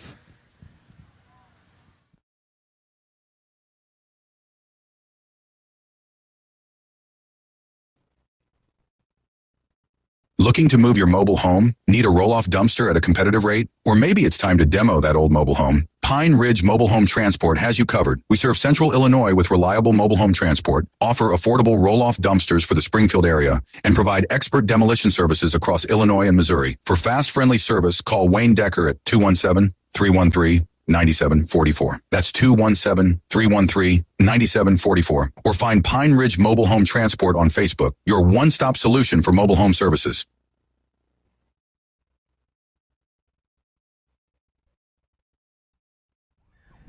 All right, David, we've got David down now as we get ready to go. So we need to move a little quicker here for race 14 as we talk about our picks here for race 14. Lisa and I both picked the 6-horse. As we take a look at that, that'll be Vertical Speed, a horse we're really familiar with Wyatt Avenatti, the driver, and a Kevin Miller trained horse. Just like that horse, like the way it looks. And so with that, then I picked the 7-horse, 8-wicked Matt Avenatti, Phil Cotton trained horse for second place. Third place, I picked La Parca. Matt Avenatti is supposed to be driving, so we've probably got some changes. We have some here. driver's changes, yeah. I got them written down over here. Okay. David, So- you want to talk about Sure. your picks? My picks, I went 5, 6, 3 in today's 14th race. My 5-horse, Marshall Malone on top. That horse is just showing some last quarters in 27 miles in 52 and 53. I think Steve's going to be out here putting him on top and making these horses come beat him. So I went with the 5-horse on top. My second pick was the 6, Vertical Speed. I think you both used on top. My third choice was the 3, La Parca. I got Jill Brown driving that one now. Lisa did a 6.53 for her pick, so very similar to Lane's picks. got 6.54 and Emma's got 6.57. They can't even agree in that same household, can they? I'm not sticking my foot in that one. Did you get the driver change? Yes. The 1-horse is Cornelius Cavett. Okay, hang on. Well, why did you switch back on me? We still have 105 viewers watching right now. We appreciate you all. That's a huge number this late in the night. We appreciate everyone staying up late with us and watching these races. I was just telling Jody and Jim Kuburk about the viewership we've had tonight, 100 to 125 pretty consistently all night long. And that's a huge number, and they appreciated all we're doing for them. They appreciate bringing their fine, showcasing their fine horse racing program to the world. And okay. Second driver change, the 2-horse, make that driver Brandon Lyles, drove in the last race. Trainer of that horse. Jaquavian maybe went home, I don't know. And the 3-horse, make the driver Jill Brown. Oh, Jill Brown, okay. First, is she driven tonight? I think this is the She's first. probably been warming them up all night. They had so many horses in, they got to take care of them all. Yeah. Anxious to see her drive. I mean, I enjoy watching Jill drive. I do too. She gets real excited. She genuinely appreciates it. She's out there smiling and, in a good mood. It's fun to watch her have some success out there. Randy Callahan, if he ever shows up, I'll get his picks on the screen. They've come in the chat. They're not loading on to. He's picking the 75-horse. That's the way outside. Oh, really? Yeah, way outside. 6.75. Man, he picked the outside draws for sure. So wait a second here. I want to check something out here. What? Okay. I get accused of picking chalk all the time. So if he picked the same horse to win I did, that means he's picking then chalk. He can't too. say, well, Yeah, he's picking chalk too. He's picking just like you, I guess, huh? Yeah. Look at it. So I just got to give him a hard time. Randy, just one of our good friends out here and one of the judges at the racetracks. Will spend half of the summer with Randy. Absolutely. Either in person or virtually. Yeah, virtually. So we appreciate you, Randy. I think Ed's on the post parade. Of Charleston and Mattoon, Jill's the trainer driver. Number 4 is Dash Around, owned by Clark Fairley, Marlene Fairley, both of Charleston, Elizabeth Fairley of Lorna. Clark is the trainer driver. Number 5, Marshall Malone, owned by Richard Dobson of Alexander. Steve Halford, the trainer driver. Number 6, Vertical Speed, owned by Kevin and Daryl Miller of Arthur. Kevin trains. Wyatt Avenatti will drive. And number 7, 8-Wicked, owned by David Arbo of Clarksville, Tennessee. Phil Cotton trains with Matt Avenatti driving.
Yeah, we're waiting on a horse, folks. That's why Ed's kind of quiet right now. We'll wait for him to kick back in, but we're missing a horse out there. They're not doing post parades, so we're coming out and going right to the gate with this. 3, 4, 5 I see there. 3, 4, 5 are all out. 3 or 4, 5 are all out. Is this the 2 coming out now? I know Brandon was driving that last race. Maybe he had to get his bike changed over to the horse or something. Could be. That is a dark spot coming out of that turn. Looking for the 2-horse Bruiser Cruiser. This looks like him coming.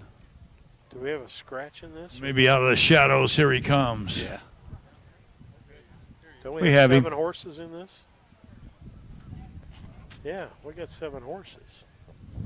There's the 2. Full horse. field. That's the one they were waiting on.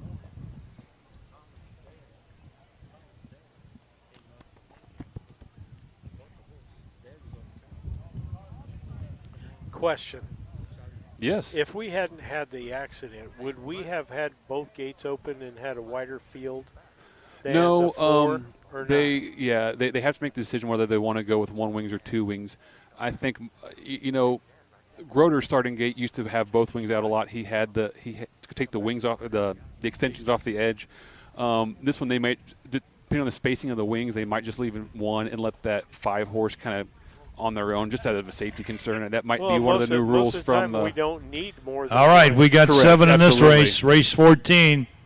Another division of the Burke Memorial. 2:02.1 now, the fastest pacing time, the time to beat for the Pacers. 2:02.1 fifth. 5 on the gate. Revelry, Bruiser Cruiser, La Parca, Dash Around, and Marshall Malone. In the back tier, Vertical Speed, Ain't Wicked. Gates on the move.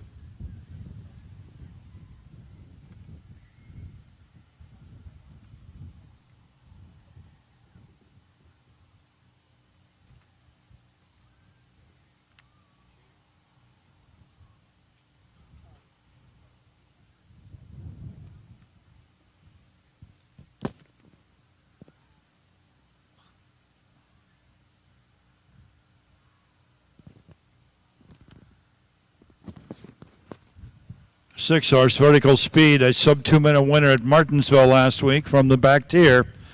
Here they come.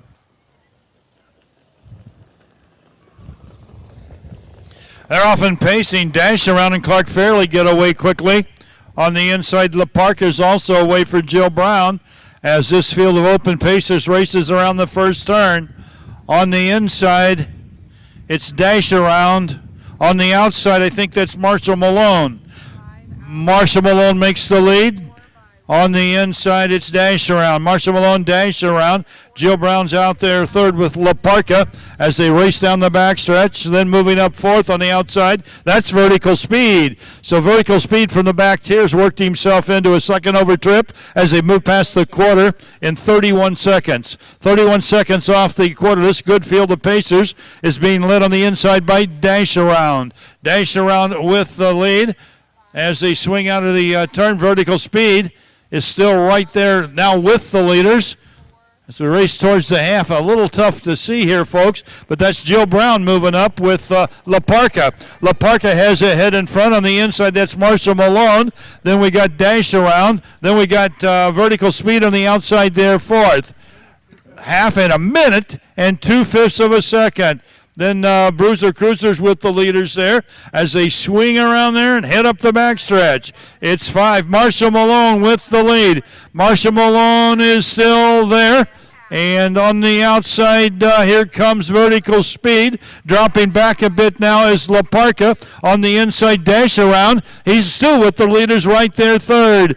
So we swing into the final turn. It's Marshall Malone with the lead. Vertical Speed on the outside, 3/4 and 1:31. We should get close to the fastest mile of the night if they keep it up here. It's Marshall Malone and Vertical Speed as they turn for home and Dash Around. He comes 3 wide. He's game for Clark Fairley. Vertical Speed making up some ground now. On the inside, it's Marshall Malone, and Marshall Malone's going to win it. Vertical Speed was home second and Dash Around there third. Quick closing Bruiser Cruiser was fourth.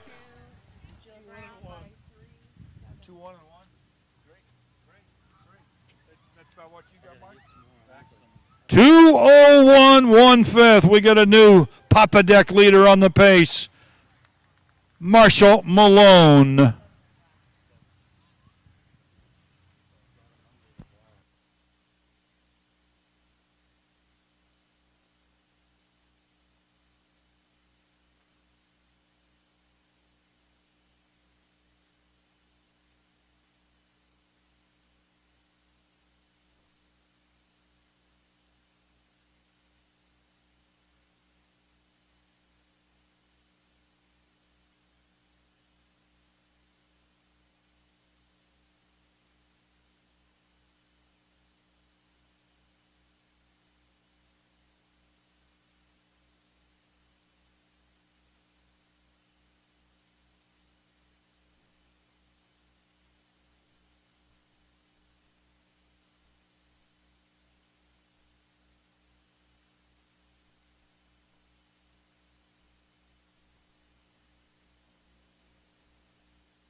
Well, the second division of the John and Lois Burke Memorial Pace, the quickest of the 2025 Macoupin County Fair thus far.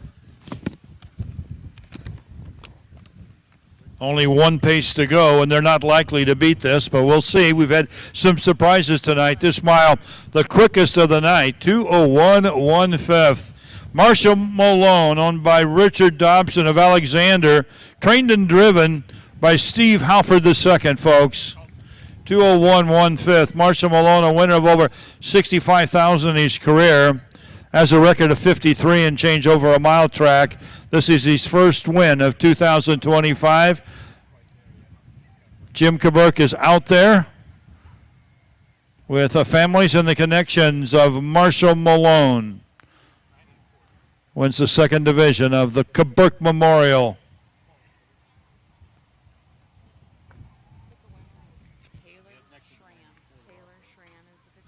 Pick the winner contest winner, Taylor Schramm. Taylor Schramm wins the $5. Let's give Steve Halford a big hand, folks.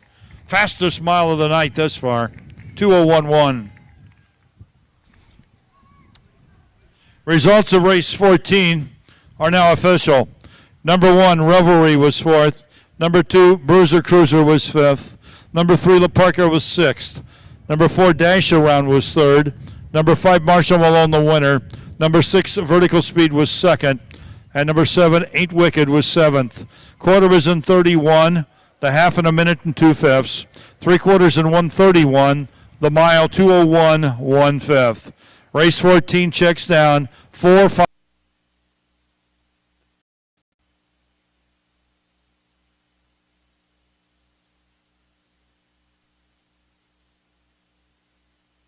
Race number 15 is the Open Trot, sponsored by Goodman Real Estate. Remember, the 7 Loose Miracles will scratch. So scratch the 7 Loose Miracle in the upcoming 15th. Now, these are open trotters, so they're very likely to beat the record set earlier tonight by the 2-year-old trotters. I think it's 2:08 and 3. So remember, the winner of the fastest pace race, the winner of the fastest trot race, each get a Papa Deck trophy in memory of the late Bob Decker.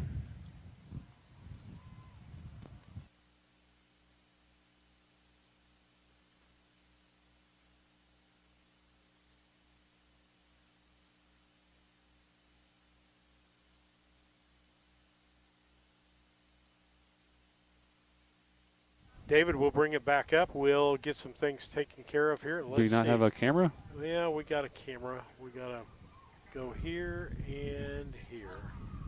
There we go. All right, let's take a look at this again. Finals. We want to put that out there. We appreciate the presence of Harness Tube here again. David Brink and Steve and Lisa Surratt. They do a great job. They'll be at Decatur tomorrow for one of the big days in Illinois County Fair Harness Racing, the Downstate Classic. That post time, I believe, is 4:30, barring the predicted rain. Hopefully they won't get rained out. A lot of money at stake tomorrow at Decatur. If you can't be there, and we do want you there, but if you can't be there, you can go to YouTube and type in Harness Tube, and you can watch it courtesy of Harness Tube and David Brink and Steve and Lisa Surratt, and their sponsorships are always appreciated, by the way. All right, David, let's talk about our picks coming into race 15 here. I'm typing as we go. I'll go ahead and talk about my picks and Lisa's picks. I picked the 5-horse, which is Zion's Really Chilly. Mikey Rogers, the driver. Alan Petrie, the trainer. And then the 6-horse, Lou's Interceptor. Matt Avenatti, the driver. Jill Brown horse there. And then the 3-horse for me, Fox Valley Quest. Fox Valley Quest, my 3rd horse, with Jill Brown, the driver, and Jill Brown, the trainer. Lisa went with the 6-horse. She went with Los Interceptor as a first pick. Fox Valley Jessie, she went up to the top here. She went to the Walter Holmes driven Jamaica patent horse, and I saw Walter, tall, skinny kid. Yeah, just went by. And then, bright new green colors. And then the 3-horse Fox Valley Quest, the Jill Brown horse. Go ahead and talk about yours. I went 5-3-1. Zion's Really Chilly put in a nice smile at Carrollton, winning for the local connections. The last quarter in 29-4, I used him on top here. My second choice was the 3 Fox Valley Quest for Jill Brown. That horse was, I think, state champion his 2 or 3 old year when he was in Tom Simmons' barn, so I know he's got some talent. And my third choice, I went on top to Fox Valley Jessie for Sherry Boldovich and Jamaica Patton and Linda Allhands. I really just I want to see Walt do well. Walt's driving out here. This is his second lifetime drive, it looks like. I'm pretty sure his helmet's one of Desiree Siegman's helmets, too. So we like seeing our connections, our friends all kind of working together, and we wish them all success. I went 5-3-1 to Steve's 5-6-3 and Lisa's 6-1-3. And we can see the crowd thinning down out here. Some of the increase we may got online is the people that are going home, because it's a late night, folks. It is so late. We're talking, we started the broadcast. We actually went online a little after 4:30 today, and it is 8:56 now. By the time we get done, it's going to be at least 9:30. Probably for us. I wonder if that's why we dropped off. Maybe it kicked us off at 4 hours or something. Oh, it may have. It may have. We maxed out our equipment. We got going on. Are we still online there? Make sure that's I still think, going. I mean, it says scratch. This is the 15th race. I think I'm live. Yeah. Yeah, okay. We look like we're all right. All right. So we want to get to these last 2 races, absolutely, especially the 16th being the Decker Memorial, non-winners of 5,000 pace. That's tradition here at Carlinville. So Randy's going 5-6-1 in today's 15th. Again, using Zion's Really Chilly, Lou's Interceptor, and Fox Valley Jessie. Okay. So he's copying my picks except for the 3rd pick. He was giving you a hard time earlier, something about, so much for the chalk, Steve, he said earlier, whenever Wyatt got beat last race. So. Yeah. Yeah. Love you, Randy. I say the one thing, the guy can give you good restaurant suggestions. He does know where to find a good place to eat, that's for sure. We were down in his area, his neck of the woods, and he hooked us up when we were down in Martinsville. Got a couple of places in Decatur. One particular that will, if you're looking for a place to eat, is Benny's Bar and Grill there. Benny's is good, yeah. Benny's is good. What's the one you told me about? The Docker? That's not right. The Beach House. Now, Beach House. It's more on the expensive side. Guys, if you're wanting to take your wife on a date to harness race, but you want to do a pre-meal there, it's down on the lake. It's a little pricey, but I will tell you the food is absolutely fabulous. And then there's the gin mill or something downtown that's supposed to be good. A waitress actually told us about. Are they the one that cater the feed for the horsemen? That's always pretty good too. I want to say that was a local bar that did that. It always turned out they had a good pork chops and salads for us. We always end up getting the leftovers because we were so late to get to the horse barn. But good food over there. We love all the fairs that do the horsemen's feeds and those sort of things for us. But local businesses too who support horse racing. Yeah, I'll check it out here and see if I can't find out. We were just over there to Decatur this last weekend as my grandson played in a big soccer tournament. They played the number 2 team out of Missouri. Ooh. They've also played the number 2 team out of Illinois. They would like to see those 2 teams meet. Their coach is scheduling some hard games for them, sounds like. These are tournaments. So. Oh, gotcha. The Gin Mill, yes, that is the place. And the post parade sounds like. That's not it. 3 Fox Valley Quest, owned by Chris and Jill Brown of Charleston. Jill trains and drives. Number 4, Luz Diablo, owned by Philip Dooley of Hidalgo and Kennel Finn of Newton. Harold Finn Jr., the driver trainer. 5 is Zion's Really Chilly, owned by Alan Petrie. Alan is the trainer. Mike Rogers driving. Number 6, Luz Interceptor, owned by Deborah DeRoos of Charleston. Joe Brown trains with Matt Avanetti, and the 7 has been scratched. Open trotters here in the Goodman Real Estate Race are at the gate, and the gates on the move. Winner, this will likely be the winner of the Papa Deck Award for the fastest trotter of the evening. That's a jinx right there. One more race after this, and it's a pacing event.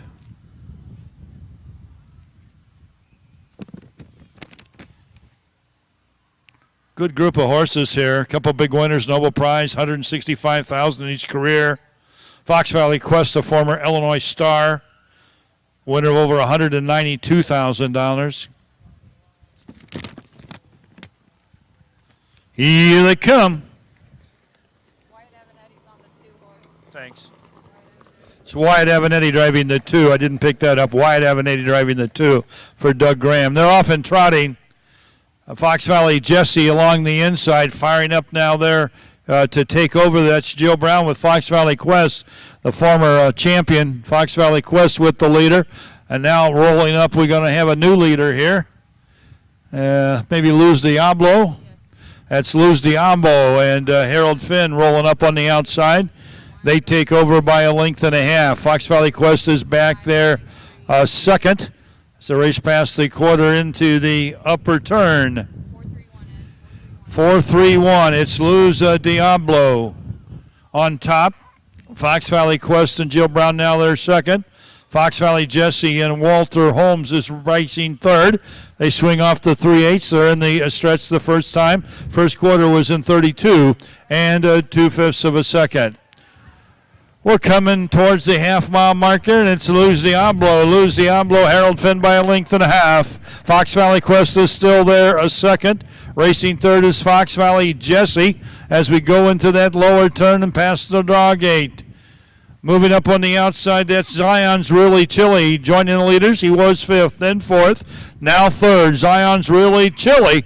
Moving up on the outside to challenge for the lead. It's still Luz Diablo, but here comes Zion's Really Chilly. He trots right on up to hits the lead now and drives right on by. It's Mike Rogers, Zion's Really Chilly. Alan Petrie's horse is leading now by a 3. 3/4 and a pretty snappy 1:35. They move over now towards the 7/8 mile marker. Zion's Really Chilly has a lead by about a length and a half. Up the head of the stretch, it's Zion's Really Chilly trying to get the win. Has to be 2:08 and 3. He's going to get the win. Let's see what happens here. He wins it by about 5. Luz Interceptor finished second. Nobel Prize was third. Fox Valley Jesse was home fourth, but it was all Zion's Really Chilly here in race 15.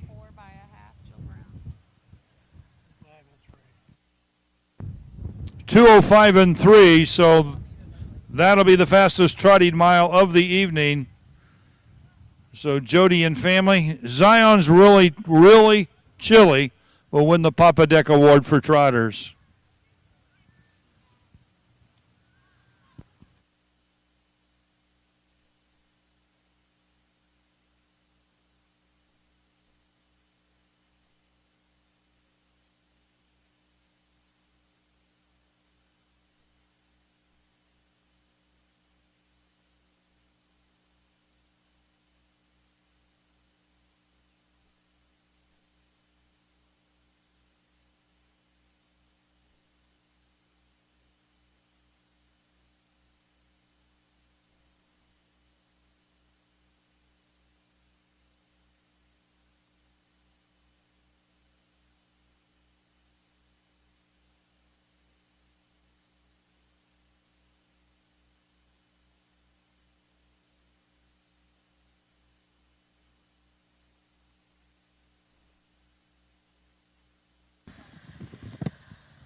Well, the Decker families have been a fixture here for many, many years at the Macoupin County Fair and throughout the Midwest.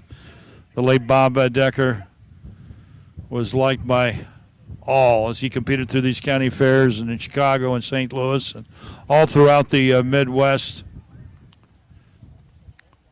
The Papa Deck trophy will go here to the connections of Zion's Really Chili. Alan Petri of Carrollton, the owner-trainer. Horse driven by Mike Rogers, wins the Goodman Real Estate Trophy here for the race win. So he gets the Goodman Real Estate Trophy for the race win and also gets the Papa Deck Award. Jody, Marge, Diana, they're all out there. Wayne. Papa Deck Award and the Goodman Real Estate Trophy to Zion's Really Chili, folks. Let's give him a big hand. Mike Rogers doing the driving. Have the complete results momentarily.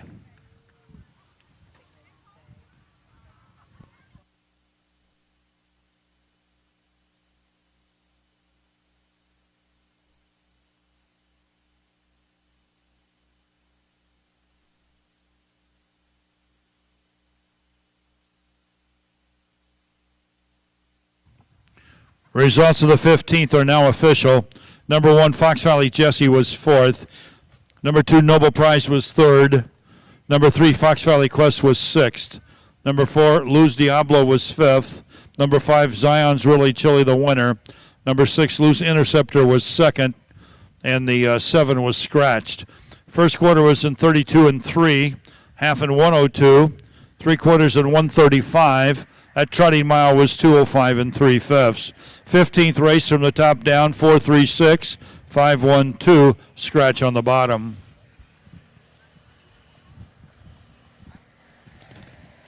Race 16, non-winners of $5,000 on the pace. It's the Tommy Decker Memorial. Look for Captain Sweetness, guided by D-Star. Captain Warrior, Roll on Time, Takara's Fire, and Hidalgo Bernie.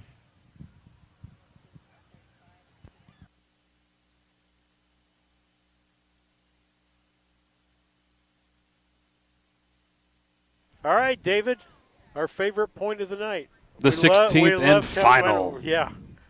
Yeah, this is kind of like golf, okay?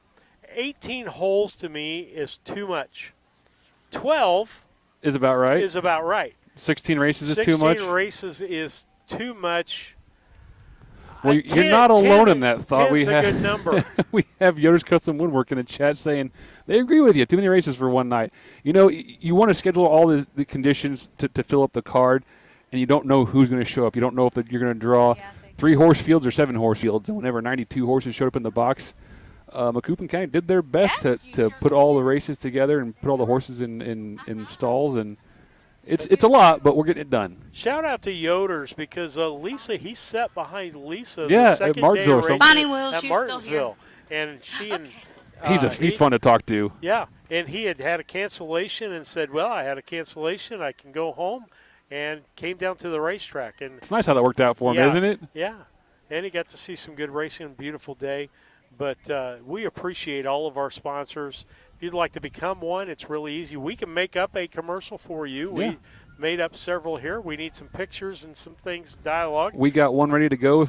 Once we get the approval, we're ready to pull the trigger on it. So, yeah, we can put them together pretty quick, hopefully. Yeah, we'd love to have you on board. You don't want to do a full-blown 30 ad? Also want to thank Sherry Fraley, our photographer tonight. She does a great job as our trackside photographer. Need any pictures, see Sherry. Sherry Fraley. Excellent job taking our winner circle photos. Let's pull Ed down, and we'll go to. I was going to type us in real quick while he was doing that. I will give you my picks. I went 3-5-2, so I went the Mikey Rogers horse, Captain Warrior, trained by Mikey Rogers. 5, Takara's Fire. Isaac Love, he's one of those guys that I'm really interested in as a driver. He's and talented. Trainer. He's talented. And then, let's see, I said 3-5-2, guide by DeStar. Brandon Lyles, we've seen him race tonight. I'm kind of impressed Wish him that also. poor kid could get some light on the track to drive out here, but glad he's out here driving at 18 years old, and jumping in the seat and taking some drives. Now, Lisa did 3. Captain Warrior for the win. Roll on time, Quajavian Carter, the driver and trainer on that horse. And the 1 horse, Captain Sweetness, Dennis Bankston, and Lee Broomfield Jr. trained horse. So she went way, other than picking the 3. She went 4-1, yeah. Yeah. She went 3-4-1. I went 3-5-2, and you went. I matched you with 3-5-2 exactly. Captain Warrior on top for Mikey Rogers, my second choice. Takara's Fire, we'll say, for Isaac Love. And my third choice, guided by D-Star, Brandon Lyles. I hope Brandon gets up for third. That'd be a nice little treat to end his night for him, a young 18-year-old out here. But going into this last rate, point totals for the night look like this. Steve with 137 points. David with 129 points. Lisa with 94. So I can catch you. You can for tonight. But you're up by 34 points with 417 for the 4 days of racing that we've done. I'm at 383. Lisa is 337. So 16, we'll go to Ed. Overnight Pacers, 1 Captain Sweetness, owned by, I got to get under the light here, owned by Lee Broomfield of Rickton Park, Illinois. Lee Broomfield is the trainer, with Dennis Bankston driving. Number 2, guided by the Star, owned by Charles Smith of Jackson, Mississippi. Brandon Lyles, also of Jackson. Brandon Lyles, the trainer-driver. 3, Captain Warrior, owned by Jennifer Law of Springfield. Alicia Bocha, Chicago Heights. Mike Rogers, the trainer-driver. Number 4 is Roll On Time, owned by the Carters of Clinton, Mississippi. Jacavian Carter will drive. Number 5 is Takara's Fire, owned by Perry Tillman, Jr. of Bolton, Mississippi. Isaac Love is the trainer-driver. And 6, Hidalgo Bernie, owned by Harold and Jacqueline Finn of Greenup. Harold is the driver-trainer.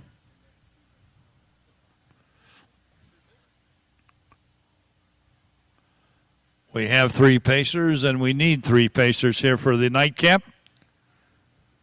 Thank all our officials. Jim Austin from Lincoln has been our presiding judge. Mark Brown has done the photo finish work. Been here with his wife Linda tonight. Bob Ballinger's our associate judge and head timer. Tina Walker-Schrock, of course, the secretary-treasurer of the Illinois Standardbred Association, along with her mother, have been the charters and clerks of the course. Can't say enough about Jody Bennett. She does everything here for the harness racing program, including cleaning the barns and painting and making a lot happen. That's why we've got 16 races and over 90 horses here tonight at the Macoupin County Fair. So another big shout out to her. Harness Tube, we're glad we have him there. They've done a great job. And Jim Kaburk, our longtime speed superintendent, Jim Kaburk, very active member for many, many years of the Midwest Racing Association, and still very involved in the new Illinois Standardbred Association. So Jim Kaburk, a fixture here with the Ballingers for many, many years at the Macoupin County Fair. Stacy DeRoos has been our starter. Glad to have him.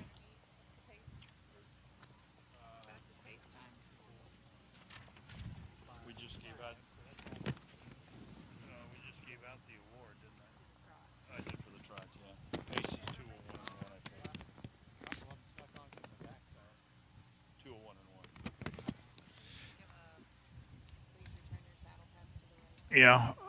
Horsemen, please return your saddle pads. It's late tonight, and we need those saddle pads returned to the race office. Saddle pads need to be returned to the race office on the south side of the racetrack.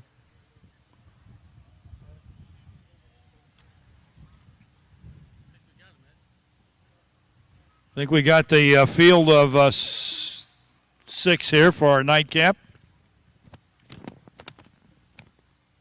And it's clearly nighttime.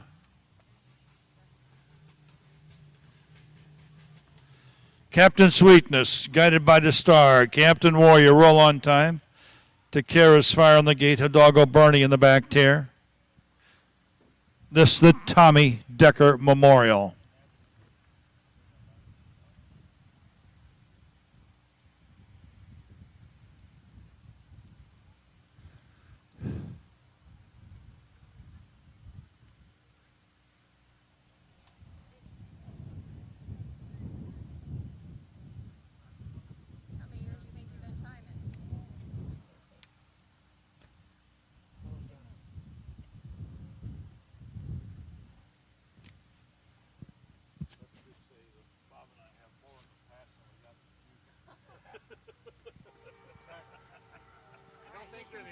But we've been good friends for a long time, haven't we, Bob? Overnight Pacers, race 16, the Tommy Decker Memorial. They're at the head of the stretch.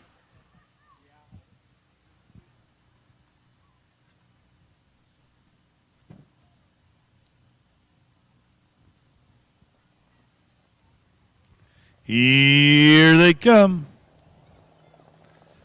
They're often pacing. Captain Warriors away fast. Down on the inside, Captain Sweetness. Rolling up on the outside there with the leaders as they race into the first turn is also Roll On a Time.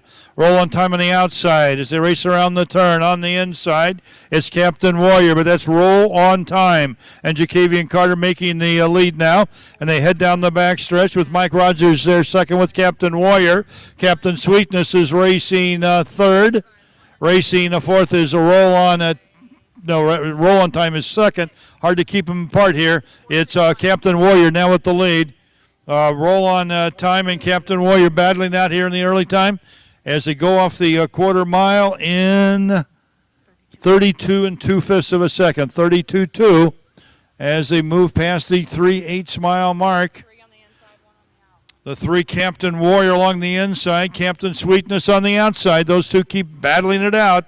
Captain Warrior, Mike Rogers on the inside. Captain Sweetness, Dennis Bankston on the outside. Right there with them is Roll On Time as they roll past the half into the lower turn. Isaac Love moving up fourth on the outside with the Karas Fire now. They move past the draw gate over to the backstretch with Captain Warrior on top. Captain Sweetness is still right there second. Racing third on the inside is Roll On Time. And as they swing out of the turn, there's a bad break there towards the back of the pack by guided by the Star. They race towards that three-quarter mile marker. It's still Mike Rogers with Captain Warrior. Captain Sweetness is still with those leaders. And Roll On Time is also right there as they move through the final turn. Up front, it's Captain Warrior. 3/4 and 1, 35 and 4. Poppin' Pumnut Pocket, Roll On Time. Captain Warrior. Captain Warrior on the inside. They've got a little less than an eighth of a mile to go, and Captain Warrior is going to be tough to be caught, but flying up on the outside now's the 4. Roll On Time, but Captain Warrior holds him off. Captain Warrior, Roll On Time, followed by Takara's Fire. 2:05 and 2. 2:05 and 2.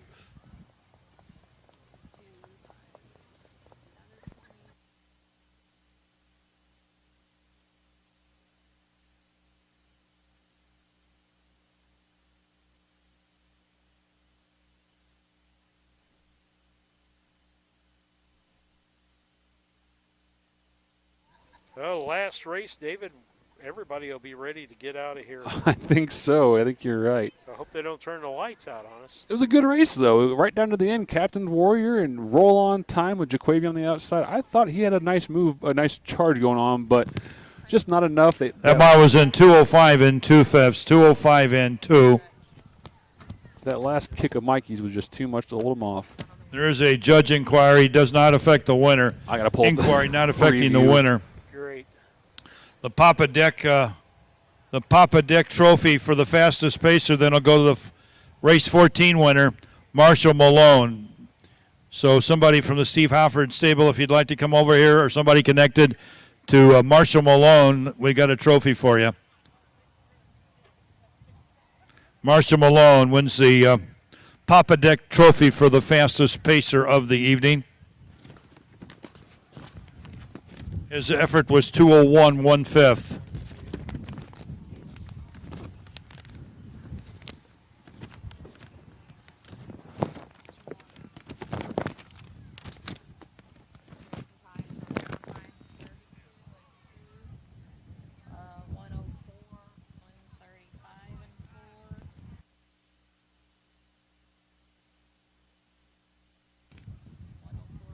Right.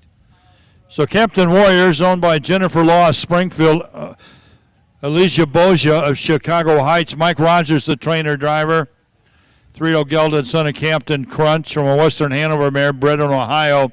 This is his first career win. He's 20th lifetime start. He's a 3-year-old Captain Crunch. He's made 20 starts, and he's picked up his first lifetime win tonight right here at the Macoupin County Fair, and he wins the Tommy Decker Memorial. And all the Deckers are back trackside here to honor the late Tommy Decker, who we lost way, way too young many years ago. Marge is out there with Diana, Jody, and families. The Tommy Decker Memorial to the Mike Rogers driven and trained Captain Warrior.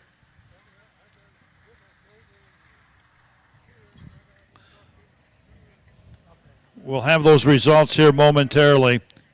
Remember, Steve Halford, somebody from your stable, if you could get over here and get the Papa Deck Award.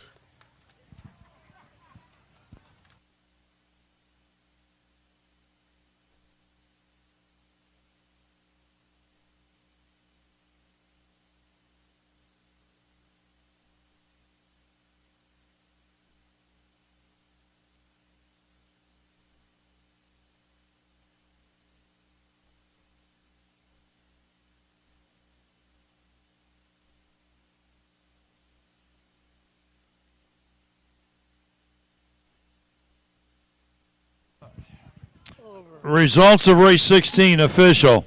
Number 1, Captain Sweetness was 4th. Number 2, Guided by the Star was 5th. Number 3, Captain Warrior, your winner. Number 4, Roll on Time was 2nd. Number 5, Takara's Fire was 3rd. Number 6, Adagio Bernie was 6th. First quarter was in 32 and 2. The half in 104. 3/4 in 135 and 4. The mile 205 2/5. Race 16. Checks from the top. 4, 5, 1, 2, 3, 6 on the bottom. On behalf of the board of directors of the Macoupin County Fair, your speed superintendent Jim Kaburk, we want to thank you for attending the big night of harness racing here at this year's fair. A big fair ahead of you this week, so continue to enjoy the 2025 Macoupin County Fair. Steve Halford now over here in the winner's circle with the Decker family receiving the Papa Deck Trophy here for the efforts tonight of Marshall Malone, who was our fastest pacer. Congratulations, Steve. All right, David, any final thoughts before we Nice sign to off? see the Deckers out there, and Mikey Rogers won a couple races tonight for the Decker Memorial. Mikey was close to Papa Deck. Stevie Halford was close to Papa Deck. It's nice to see the family, giving the awards to close family friends right here in their hometown. So with that, we'll go ahead and sign off, I think, from Carlinville, from the Macoupin County Fair 2025 harness races. All right, we'll see you at Decatur tomorrow. Sounds good. See you then. Bye. Bye.